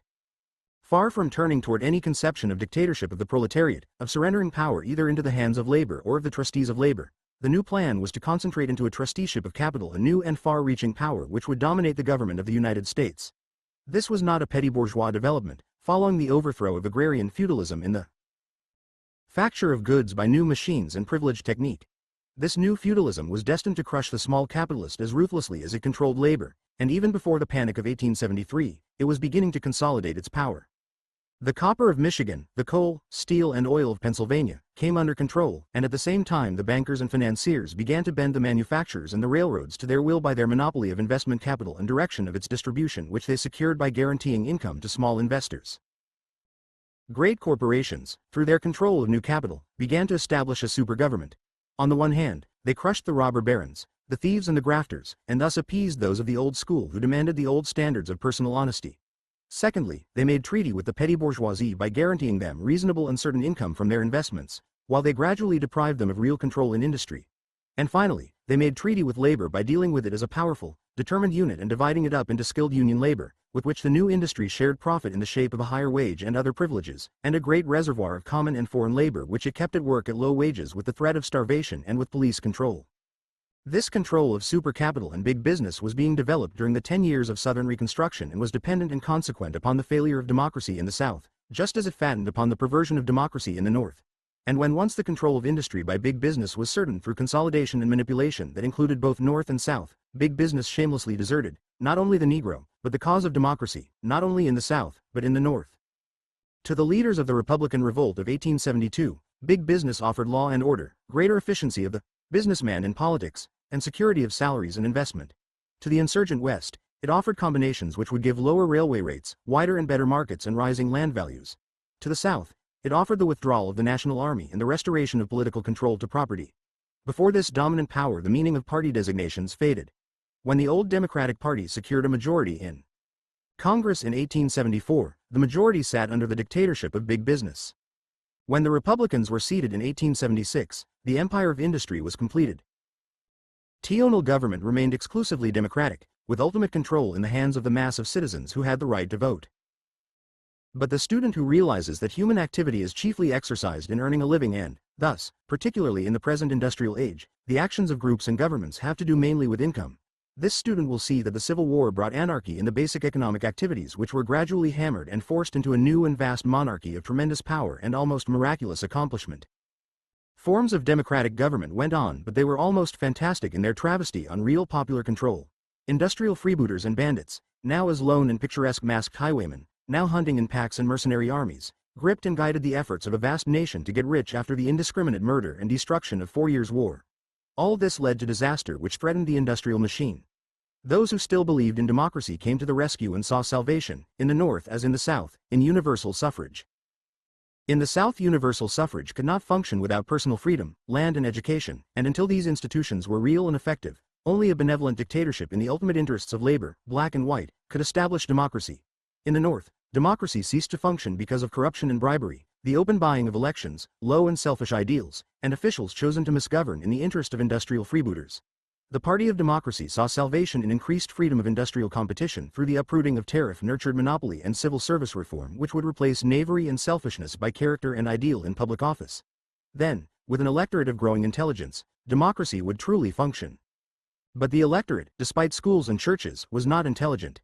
It was provincial and bigoted, thinned by poverty-stricken and ignorant peasant laborers from abroad, and impregnated with the idea that individual wealth spelled national prosperity, and particularly with the American assumption of equal economic opportunity for all, which persisted in the face of facts. Only a vast and single-eyed dictatorship of the nation could guide us up from murder in the South and robbery and cheating in the North into a nation whose infinite resources would be developed in the interest of the mass of the nation, that is, of the laboring poor. Meant and control never surpassed among so many millions of men. But the object of this new American industrial empire, so far as that object was conscious and normative, was not national well-being, but the individual gain of the associated and corporate monarchs through the power of vast profit on enormous capital investment. Through the efficiency of an industrial machine that bought the highest managerial and engineering talent and used the latest and most effective methods and machines in a field of unequaled raw material and endless market demand. That this machine might use the profit for the general weal was possible and in cases true. But the uplift and well-being of the mass of men, of the cohorts of common labor, was not its ideal or excuse. Profit, income, uncontrolled power in my business for my property and for me. This was the aim and method of the new monarchical dictatorship that displaced democracy in the United States in 1876. Part and parcel of this system was the emancipated South. Property control, especially of land and labor, had always dominated politics in the South, and after the war, it set itself to put labor to work at a wage approximating as nearly as possible slavery conditions, in order to restore capital lost in the war. On the other hand, labor was in open revolt by army desertions, by the general strike and arming of black labor, by government employment through the Army and the Freedmen's Bureau. But its revolt could only be shown by refusal to work under the old conditions, and it had neither permanent organization nor savings to sustain it in such a fight.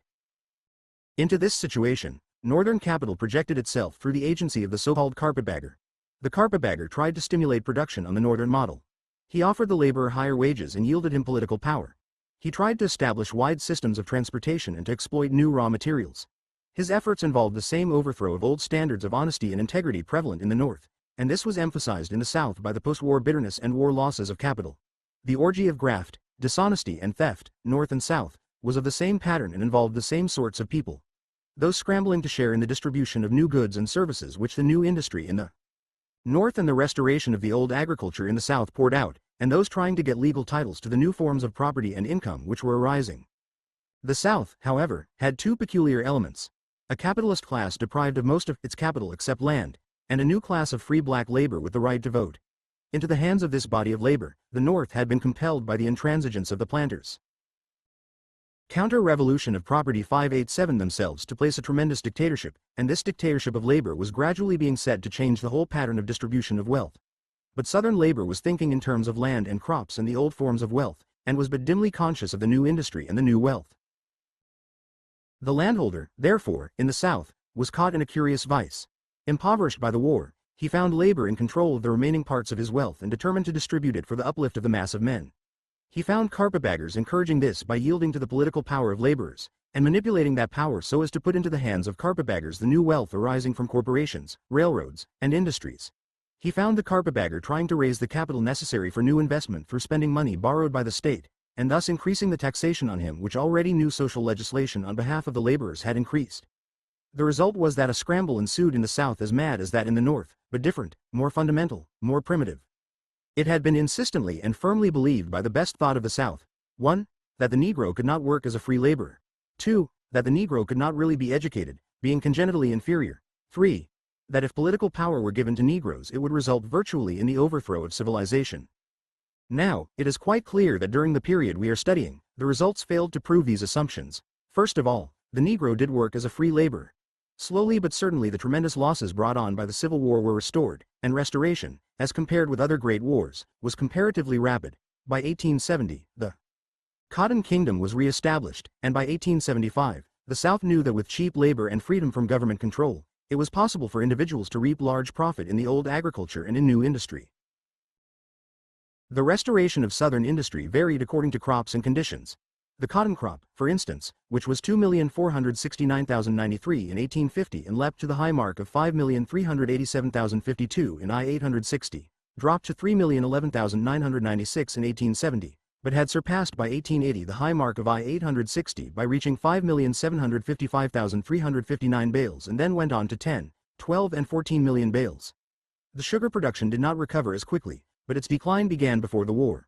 There were 247 million pounds raised in 1850, 230 million in I-860, and only 87 million in 1870. But by 1880, it had reached 178 million and from then kept on its path of recovery. Tobacco was at 434 million pounds in I-860 and 472 million pounds in 1880. The production of corn had recovered by 1880 and the average value of livestock on farms had very nearly recovered by 1870. The production of wool in the South did not greatly decline and had rapidly recovered by 1880. Rice continued a decline begun before the war from 215 million pounds in 1850 to 178 million in I-860, 73 million in 1870, and up to no million in 1880. It is true that after the war a larger and larger proportion of white laborers was in part responsible for the increased crops. But this simply proved that emancipating one class of laborers emancipated all and was to the credit of abolition. Nevertheless, the free black laborer was the main constituent labor force in the South and as such, largely responsible for results. The land holdings in the South decreased, showing a tendency toward peasant proprietorship. The average acreage of 335 acres in I-860 fell to 214 acres in 1870 and 153 acres in 1880. The increase in the value of machinery and implements per acre, while not as great, showed gradual progress.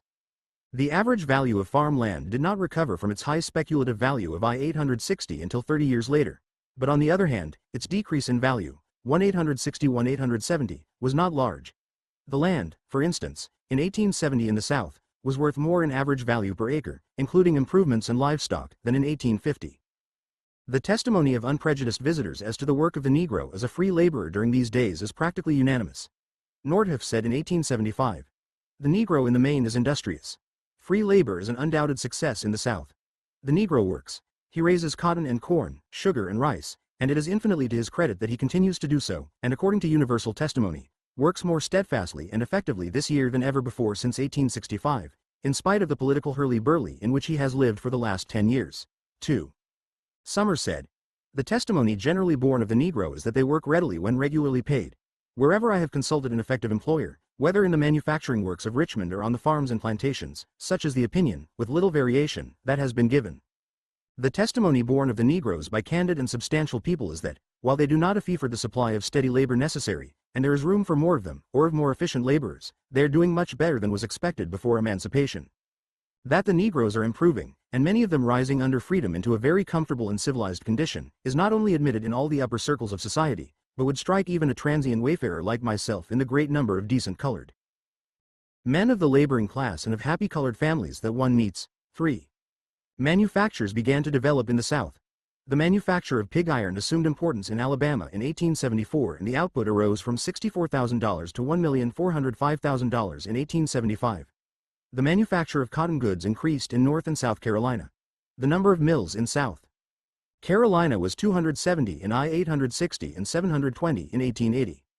The railroad mileage southeast of the Mississippi was 8,838 miles in I-860 and 11,501 in 1870. West of the Mississippi the growth was even larger. In every southern state, 1,861,866, the railroad mileage increased, sometimes only slightly, as from 973 to 1,007 meters south Carolina and from 1,420 to 1,502 in Georgia. But all these figures include the rebuilding of railroads destroyed during the war. White labor was of increased importance in these lines, but colored labor was never negligible. With regard to education, the testimony is equally clear. Grant that the Negro began as almost totally illiterate. The increase in schools and education, largely by his own initiative, is one of the most extraordinary developments of modern days and will be treated more in detail in the next chapter. It is enough to say here that the question as to whether American Negroes were capable of education was no longer a debatable one in 1876. The whole problem was simply one of opportunity. The third problem, of the Negro's use of his political power, was not so clear because it involved matters of norm and ideal. Whose civilization, whose culture, whose comfort, was involved? The Negro certainly did not attempt to overthrow civilization, in the sense of attacking the fundamental morals and habits of modern life. Sir George Campbell said in 1879, "During the last dozen years the Negroes have had a very large share of political education. Considering the troubles and the ups and downs that they have gone through, it is, I think, wonderful how beneficial this education has been to them, and how much these people, so lately in the most debased condition of slavery, have acquired independent ideas, and, far from lapsing into anarchy, have become citizens with ideas of law and property and order. The white serfs of European countries took hundreds of years to rise to the level which these Negroes adopted in America. For, before I went south I certainly expected to find that the southern states had been for a time a sort of pandemonium in which a white man could hardly live, yet it certainly was not so. When I went to South Carolina I thought there at least I must find great social disturbances, and in South Carolina I went to the county of Bois, the blackest part of the state in point of population, and that in which black rule has been most complete and has lasted longest. It has the reputation of being a sort of black paradise, and per contra, I rather expected a sort of white hell. There I thought I should see a rough Liberia, where blacks ruled roughshod over the whites. To my great surprise I found exactly the contrary. At no place that I have seen are the relations of the two races better and more peaceable. All the best houses are in the occupation of the whites, almost all the trades, professions, and leading occupations. White girls go about freely and pleasantly as if no black had ever been in power. Here the blacks still control the elections and send their representatives to the state assembly. In Mississippi alone did I find politicians silly enough to talk about the superiority of the Caucasian race and the natural incapacity of the Negro for self-government. But even there the best Republicans told that these noisy Democratic demagogues were but a small, though aggressive and not unpowerful, minority. 5. Sir George Campbell, however, makes one interesting observation. Not only is the Negro labor excellent, but also there is among the Southern proprietors and leading men accustomed to black labor, and not so used to whites, a disposition greatly to rely on black labor as a conservative element, securing them against the dangers and difficulties which they see arising from the combinations and violence of the white laborers in some of the northern states. And on this ground the blacks are cherished and protected by democratic statesmen, who now hold power in the South. 6. If we include in morals and culture the prevailing manner of holding and distributing wealth, then the sudden enfranchisement of a mass of laborers threatens fundamental and far-reaching change, no matter what their race or color. It was this that the South feared and had reason to fear. Economic revolution did not come immediately. Negro labor was ignorant, docile and conservative, but it was beginning to learn. It was beginning to assert itself. It was beginning to have radical thoughts as to the distribution of land and wealth. If now it is true that the enfranchisement of black labor in the South did not crush industry but gave the South a working class capable of being trained in intelligence and did not disturb the essential bases of civilization. What is the indictment? The bitter and deep-seated indictment brought against the Negro voter. The indictment rests upon this unquestioned fact: property in the South had its value cut in half during the Civil War. This meant that property was compelled, after the war, not simply to attempt to restore its losses, but to bear a burden of social expense largely because of the widened duties of the state and the greatly increased citizenship. Counter-revolution of property 591 due to emancipation and enfranchisement. The bitter conflict, therefore, which followed the enfranchisement of Negro labor and of white labor, came because impoverished property holders were compelled by the votes of poor men to bear a burden which meant practically confiscation of much of that property which remained to them and were denied opportunity to exploit labor in the future as they had in the past. It was not, then, that the post-bellum South could not produce wealth with free labor. It was the far more fundamental question as to whom this wealth was to belong to and for whose interests laborers were to work. There is no doubt that the object of the black and white labor vote was gradually conceived as one which involved confiscating the property of the rich. This was a program that could not be openly avowed by intelligent men in 1870, but it has become one of the acknowledged functions of the state in 1933. And it is quite possible that long before the end of the 20th century, the deliberate distribution of property and income by the state on an equitable and logical basis will be looked upon as the state's prime function. Put all these facts together and one gets a clear idea, not of the failure of Negro suffrage in the South, but of the basic difficulty which it encountered, and the results are quite consistent with a clear judgment that Negro and white labor ought to have had the right to vote. That they ought to have tried to change the basis of property and redistribute income, and that their failure to do this was a disaster to democratic government in the United States. To men like Charles Sumner, the future of democracy in America depended on bringing the Southern Revolution to a successful close by accomplishing two things: the making of the black freedmen really free, and the sweeping away of the animosities due to the war. What liberalism did not understand was that such a revolution was economic and involved force. Those who against the public weal have power cannot be expected to yield save to superior power. The North used its power in the Civil War to break the political power of the slave barons. During and after the war, it united its force with that of the workers to uproot the still vast economic power of the planters.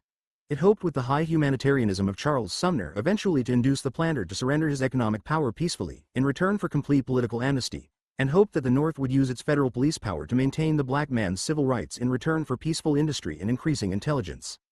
But Charles Sumner did not realize, and that other Charles grows to have civil rights and that national industry could get its way easier by alliance with Southern landholders than by sustaining Southern workers. They did not know that when they let the dictatorship of labor be overthrown in the South they surrendered the hope of democracy in America for all men. Doggedly to the end of his days and with his dying breath Charles Sumner strove for his peaceful revolutionary ideal. As early as 1870, he had tried to have the names of Civil War battles taken from the Army Register and the regimental colors. He introduced the matter in Congress again in 1872. He was unsuccessful, and not only that, he was publicly censured by his own Massachusetts legislature. When Congress met in the fall of 1871, Sumner made his last effort to carry his Civil Rights Bill.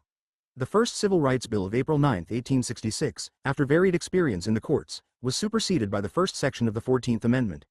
The present bill was aimed at the North as well as the South, and Sumner proposed to secure equality of civil rights to colored people and prohibit discrimination against them in railroads, theaters, hotels, schools, cemeteries and churches and in serving as jurors.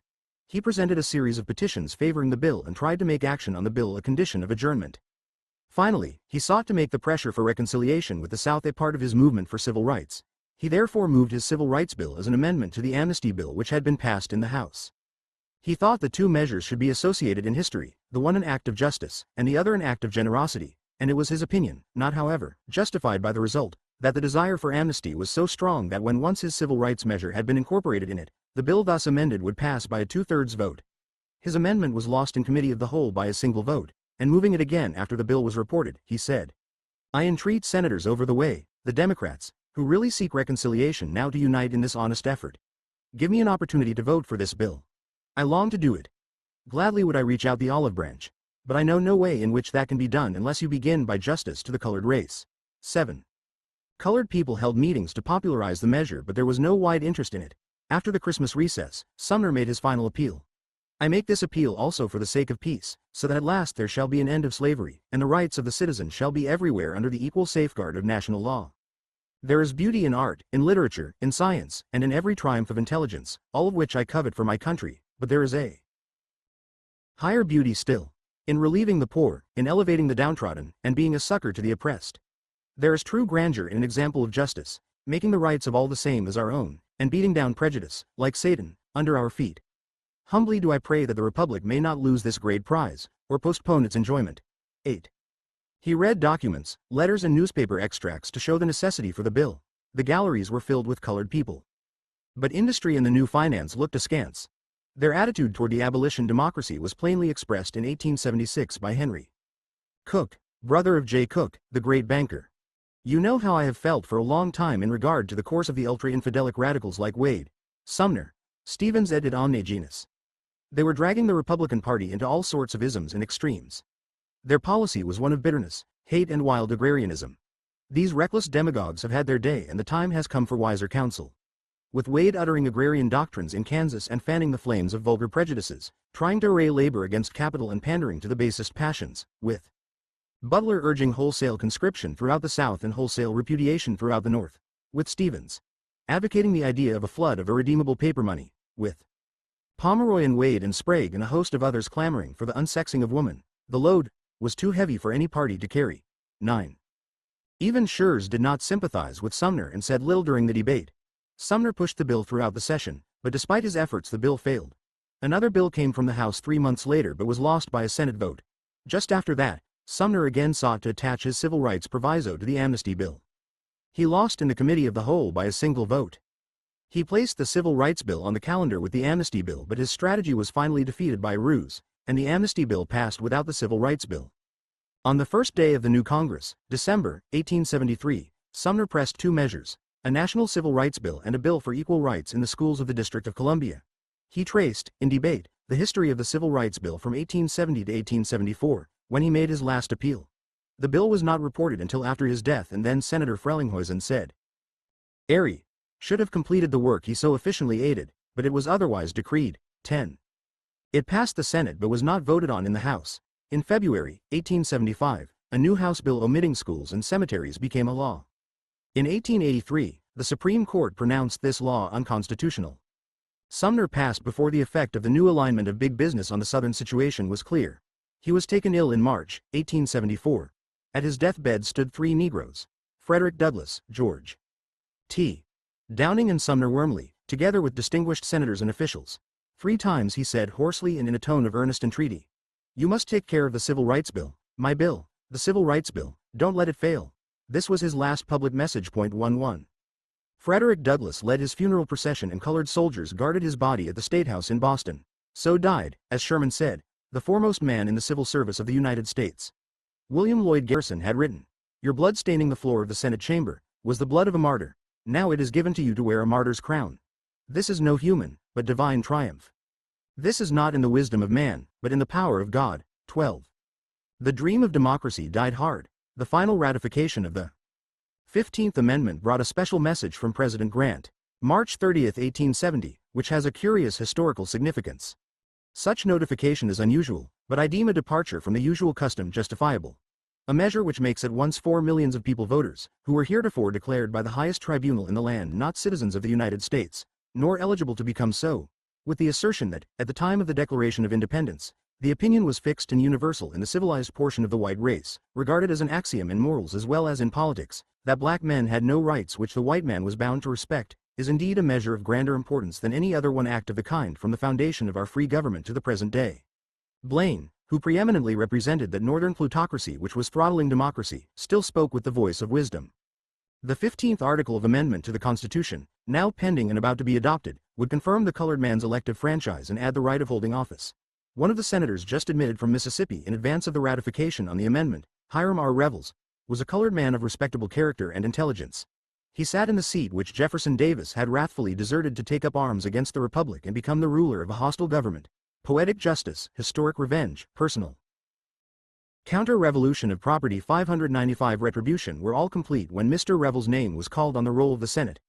But his presence, while demonstrating the extent to which the assertion of equal rights had been carried, served to increase and stimulate the Southern resistance to the whole system of Republican Reconstruction. Those who anxiously had studied the political situation in the South could see how unequal the contest would be and how soon the men who organized the rebellion would again wield the political power of their states. Wield it lawfully if they could, but unlawfully if they must. Peaceably if that would suffice, but violently if violence in their judgment became necessary. 13. The reform movement in the North which Sumner joined was abortive. First it split the combination of industry and abolition democracy which had won the Civil War and reconstructed the South, and it threatened to put the Copperhead Democratic Party back in power. This latter party had not only supported the South against the East in the Civil War, but had fought the 13th, 14th and 15th Amendments, and now was seeking to unite with the radical West. The abolition democracy itself was largely based on property, believed in capital and formed in effect a powerful petty bourgeoisie. It believed in democratic government but only under a general dictatorship of property. Most of the leaders of the revolt of 1872 in the North lived on investments or received salaries from investments. They did not believe in a democratic movement which would confiscate and redistribute property, except possibly in an extreme case like slavery. But even here, while they seized stolen property in human bodies, they never could bring themselves to countenance the redistribution of property in land and tools, which rested in fact on no less defensible basis. Not only, then, did the property complaint of the South fall on their sensitive and responsive ears, they were the more aroused at familiar complaints of theft and corruption in public office because this was precisely the thing they were fighting in the North. They found themselves in dilemma. They could not join the ex-slave Democratic Party and repudiate their own investments in government bonds and industry. They could not maintain further political alliance with the industrial and political order eventually responsible for the credit mobilier, the whiskey ring and the gold corner. Their logical path lay toward organized labor, leading to a combination of Eastern intellectuals, Western peasant farmers and the great army of labor. But the Panic of 1873 altered the face of society. The era of business depression which followed helped this consolidation of industrial control in a few hands. The Panic of 1873 changed, too, the history of the South. Already, in 1870, the Republicans had lost their two-thirds majority in Congress, and in 1874, for the first time in 20 years, the Democrats had a majority in the House of Representatives. They looked forward confidently to controlling the nation in 1876. Even in the face of catastrophe, the North had moral courage and the spirit of faith among large numbers of its best citizens. The history of abolition is full proof of this. But sacrifice must build on faith. A saving nucleus of the North believed in the Negro from experience and study, but this same class had lost faith in democratic methods in the North. The experience with the Irish in Massachusetts and New York, misgovernment, crime and dirt in the great industrial cities, were attributed to the laboring masses. How could they rightly exercise the power to rule? New England lost faith in democracy and cherished something like a race hatred for the Irish. Her Puritan past kept her just. She gave them schools. She refused discriminatory laws in religion. But she doubted, and even if she knew the end was mass rule, it was a long, bitter way, and a crisis was already here. The system of capital and private profit smashed in 1873, and all property and investment were in dire danger. Labor was at the edge of starvation, and democracy and universal suffrage could function only through revolution. But a new savior appeared. Already industry had been undergoing a process of integration, alliance and imperial domination. Instead of lawless freebooters, there were appearing a few strong purposeful kings with vast power of finance and technique in their hands. They promised law and order. They promised safe income on a sure property base with neither speculative bubbles nor criminal aggression. In other words, a new empire of industry was offering to displace capitalistic anarchy and form a dictatorship of capital to guide and repress universal suffrage. The conquest of the new industry in the ranks of labor was quick and certain. The growth of the National Labor Union into a labor party along Marxist lines, which had been developing from the close of the war, began to become petty bourgeois. It began to fight for capital and interest and the right of the upper class of labor to share in the exploitation of common labor. The Negro as a common laborer belonged, therefore, not in but beneath the white American labor movement. Craft and race unions spread. The better paid, skilled and intelligent American labor formed itself into closed guilds and, in combination with capitalist guild masters, extorted fair wages which could be raised by negotiation. Foreign-born and Negro labor was left outside and tried several times, but in vain, to start a class-conscious labor movement. Skilled labor proceeded to share in the exploitation of the reservoir of low-paid common labor, and no strikes nor violence by overcrowded competing beggars for subsistence could move the industrial machine so long as engineers and skilled labor kept it going. To be sure, the skilled labor guilds and capital had bitter disputes and even open fighting, but they fought to share profit from labor and not to eliminate profit. Big business with high-salaried engineers, well-paid skilled labor and a mass of voiceless common labor then offered terms to the nation. Profiteering, graft and theft had run wild in the North under the extreme individualism of post-war industry. Northern business had protected its monopoly by high tariff, profit from investments in railroad and government bonds, and new ventures. It had held its political power by the 14th Amendment and Reconstruction Acts. But its dominion and advance were threatened by loss of all moral standards, cutthroat competition, political revolt threatened, which might result in lowering the tariff, attacking the banking and money system, and strengthening government control of business freedom. One way to forestall this was to effect inner control and coordination of business by centralizing the control of the power of capital, regaining the confidence of investors by sure and steady income, and driving from power the irregular banditti and highwaymen of industry. Fortunately for them, the Panic of 1873 checked the reform movement of 1872, and delivered the country into the power of the great financiers without seriously breaking the power of capital. Reform became liberal, attacking theft and graft, and calling for freedom of the South from military control. Thus, the radical revolution of controlling capital and forcing recognition of the rights of labor by government control was lost sight of. Labor war ensued in the North, and serfdom was established in the South. But what of the South in this development? The planters had expected Negro governments to fall in confusion at the very beginning of the attempted dictatorship of labor. This did not happen. Writing in the American Historical Review, I said, in legislation covering property, the wider functions of the state, the punishment of crime and the like, it is sufficient to say that the laws on these points established by Reconstruction legislatures were not only different from and even revolutionary to the laws in the older South, but they were so wise and so well suited to the needs of the new South that in spite of a retrogressive movement following the overthrow of the Negro governments, the mass of this legislation, with elaboration and development, still stands on the statute books of the South. Reconstruction constitutions, practically unaltered, were kept in Florida 1868 to 1885 17 years. Virginia 1870 to 1902 32 years. South Carolina 1868-1895 27 years. Mississippi 1868 to 1890 22 years. Even in the case of states like Alabama, Georgia, North Carolina, and Louisiana, which adopted new constitutions to signify the overthrow of Negro rule, the new constitutions are nearer the model of the Reconstruction document than they are to the previous constitutions. They differ from the Negro constitutions in minor details but very little in general conception. Besides this, there stands on the statute books of the South today law after law passed between 1868 and 1876, and which has been found wise, effective, and worthy of preservation. 14. This compels us to begin with the fact that the basic difficulty with the South after the war was poverty, a depth of grinding poverty not easily conceivable even in these days of depression. In the first place, it goes without saying that the emancipated slave was poor. He was desperately poor, and poor in a way that we do not easily grasp today. He was, and always had been, without money and, except for his work in the Union Army, had no way of getting hold of cash. He could ordinarily get no labor contract that involved regular or certain payments of cash. He was without clothes and without a home. He had no way to rent or build a home. Food had to be begged or stolen, unless in some way he could get hold of land or go to work. And hired labor would, if he did not exercise the greatest care and get honest advice, result in something that was practically slavery. These conditions, of course, while true for the mass of freedmen, did not apply to workers in the army, artisans or laborers in cities and others who had exceptional chances to obtain work for cash at something like decent rates.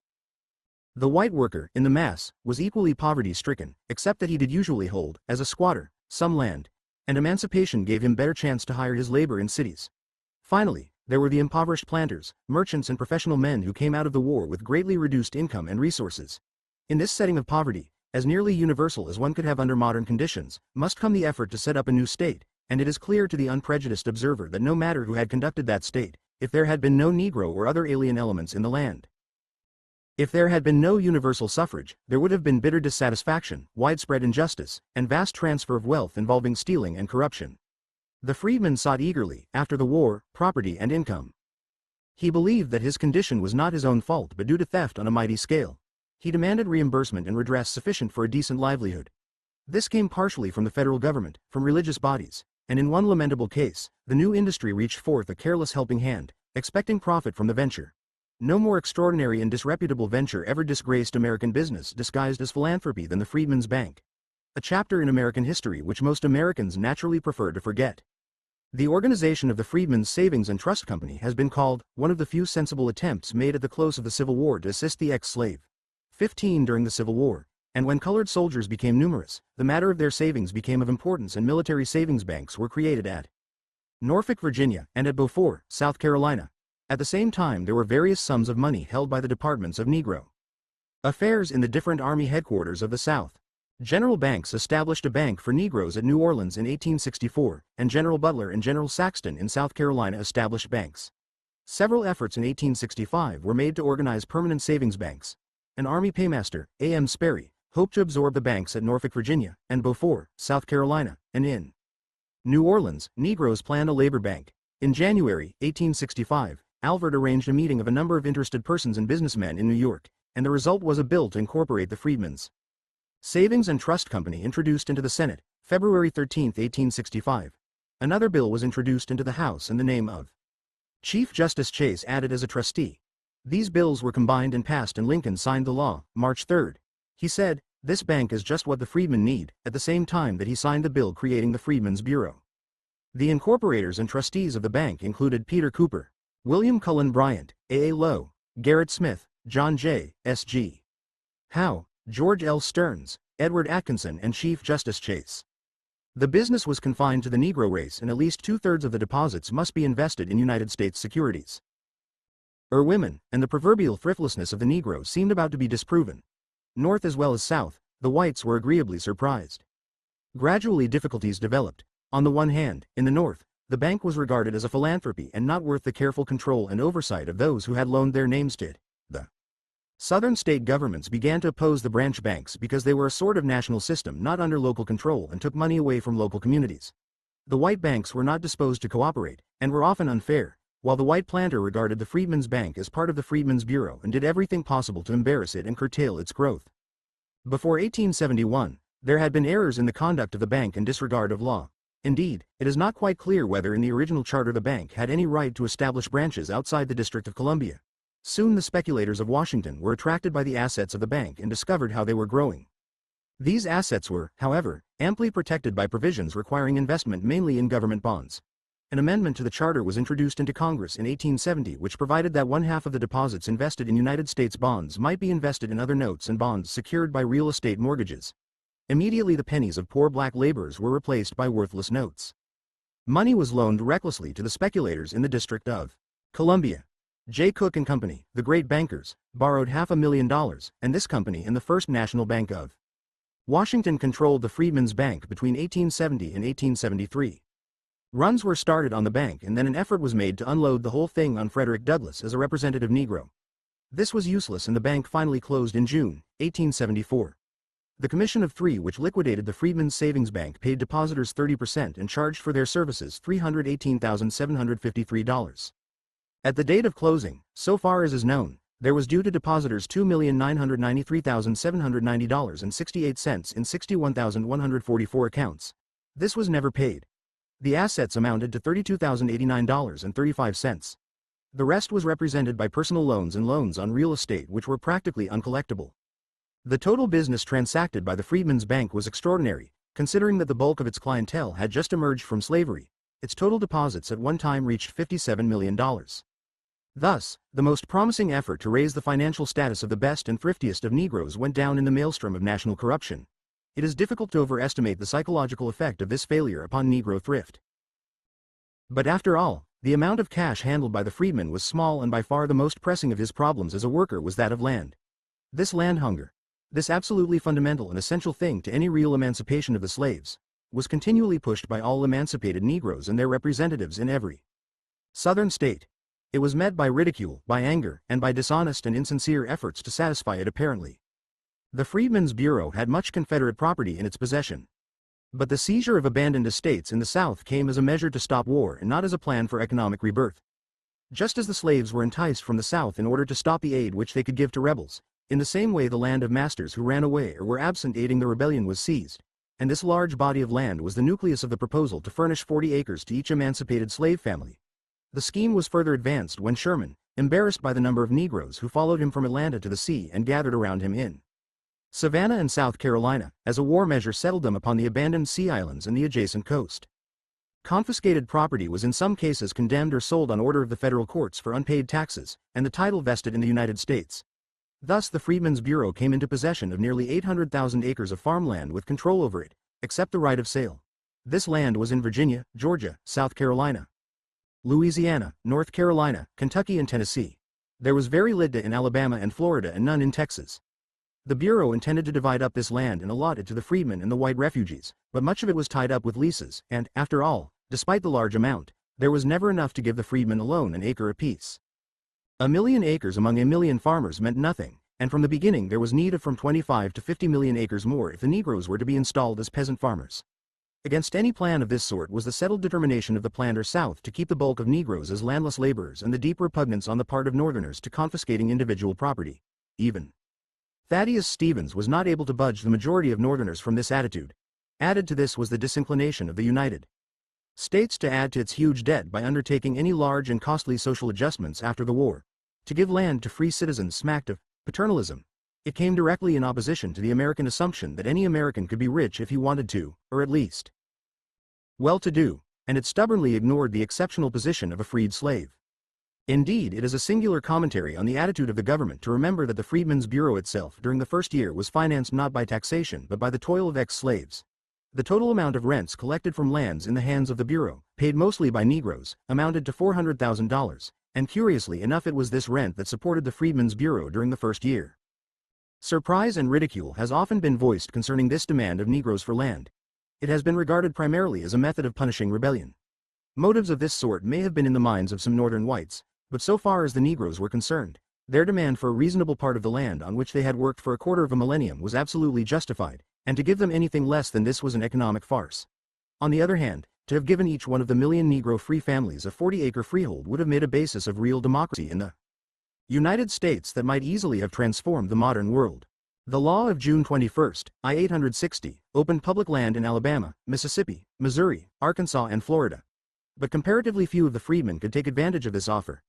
The Bureau gave some assistance in transporting families, but most of the Negroes had neither stock nor farm implements, and the whites in those localities bitterly opposed their settling. Only about 4,000 families out of nearly 4 million people acquired homes under this act. The Sherman Order gave rise to all sorts of difficulties. The Negroes were given only possessory titles. Then the owners came back and immediately there was trouble. The Negroes protested, "What is the use of giving us freedom if we can't stay where we were raised and own our own house where we were born and our own piece of ground?"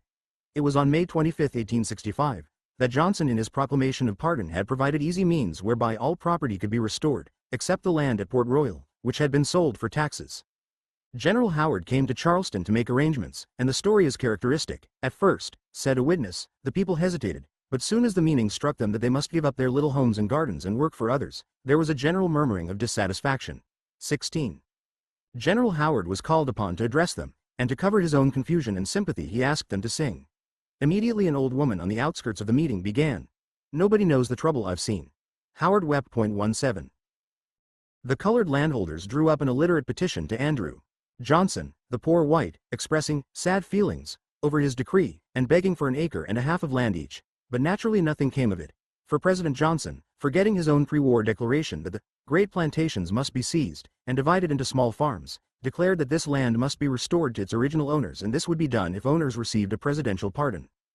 The pardoning power was pushed and the land all over the South rapidly restored. Negroes were dispossessed, the revenue of the Bureau reduced, many schools had to be discontinued. The Bureau became no longer self-supporting and its whole policy was changed. In December 1865, the Bureau had 768,590 acres of land.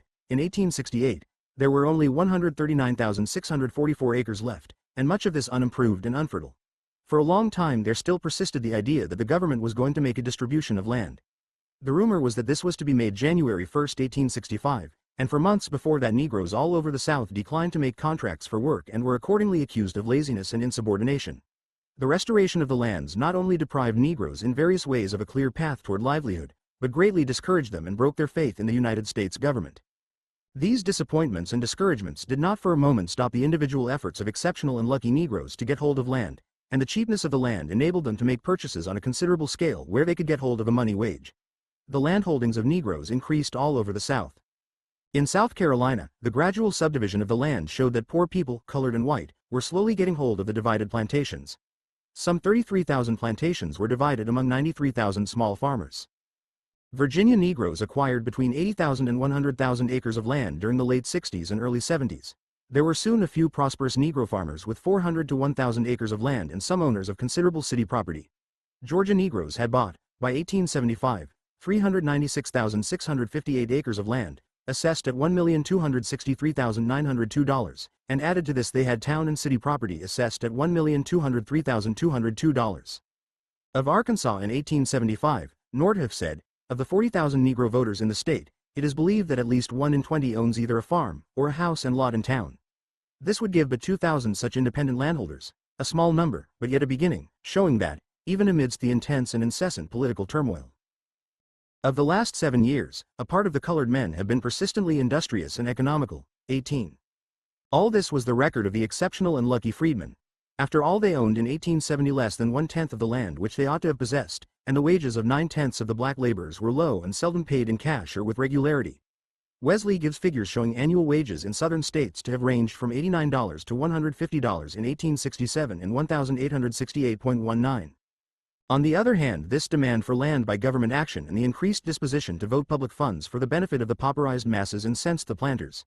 In every southern state, the South from 1868 to 1876 stressed more and more the anomaly of letting people who had no property vote away the wealth of the rich.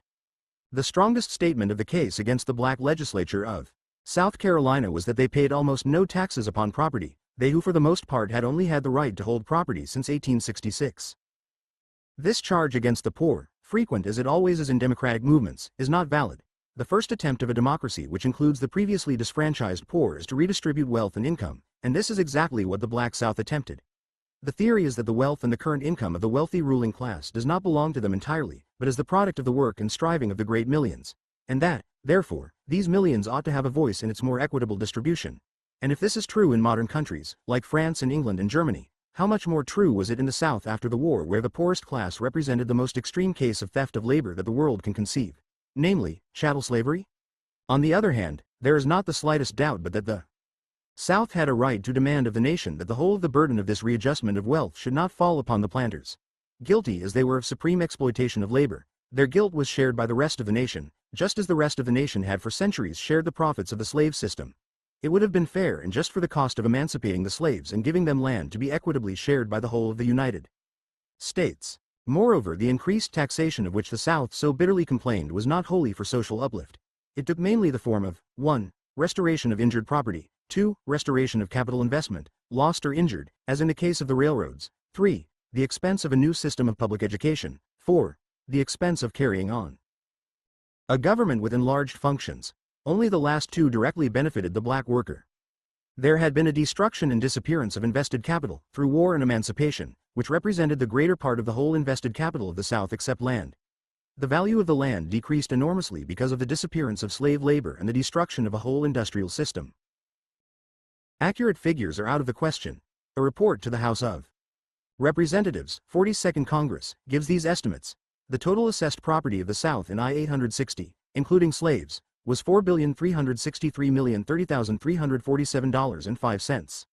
In 1870 it was $2,141,834,188.02, a loss of $1,634,105,341 in slaves and $586,990,218 in other property. 20 The total loss in the South by the war, in property, assets and debts, state and confederate, has been estimated at $5,262,303,554.26. These were the losses of capital, but what of the losses of 9 million laborers, represented not so much by positive loss as by negative deprivation and exploitation for centuries? The 19th century assumed that universal suffrage would prevent the state from falling into the power of forces inimical to the masses. It might and did leave power in the hands of property and invested capital, but it left them less chance to oppress unduly the laboring class, insofar as that class was thrifty and intelligent. But suppose labor was not intelligent and had been so long enslaved that shiftlessness became a virtue? It seemed clear that in America and in all leading countries in the latter half of the 19th century the dictatorship of wealth and capital would be modified in some degree by reference to the will of the mass of laborers. In this way industrial peace and progress toward high standards of living for the masses would be secured without disturbing the basis of capitalistic production. Thus the guidance and dictatorship of capital for the object of private profit were not to be questioned or overthrown. But it must maintain that ascendancy by controlling the public opinion of the laboring class. This was accomplished and, on the whole, easily accomplished by the power to give and withhold employment from people who were without capital, the power to fix wages within certain wide limits, the power to influence public opinion through the prestige of wealth, news and literature, and the power to dominate legislatures, courts, and offices of administration. The building and buttressing of the new and more powerful capitalistic imperialism was slow and difficult, and with purposeful leadership, labor could enormously curtail the power of capital and bring nearer a critical time when the dictatorship of capital must yield to a dictatorship of labor, when general well-being would replace individual profit as the object of industry. This was not so clear in detail in the middle of the 19th century as it is now. There were Democrats, like Sumner and Stevens, who sensed the new power which supercapital was beginning to assert over labor and particularly over universal suffrage. Still it seemed to them that the right to vote in the hands of the intelligent mass could dictate the form of any state that it wished. The difficulty was that the mass of labor and particularly black labor was not intelligent. They freely admitted, therefore, that while it would be better to give the right of suffrage only to those Negroes who were intelligent and particularly those who by economic opportunity would amass some little capital, nevertheless they felt that since the South compelled them to choose between universal suffrage and disfranchised landless labor in the control of landholders and capitalists, with increased political power based on the disfranchisement of labor, the right of suffrage even in the hands of the poor and ignorant gave better chance for ultimate economic justice than their disfranchisement. It was for this reason that they advocated universal suffrage for the emancipated slaves. They were offered no middle ground. There were in the South only spasmodic signs that any powerful body of public opinion was willing to admit the Negro to the right of suffrage, no matter how intelligent he became, or to admit white labor without nullifying its vote by giving to capital the power based on disfranchised blacks. Yet without some acceptance of a labor vote the modern state could not endure. And while the cost of introducing this sudden change in the South was great, yet the action of the dominant South left no alternative. It was either universal suffrage or modified slavery, and in either case, increased political power in the nation for the former slave oligarchy. Moreover, it is certain that unless the right to vote had been given the Negro by federal law in 1867, he would never have got it in America. There never has been a time since when race propaganda in America offered the slightest chance for colored people to receive American citizenship. There would have been, therefore, perpetuated in the South and in America, a permanently disfranchised mass of laborers, and the dictatorship of capital would, under those circumstances, have been even more firmly implanted than it is today. Universal suffrage had learned by using it. The bill, as finally passed, left out the provision for land and most of the provisions for education. The Negroes themselves continued to demand land when they were enfranchised by the Reconstruction Bill of 1867, but this evoked shrieks of anger from property in the South and apprehension from property in the North. There arose in the South an extraordinary situation which few scholars have studied in its economic aspects. First, there was black labor, in the main ignorant and poor, but with some leaders of intelligence, backed in part by the military power of the North. Secondly, there was white exploitation, which in the South had been based on the ownership of land and labor and which was now widely impoverished, but still left with most of the land, some capital and large social influence. There was in addition to these the mass of impoverished and ignorant white peasants and laborers. To this there were added a number of northern immigrants with smaller or larger amounts of capital. It is idle to speculate as to just how this situation could have been avoided. Of course, it would not have arisen if slavery had continued. Moreover, there would have been less evident catastrophe and turmoil immediately if slavery had been continued under another name, in accordance with the efforts of the Southern states under the Johnson Reconstruction Plan. But this simply meant a postponement of the trouble. Eventually the complete agrarian capitalistic system, based on the ownership of both land and labor, had to disappear from America and the world, and its disappearance had to spell revolution involving a vast transfer of capital and of political power. This revolution might have taken the form of annulling property in slaves with indemnity to the slave owners, and seeking to put into the South a laboring class without political power. This would have been an impossible solution, because this laboring class would have been thrown into even more direct competition with white laborers the land over, a fact which had already been a cause of civil war, and it would have involved an attempt at capitalist autocracy without the corrective of universal suffrage among a third of the American laboring class.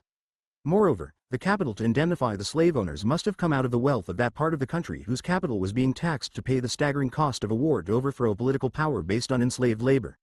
Northern capital would not consent to restore Southern loss from investment in slaves, much less if this restored capital were to be used to compete with capital in the North.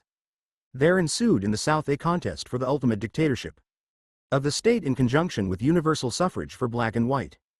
The temporary dictatorship set up by the federal government represented and had to represent, in essence, the attitude of Northern capitalists. The parties that hoped to dominate this dictatorship, all of them, lacked capital. The planter had been impoverished by the war. The small capitalist from the North who had come South brought little to invest, but expected to accumulate capital on the spot. And the poor white represented the impoverished peasantry and labor class as well as a petty bourgeois of small merchants and professional men. Here, then, was the situation. And what had to follow?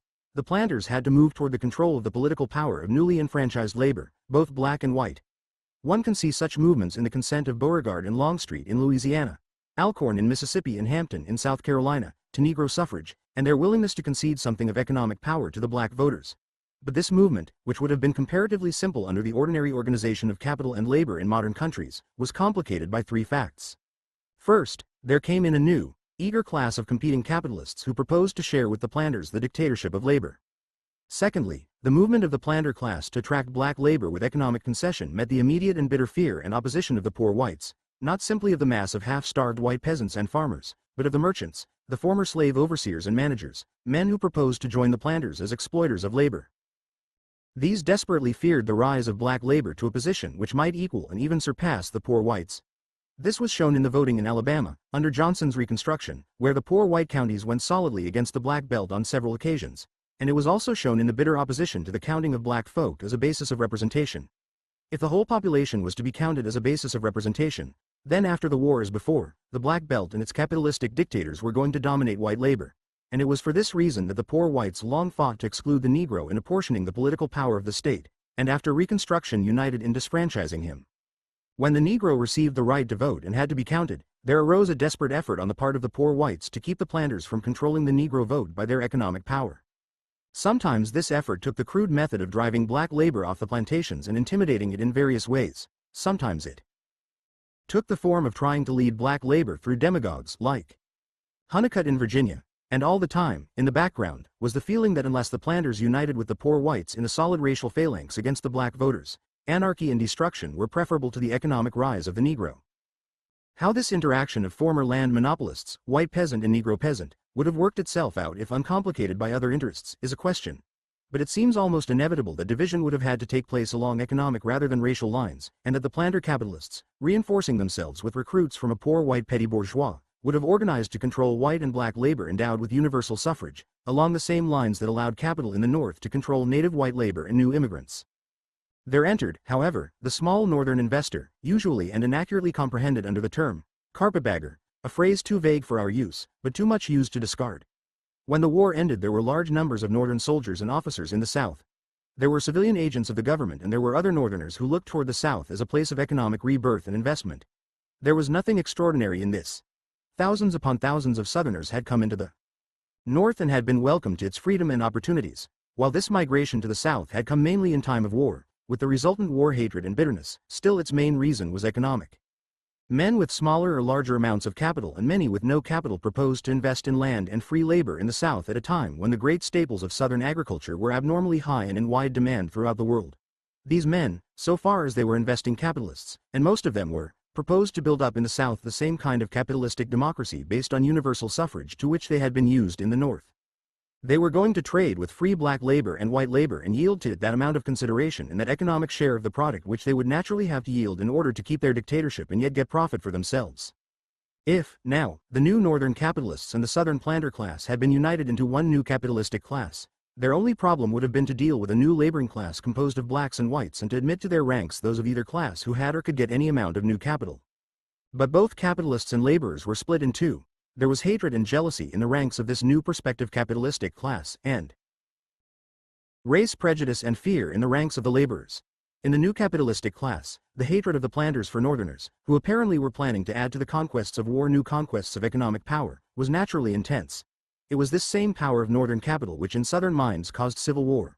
The new northern capitalists, on the other hand, could not understand why they should not be welcomed as investors without sentiment, in a region where investment of new capital was sadly needed, and why this should not be accompanied by the same attitude toward labor which capital must take throughout the world if it were going to maintain its mastery. Thirdly, the poor whites began a desperate and almost panic-stricken attempt to force themselves into this situation, either as allies of the old planter class which had for them the greatest contempt, or as allies of the carpetbagger capitalist, against whom they had just been fighting in the ranks of the army, and whose attitude toward black labor they did not understand and feared, or even as allies of black labor, which they might use as a club against both planter and capitalist.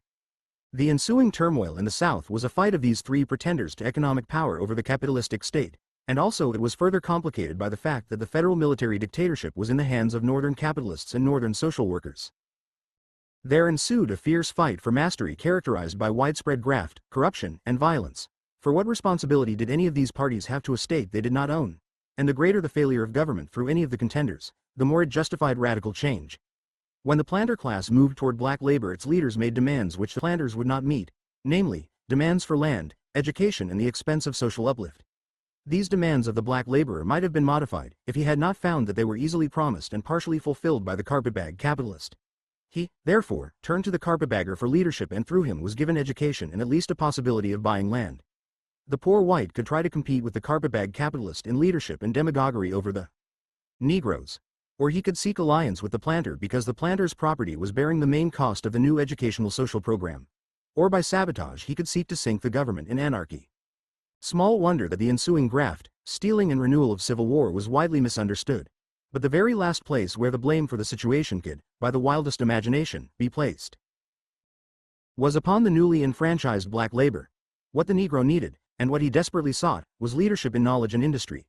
In knowledge he wanted through his own irrepressible demand for education to become an intelligent citizen. And a start toward this he received through the splendid and unselfish cooperation of the Northern social workers connected with the federal dictatorship and through their allies, the teachers who came down to man the Freedmen's Bureau schools. By straining his political power to the utmost, the Negro voter got a public school system and got it because that was one clear object which he understood and which no bribery or chicanery could seduce him from advocating and insisting upon in season and out. On the other hand, in economic leadership, in the whole question of work and wage, he was almost entirely at sea. His higher schools based on New England capitalism and individualism gave little training for an economic beta just dawning in the world and far from the conception of leaders in Southern industry. Even his later industrial schools were tied hand and foot to triumphant capitalism unhampered by a labor vote. He had, then, but one clear economic ideal, and that was his demand for land, his demand that the great plantations be subdivided and given to him as his right.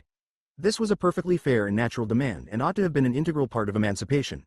To emancipate 4 million laborers whose labor had been owned, and separate them from the land upon which they had worked for nearly 2.5 centuries, was an operation such as no modern country had for a moment attempted or contemplated. The German and English and French serf, the Italian and Russian serf, were, on emancipation, given definite rights in the land.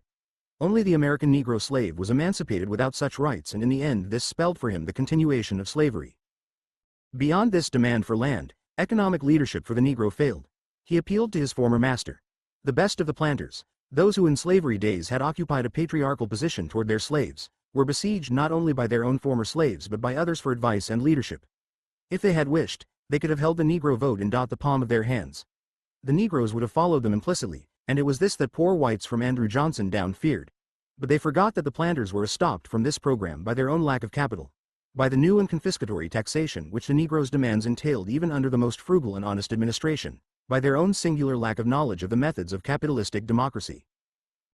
Throughout the world, which was based on those very concessions to labor of which they could not conceive, they kept insisting on hard, regular toil, vague and irregular wages, and no exercise of political power. All this in a day when labor the world over demanded shorter hours, a definite high-wage contract, and the right to vote. To this attitude of the planters must be added the bitter jealousy, not only of the worst and more vicious and selfish of the planters, but of the poor whites.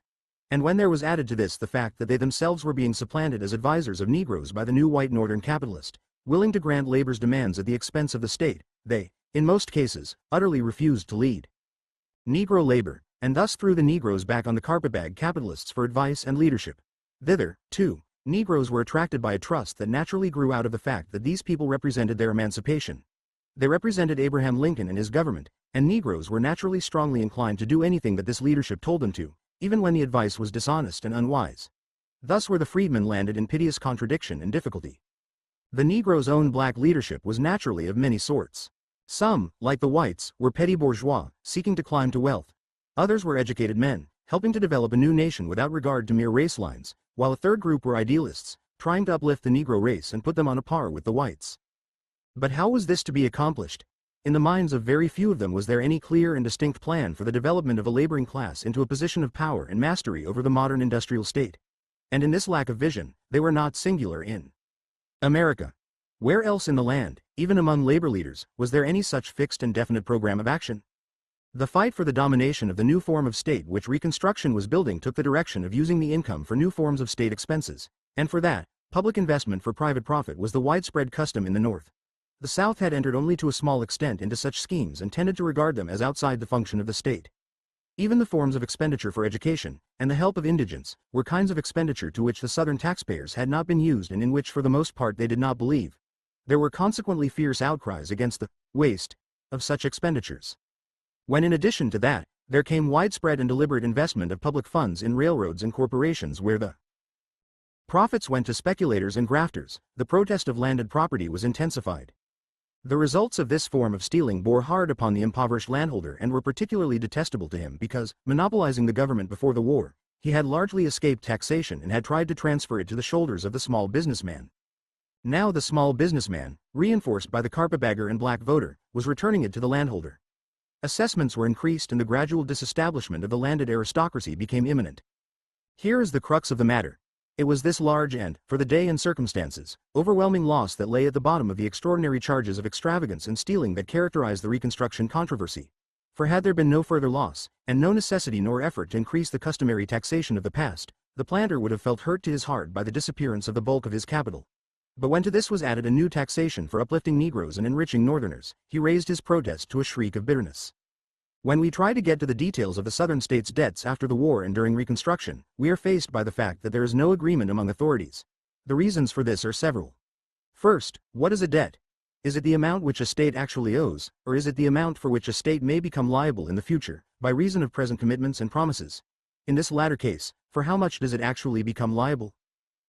A careful examination of such facts as seem established shows that the increase of debts under the Reconstruction regime was not large. In 11 Southern states there was little over $100 million of debt in I-860, which rose to $222 million on account of war.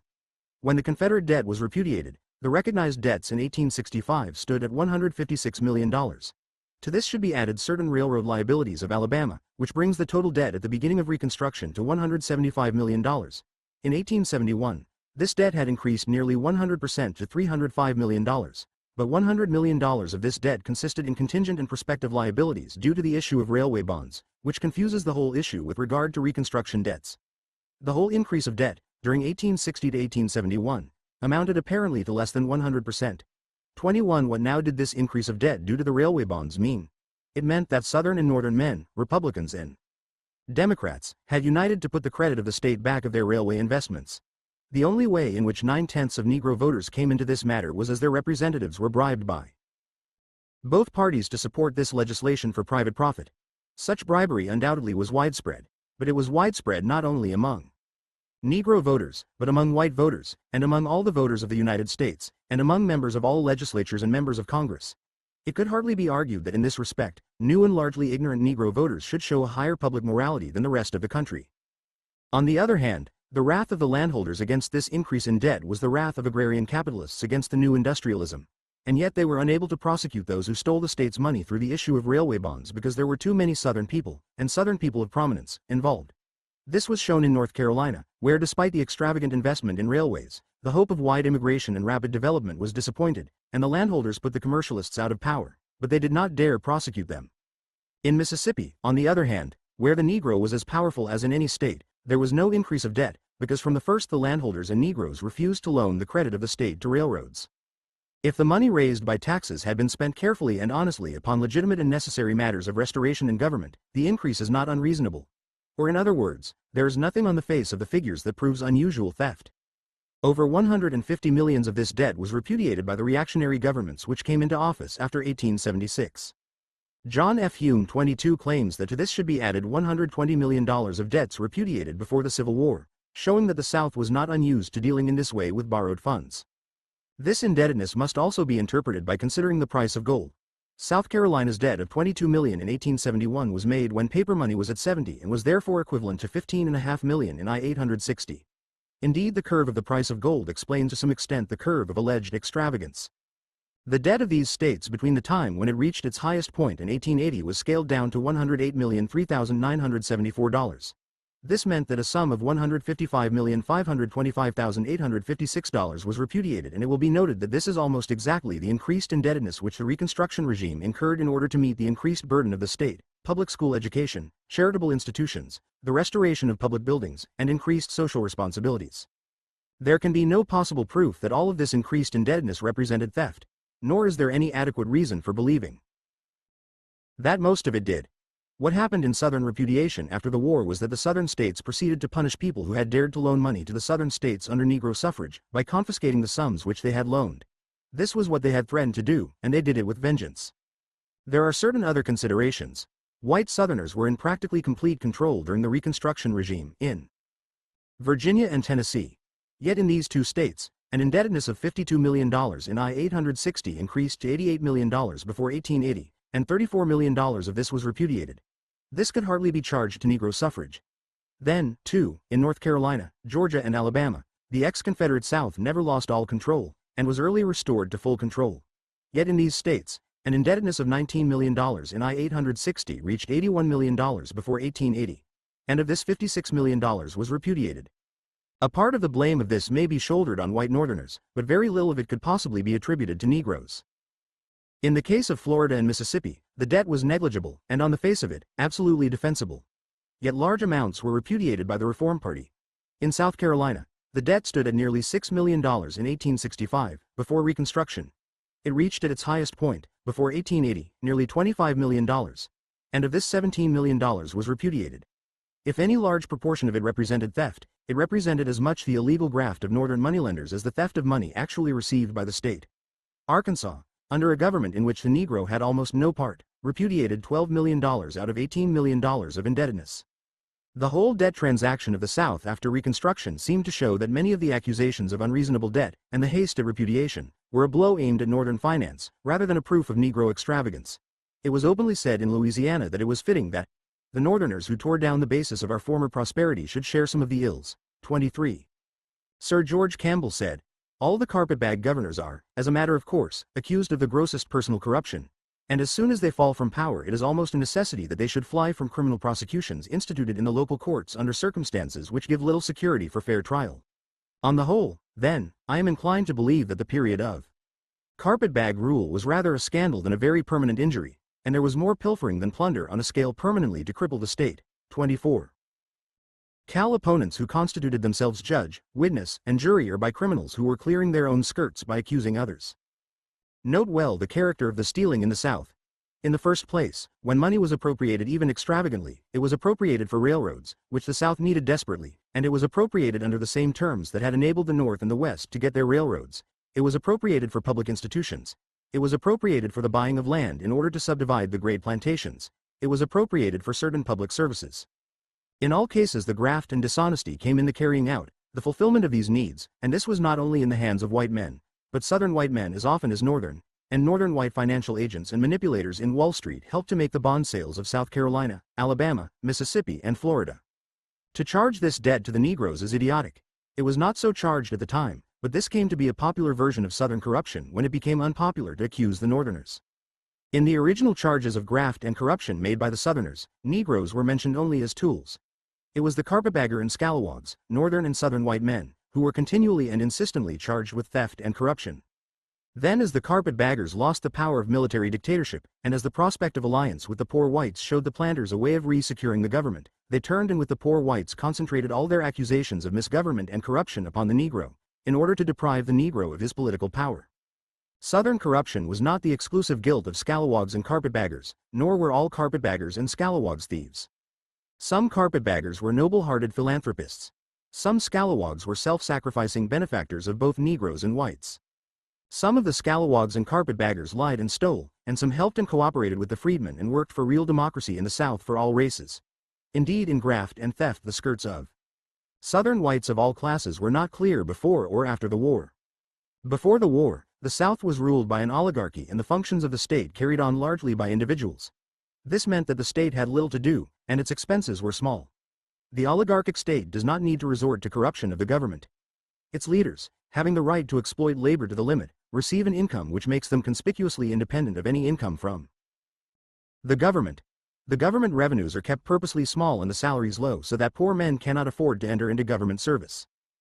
On the other hand, when the oligarchy is broken down and when labor increases its power, revenue is raised by taxing the rich, and then the temptation to bribery and stealing increases according to the amount of poverty. The corruption in the South before the war did not usually touch the state governments. The income there was too small to be tempting. Yet in Mississippi, after 2 receivers of public money had defaulted for $155,000, a United States Treasury agent recommended that the last one be retained since another would probably be as bad. Other Southern states had defaulting officials and shamelessly repudiated their public debts. For 30 years, during 1831-1860, the South was ruled by its own best citizens, and yet during that time there were defalcations in Tennessee, Mississippi, Georgia, Louisiana, Texas, Alabama and Arkansas among postmasters, United States marshals, collectors and surveyors, amounting to more than $1 million. How far, then, was post-bellum corruption due to Negroes? Only insofar as they represented ignorance and poverty and were thus peculiarly susceptible to petty bribery. No one contends that any considerable amount of money went to them. There were some reports of show and extravagance among them, but the great thieves were always white men. Very few Negro leaders were specifically accused of theft, and again seldom in these cases were the accusations proven. Usually they were vague slurs resting on the assumption that all Negroes steal. Petty bribery of members of Reconstruction legislatures, white and black, was widespread. But Wallace in Florida shows the desperate inner turmoil of the Negroes to counteract this within their own ranks. And outstanding cases of notably incorruptible Negro leaders like Lieutenant Governor Dunn of Louisiana, Treasurer Cardozo of South Carolina, Secretary of State Gibbs of Florida, and Speaker Lynch of Mississippi, are well known. Certainly the mass of Negroes were unbribable when it came to demands for land and education and other things, the beneficent object of which they could thoroughly understand. But they were peculiarly susceptible to bribes when it was a matter of personal following of demagogues who catered to their likes and weaknesses. The mass of Negroes were accused of selling votes and influence for small sums and of thus being easily bought up by big thieves. But even in this, they were usually bought up by pretended friends and not bribed against their beliefs or by enemies, to the principles that they understood and knew, they were true, but there were many things connected with government and its technical details which they did not know. In other words, they were ignorant and poor, and the ignorant and poor can always be misled and bribed. What made the Negro poor and ignorant? Surely, it was slavery, and he tried with his vote to escape slavery. As Dunning says, as to corruption under the Negro government of the South, this must be noted. First, the decade when the Negroes were ushered into political life, from 1867 to 1877, was probably the most corrupt decade in the history of the United States, and of all parts of the United States. The form and manner of this corruption, which has given so unsavory a connotation to the name Reconstruction, were no different from those which have appeared in many another time and place in democratic society. At the very time, indeed, when the administrations of Scott, in South Carolina, and Warmoth, in Louisiana, were establishing the southern high watermark of rascality in public finance, the Tweed Ring in New York City was at the culmination of its closely parallel career. 25. When we come to examine them, the charges made by such men as Rhodes, Oberholzer, Dunning, Bowers, etc., even if taken at their face value, which they assuredly should not be, are charges that might with equal force be leveled against every government, federal, state and municipal, North and South, Republican and Democratic, of the time, and against the lily-white Restoration governments that followed in the South with reaction. Only compare the public moneys stolen by officers of the Reconstruction governments with the vast sums that found their way into the pockets of the Tweed Ring in the perfectly conservative, democratic, Copperhead city of New York. 26. It may be contended that the presence of a mass of unlettered and inexperienced voters in a state makes bribery and graft easier and more capable of misuse by malign elements. This is true. But the question is the situation any better if ignorance and poverty are permanently disfranchised? The whole answer of modern industrial conditions is, no, it is not. And the only alternative, therefore, is the one continually urged by Sumner, Phillips and Stevens. If ignorance is dangerous, instruct it. If poverty is the cause of stealing and crime, increase the income of the masses. Property involves theft by the rich from the poor, but there comes a grave question. Given a mass of ignorance and poverty, is that mass less dangerous without the ballot? The answer to this depends upon whose danger one envisages. They are not dangerous to the mass of laboring men. If they are kept in ignorance and poverty and dominated by capital, they are certainly dangerous to capital. To escape such revolution and prolong its sway, property must yield political power to the mass of laborers, and let it wield that power more intelligently by giving it public schools and higher wages. It is naturally easier for capital to do this gradually, and if there could have been a choice in 1867 between an effective public school system for black labor in the South and its gradual enfranchisement, or even beyond that, a property qualification for such laborers as through free land and higher wage had some chance to accumulate some property. If this had been possible, it would have been, without doubt, the best transition program for capital and labor, provided of course that capitalists thus tamely yielded power. But there was no such alternative. Labor, black labor, must be either enfranchised or enslaved, unless, of course, the United States government was willing to come in with a permanent Freedmen's Bureau to train Negroes toward economic freedom and against the interest of Southern capital. This was revolution. This was force, and no such permanent Freedmen's Bureau backed by a strongly capitalistic Northern government could have been expected in 1867. The essential problem of Negro enfranchisement was this: how far is the poor and ignorant electorate a permanent injury to the state, and how far does the extent of the injury make for efforts to counteract it? More than 1 million Negroes were enfranchised in 1867. Of these, it is possible that between 100,000 and 200,000 could read and write, and certainly not more than 25,000, including black immigrants from the North, could be called educated. It was the theory that if these people were given the right to vote, the state, first of all, would be compelled to discontinue plans of political action or industrial organization which did not accord with the general plans of the North, and secondly, in self-defense, it would have to begin the education of the freedmen and establish a system of free labor with wages and conditions of work much fairer than those in vogue during slavery. How far was this a feasible social program? It was not possible, of course, if the South had the right to continue its industrial organization based on land monopoly and ownership of labor. Conceding the emancipation of labor, that emancipation meant nothing if land monopoly continued and the wage contract was merely nominal. If a wage system was to be installed, it must receive protection either from an outside power, like that of the federal government, or from the worker himself. So far as the worker was concerned, the only protection feasible was the ballot in the hands of a united and intelligently led working class. Could it be assumed now that the possession of the ballot in the hands of ignorant working people, black and white, would lead to real economic emancipation, or on the other hand would it not become a menace to the state so great that its very existence would be threatened? It had been the insistent contention of many that the basis of the state was threatened between 1867 and 1876 and, therefore, the revolution of 1876 had to take place. The known facts do not sustain this contention, and it seems probable that if we had preserved a more complete story of the action of the Negro voter, the facts in his favor would even be stronger.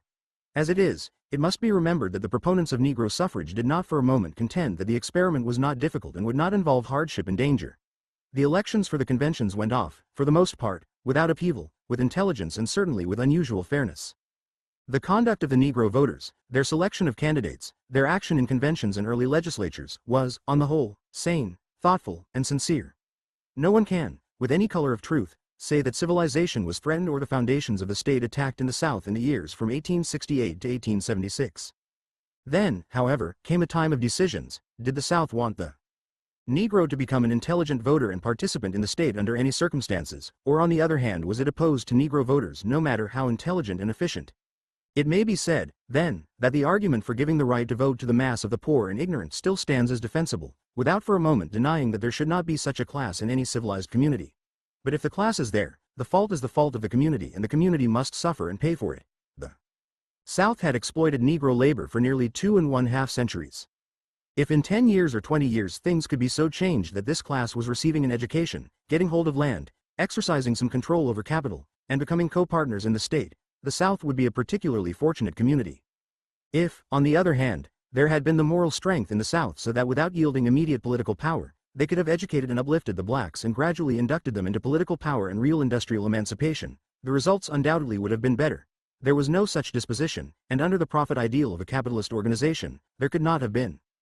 That would have required, after the losses of war, an industrial unselfishness of which capitalist organization does not for a moment admit. Force, therefore, and outside force, had to be applied or otherwise slavery would have persisted in a but slightly modified form, and the persistence of slavery in the United States longer than it had already persisted would have been a calamity worse than any of the calamities, real or imagined, of Reconstruction. Consequently, with Northern white leadership, the Negro voters quite confounded the planter plan. They proved apt pupils in politics. They developed their own leadership. They gained clearer and clearer conceptions of how their political power could be used for their own good. They were unselfish, too, in wishing to include in their own good the white worker and even the ex-master.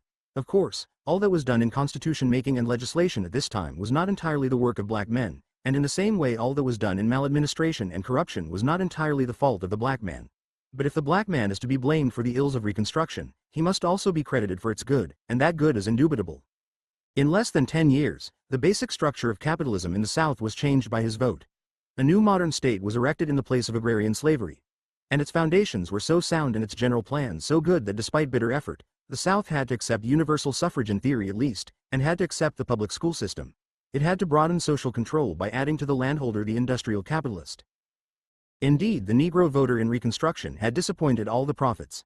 The bravest of the carpetbaggers, Torgey, declared concerning the Negro voters.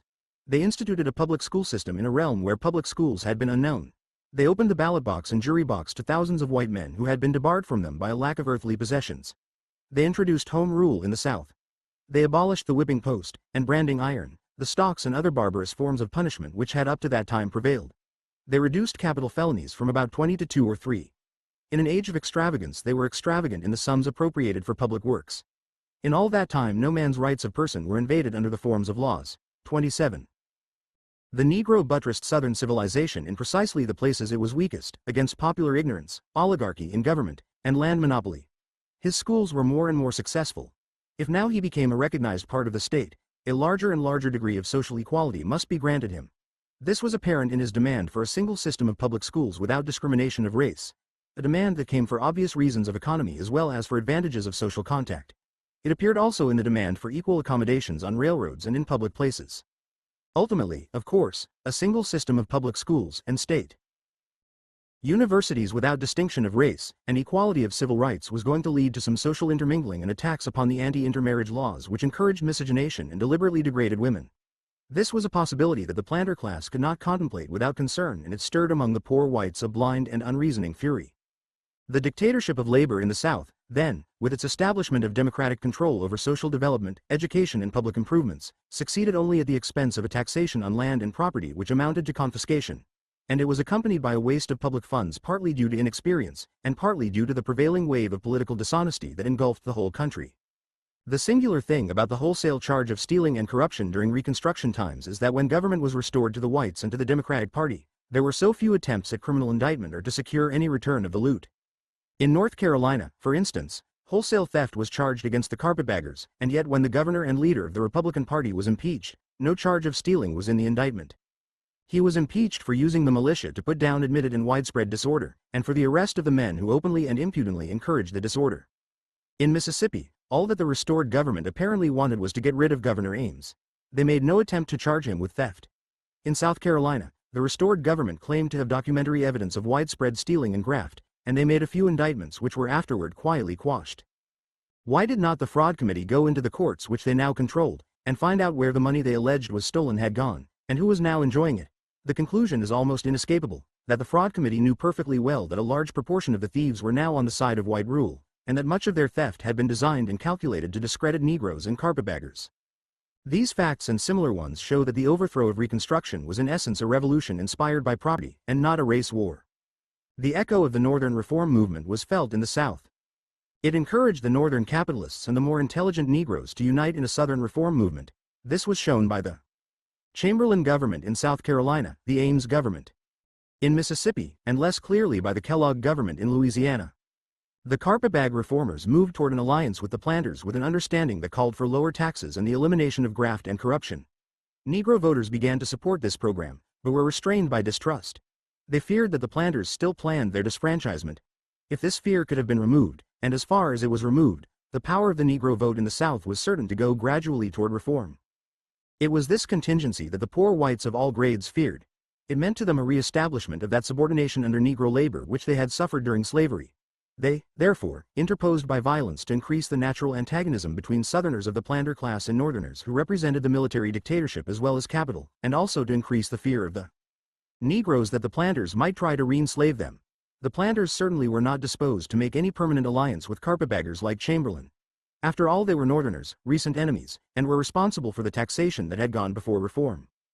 The efforts at reform, therefore, at first widely applauded, one by one began to go down before a new philosophy which represented understanding between the planters and poor whites. This again was not an easy thing for the planters to swallow, but it was accompanied by deference to their social status, by eagerness on the part of the poor whites to check the demands of the Negroes by any means, and by willingness to do the dirty work of the revolution that was coming, with its blood and crass cruelties, its bitter words, upheaval and turmoil. This was the birth and being of the Ku Klux Klan.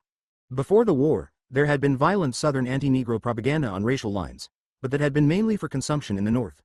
Northerners, traveling in the South, were always astonished at finding it accompanied by peculiar evidences of social equality and closer intimacies. In other words, there was no deep racial antagonism except in the case of poor whites, where it had a tremendous economic foundation. After the war, the race division, so long as the economic foundation was equitable, would have become less and less pronounced had it not been emphasized with determination in the application of the Mississippi Plan. It is one of the anomalies of history that political and economic reform in the North and West after 1873 joined hands with monopoly and reaction in the South to oppress and re-enslave labor. Every effort was made by careful propaganda to induce the nation to believe that the Southern wing of the Democratic Party was fighting the same kind of corruption as the North, and that corruption was represented in the South solely by carpetbaggers and Negroes. This was only partly true in the South, for their labor too was fighting corruption and dishonesty, so far as land and capital, which were secretly abetting graft in order to escape taxation, would allow it to do so without disfranchisement. But the South now began to use the diplomacy so badly lacking in its previous leadership since the war. Adroitly it stopped attacking abolitionists and even carpetbaggers, and gradually transferred all the blame for post-war misgovernment to the Negroes. The Negro vote and graft were indissolubly linked in the public mind by incessant propaganda. Race repulsion, race hate, and race pride were increased by every subtle method, until the Negro and his friends were on the defensive and the Negro himself almost convinced of his own guilt. Negro haters and pseudo-scientists raised their heads and voices in triumph. Lamar of Mississippi, fraudulently elected to Congress, unctuously praised Sumner with his tongue in his cheek, and Louisiana solemnly promised to give Negroes full political and civil rights with equal education for Negro children. A deliberate lie which is absolutely proven by the revelations of the last 50 years. The South was impelled to brute force and deliberate deception in dealing with the Negro because it had been astonished and disappointed not by the Negro's failure, but by his success and promise of greater success. All this came at a time when the best conscience of the nation, the conscience which was heir to the enthusiasm of abolitionist democracy, was turned against the only power which could support democracy in the South. The truth of the insistence of Stevens was manifest. Without land and without vocation, the Negro voter could not gain that economic independence which would protect his vote. Unless, therefore, his political and civil rights were supported by the United States Army, he was doomed to practical reenslavement. But the United States Army became in the 70s the representative of the party of political corruption, while its political opponents represented land monopoly and capitalistic reaction in the South. When, therefore, the conscience of the United States attacked corruption, it at the same time attacked in the Republican Party the only power that could support democracy in the South. It was a paradox too tragic to explain, and it deceived leading reformers, like Carl Schurz, into consenting to throw the poor, ignorant black workers, whom he had helped to enfranchise, to the lions of land monopoly and capitalistic control, which proposed to devour them, and did. In the South, reform sought to follow the Northern model, and the carpetbag capitalists turned toward the purging of the civil service and the throttling of monopoly. In this, they gained the backing of many intelligent Negroes. But for one thing they could have got the bulk of the Negro vote, and that one thing was the Negro's distrust of the honesty of the planter's objects. Did the planter want reform, or did he want reenslavement of Negro labor? As a matter of fact, the planter got the beginnings of reform in the administration of government in South Carolina, in Mississippi, and even in Louisiana. But he was aware that if that movement went far, it would prove that the Negro vote could be appealed to and made effective in good government as well as bad. This he did not want, as the South Carolina Democratic Convention said, April, 1868, in an address to the colored people, "It is impossible that your present power can endure, whether you use it for good or ill." 28. Back of this was the knowledge that honest labor government would be more fatal to land monopoly and industrial privilege than government by bribery and graft. The white South, therefore, quickly substituted violence and renewal of the war in order to get rid of the possibility of good government supported by black labor votes. There was not a single honest Southerner who did not know that any reasonable political program which included a fair chance for the Negro to get an honest wage, personal protection, land to work, and schools for his children, would have received the staunch, loyal and unyielding support of the overwhelming mass of Negro voters.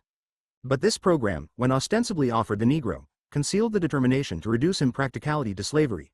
He knew this, and in his endeavor to escape floundered through bribery, corruption, and murder, seeking a path to peace, freedom, and the income of a civilized man. The South has itself to blame. It showed no historic sign of favoring emancipation before the war, rather the contrary. It showed no disposition to yield to the offer of recompensed emancipation which Abraham Lincoln repeatedly made. It showed no desire to yield to emancipation with correspondingly curtailed political power as Congress suggested. It showed no disposition to reform democracy with the Negro vote. It relied on stubborn brute force. Liberals, it might still mean the reduction of the tariff, the reduction of monopoly, and an attack upon new financial methods and upon concentrated control in industry. There was now no sentiment like freedom, to which the Northern industrialists could appeal. It was, therefore, necessary for Northern capital to make terms with the dominant South.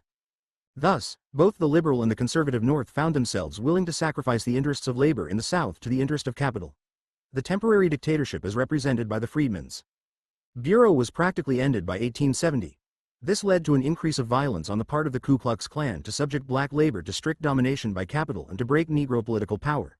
The outbreak brought a temporary return of military dictatorship, but the return was unpopular in the North and aroused bitter protest in the South. Yet the end that planters and poor whites envisaged and, as the fight went on, the end that large numbers of the Northern capitalists were fighting for, was a movement in the face of modern progress. It did not go to the length of disfranchising the whole laboring class, black and white, because it dared not do this, although this was its logical end. It did disfranchise black labor with the aid of white Southern labor and with the silent acquiescence of white Northern labor. The white capitalist of the South saw a chance of getting rid of the necessity of treating with and yielding to the voting power of fully half the laboring class. It seized this opportunity, knowing that it thus was setting back the economic progress of the world, that the United States, Instead of marching forward through the preliminary revolution by which the petty bourgeois and the laboring class armed with the vote were fighting the power of capital, was disfranchising a part of labor and on the other hand allowing great capital a chance for enormous expansion in the country. And this enormous expansion got its main chance through the 33 electoral votes which the counting of the full black population in the South gave to that section. It was only necessary now that this political power of the South should be used in behalf of capital and not for the strengthening of labor and universal suffrage. This was the bargain of 1876. Reconstruction, therefore, in the South degenerated into a fight of rivals to control property and through that to control the labor vote. This rivalry between dictators led to graft and corruption as they bid against each other for the vote of the Negro, while meantime Negro labor in its ignorance and poverty was agonizing for ways of escape. Northern capital compromised, and Southern capital accepted race, hate and black disfranchisement as a permanent program of exploitation. In a certain way, this great struggle of a laboring class of 5 black millions was epitomized by the appearance of 16 of their representatives in the Federal Congress from 1869 to 1876. These are the men, their states and their service. Hiram R. Revels, Senator, Mississippi, 1870 to 1871. Blanche K. Bruce, Senator, Mississippi, 1875 to 1881. Jefferson P. Long, Congressman, Georgia, 1869-1871. Joseph H. Rainey, Congressman, South Carolina, 1871 to 1879. Robert C. DeLarge, Congressman, South Carolina, 1871 to 1873. Robert Brown Elliott, Congressman, South Carolina, 1871 to 1875. Benjamin S. Turner, Congressman, Alabama, 1871 to 1873. Josiah T. Walls, Congressman, Florida, 1873 to 1877. Alonzo J. Rancier, Congressman, South Carolina, 1871 to 1873. James T. Rapier, Congressman, Alabama, 1873-1875. Richard H. Kane, Congressman, South Carolina, 1873-1875, 1877-1879. John R. Lynch, Congressman, Mississippi, 1873 to 1877, 1881 to 1883. Charles E. Nash, Congressman, Louisiana, 1875-1877. John A. Hyman, Congressman, North Carolina, 1875-1877. Jerry Harrelson, Congressman, Alabama, 1875 to 1877. Robert Smalls, Congressman, South Carolina, 1875-1879, 1881-1887. Several others, like Menard of Florida, Pinchback of Louisiana, Lee and others, had excellent titles to their seats, but did not gain them. 12 of these men who were the earliest to enter Congress were ex-slaves or born of slave parents and brought up when Negroes were denied education. On the other hand, the other 4 had received a more or less complete college education in the North and abroad. 5 of the congressmen were lawyers, and 2, Elliott and Rapier, had unusual training and ability. Rhodes sneers at these men. They left no mark on the legislation of their time. None of them, in comparison with their white associates, attained the least distinction. But Blaine, who knew them and served with most of them, said, "The colored men who took seats in both Senate and House did not appear ignorant or helpless. They were as a rule studious, earnest, ambitious men, whose public conduct would be honorable to any race." Most of the colored congressmen had had experience in state legislatures and in public office. When these men entered Congress, questions of Reconstruction and of the economic and social condition in the North and West were before it. These included the exploitation of public lands, the development of railroads, the question of money, and the relation of the races in the South. The Negro congressmen, especially, had 3 objects: to secure themselves civil rights, to aid education, and to settle the question of the political disabilities of their former masters. This last question became of paramount importance. Long of Georgia was in favor of removing disabilities if the Southerners proved loyal to the new legislation. Revels supported amnesty, but Rainey felt that it had led to force and murder. Elliott protested against amnesty, saying that the men seeking relief were responsible for the crimes perpetrated against loyal men in the South, and that this proposal put a premium on disloyalty and treason.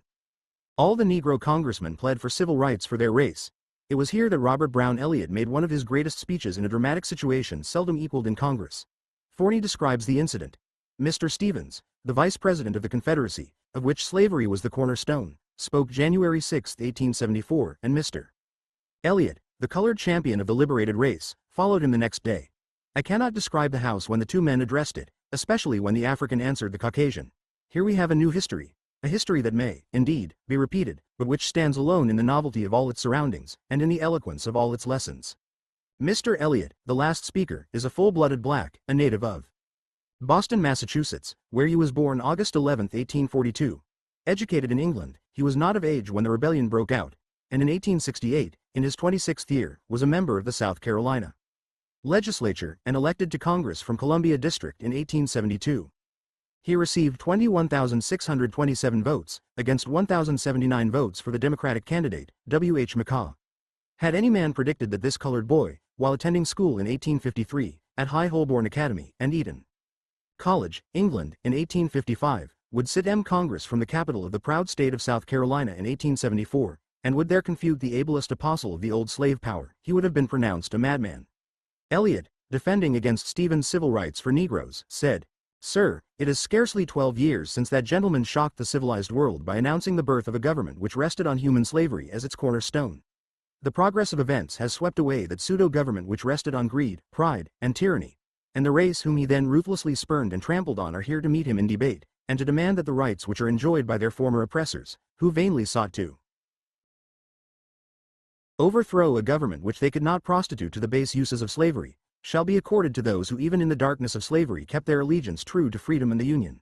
Sir, the gentleman from Georgia has learned much since 1861, but he is still a laggard.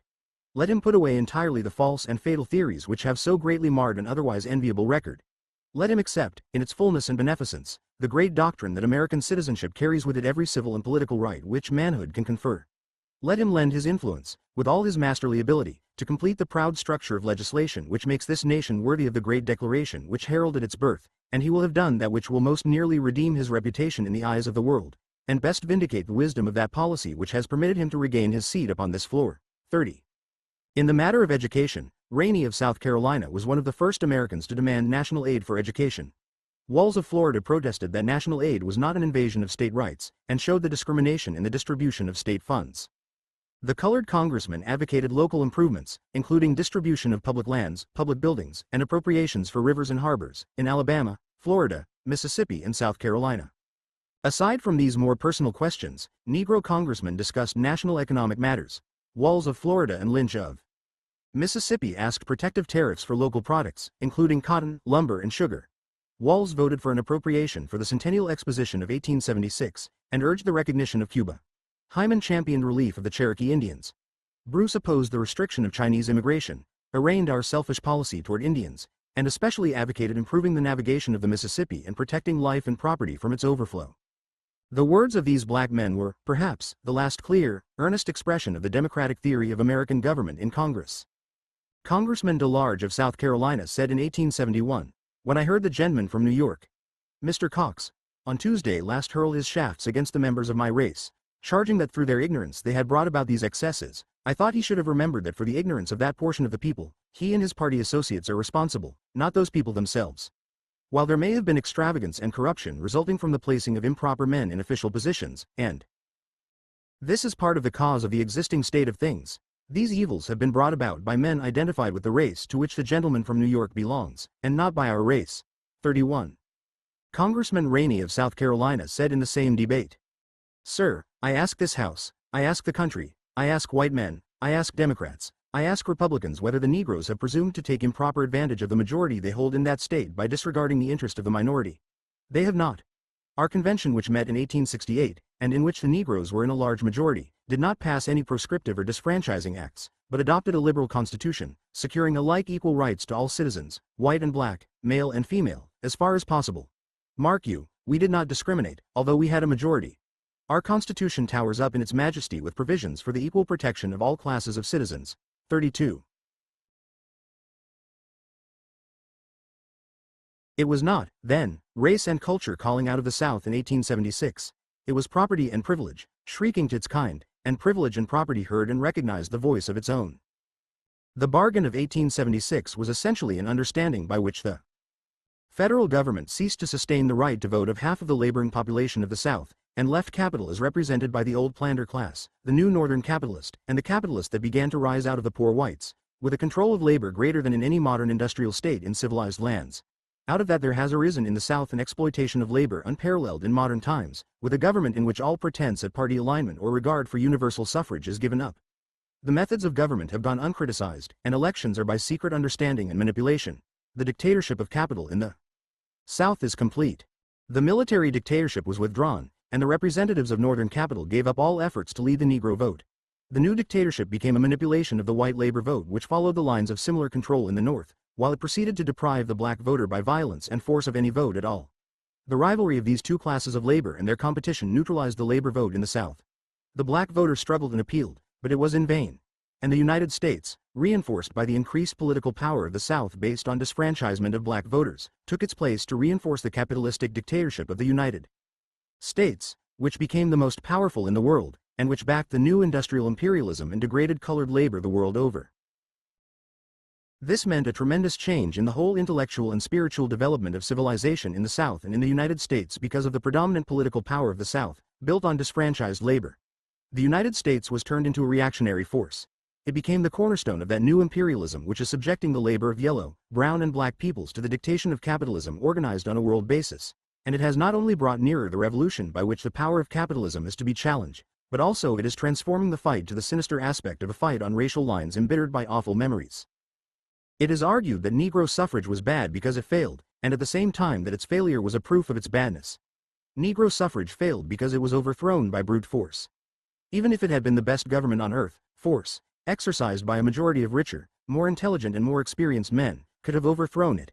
It was not overthrown so long as the military dictatorship of the North sustained it. But the South proved by appropriate propaganda that Negro government was the worst ever seen and that it threatened civilization. They suited their propaganda to their audience. They had tried the accusation of laziness, but that was refuted by a restoration of agriculture to the pre-war level and beyond it. They tried the accusation of ignorance, but this was answered by the Negro schools. It happened that the accusation of incompetence impressed the North not simply because of the moral revolt there against graft and dishonesty, but because the North had never been thoroughly converted to the idea of Negro equality. When, therefore, the North, even granting that all the South said of the Negro was not true, contemplated possibilities, it paused. Did the nation want blacks with power sitting in the Senate and in the House of Representatives, accumulating wealth and entering the learned professions? Would this not eventually and inevitably lead to social equality and even to black sons and daughters-in-law and mulatto descendants? Was it possible to contemplate such eventualities? Under such circumstances, it was much easier to believe the accusations of the South and to listen to the proof which biology and social science hastened to adduce of the inferiority of the Negro. The North seized upon the new Darwinism, the survival of the fittest, to prove that what they had attempted in the South was an impossibility. And they did this in the face of the facts which were before them, the examples of Negro efficiency, of Negro brains, of phenomenal possibilities of advancement. Moreover, Americans saw throughout the world the shadow of the coming change of the philanthropic attitude which had dominated the early 19th century, with regard to the backward races. International and commercial imperialism began to get a vision. Within the very echo of that philanthropy which had abolished the slave trade, was beginning a new industrial slavery of black and brown and yellow workers in Africa and Asia. Rising from this, as a result of this economic foundation, came the change in the attitude toward these darker people. They were no longer brothers in black. They were inferiors. These inferiors were to be governed for their own good. They were to be raised out of sloth and laziness by being compelled to work. The whole attitude of Europe was reflected in America, and it found in America support for its own attitude. The great republic of the West was trying an impossible experiment. They were trying to make white men out of black men. It could not be done. It was a mistake to conceive it. The North and Europe were still under the sway of individual laissez-faire in industry, and hands-off in government. It was easy, therefore, for the North to persuade itself that whatever happened politically in the South was right. If the majority did not want Negro rule, or Negro participation in government, the majority was right, and they would not allow themselves to stop and ask how that majority was made. They knew that an organized inner group was compelling the mass of white people to act as a unit, was pounding them by false social sanctions into a false uniformity. If that part of the white South which had a vision of democracy and was willing to grant equality to Negroes of equal standing had been sustained long enough by a standing federal police, democracy could have been established in the South. But brute force was allowed to use its unchecked power in the actions of the whites to destroy the possibility of democracy in the South, and thereby make the transition from democracy to plutocracy all the easier and more inevitable. Through the rift of the opposition, between votes for and against the Negro, between high and low tariff, between free land and land monopoly, plutocracy drove a silent coach and four. What the South did in 1876 was to make good its refusal either to give up slavery or to yield the political power based on the counting of slaves. And so the South rode the wind into the whirlwind and accomplished what it sought. Did it pay? Did it settle either the Negro's problem or any problem of wealth, labor, or human uplift? On the contrary, it made the government of the South a system of secret manipulations with lying and cheating. It made its religion fundamental hypocrisy. And the South knows today that the essential Negro problem is just as it was. How far it dare let the Negro be a modern man. It was all so clear and right and logical. A nation could not exist half slave and half free. If it tried, either its mass of laborers would by force of competition sink into the depths of exploited, ignorant poverty, or rising in bloody revolt break the monopoly of land and materials and endow the mass with more equal income and more political power to maintain their freedom. So in America came civil war over the slavery of labor, and the end was not peace, but the endeavor really and honestly to remove the cause of strife, to give the black freedmen and the white laborer land and education and power to conduct the state in the interests of labor and not of landed oligarchy. Labor lurched forward after it had paid in blood for the chance, and labor, especially black labor, cried for light and land and leading. The world laughed. It laughed north. It laughed west. But in the South it roared with hysterical, angry, vengeful laughter. It said, "Look at these niggers. They are black and poor and ignorant. How can they rule those of us who are white and have been rich and have at our command all wisdom and skill? Back to slavery with the dumb brutes." Still the brutes strove on and up with silent, fearful persistency.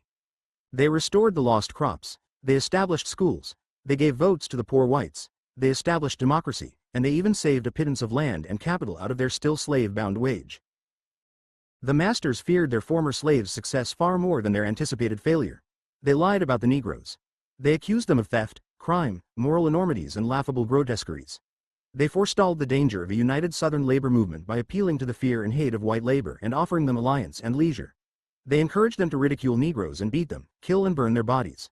The planters even gave the poor whites their daughters in marriage, and raised a new oligarchy on the tottering, depleted foundations of the old oligarchy, a mass of new rulers the more ignorant, intolerant and ruthless because of their inferiority complex.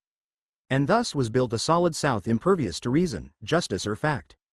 With this arose a solid North, a North born of that North which never meant to abolish Negro slavery, because its profits were built on it, but who had been gradually made by idealists and laborers in freed slaves to refuse more land to slavery, to refuse to catch and return slaves, and finally to fight for freedom, since this preserved cotton, tobacco, sugar and the Southern market. Then this new North, fired by a vision of concentrated economic power and profit greater than the world had visioned, tried to stop war and hasten back to industry.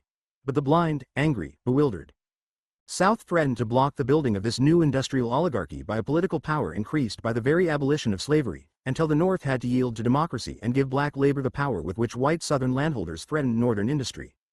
In return, Northern capital bribed black and white labor in the South and white and black labor in the North. It thrust debt, concessions and graft on the South, while in the North it divided labor into exploiting and exploited groups of skilled and highly paid craftsmen who might and did become capitalists, and a mass of ignorant, disfranchised imported foreign slaves. The West transformed its laboring peasant farmers into land speculators and investors and united its interests through railways to the solid South in return for non-interference with big business. God wept. But that mattered little to an unbelieving age. What mattered most was that the world wept and still is weeping and blind with tears and blood. For there began to rise in America in 1876 a new capitalism and a new enslavement of labor. Home labor in cultured lands, appeased and misled by a ballot whose power the dictatorship of vast capital strictly curtailed, was bribed by high wage and political office to unite in an exploitation of white, yellow, brown and black labor, in lesser lands and breeds without the law. Especially workers of the New World, folks who were American and for whom America became ashamed of their destiny. Sons of ditch diggers aspired to be spawn of bastard kings and thieving aristocrats rather than of rough-handed children of dirt and toil. The immense profit from this new exploitation and worldwide commerce enabled a guild of millionaires to engage the greatest engineers, the wisest men of science, as well as pay high wage to the more intelligent labor, and at the same time to have left enough surplus to make more thorough the dictatorship of capital over the state and over the popular vote, not only in Europe and America but in Asia and Africa. The world wept because within the exploiting group of New World masters, greed and jealousy became so fierce that they fought for trade and markets and materials and slaves all over the world until at last in 1914 the world flamed in war. The fantastic structure fell, leaving grotesque profits and poverty, plenty and starvation, empire and democracy, staring at each other across world depression. And the rebuilding, whether it comes now or a century later, will and must go back to the basic principles of Reconstruction in the United States during 1867 to 1876. Land, light and leading for slaves black, brown, yellow and white, under a dictatorship of the proletariat. Profit? What profit hath the sea? Of her deep-throated threnody? What profit hath the sun, who stands staring on space with idle hands? And what should God himself acquire from all the Axon's blood and fire? Fanny Stearns Davis. From crack, O dawn, The Macmillan Company.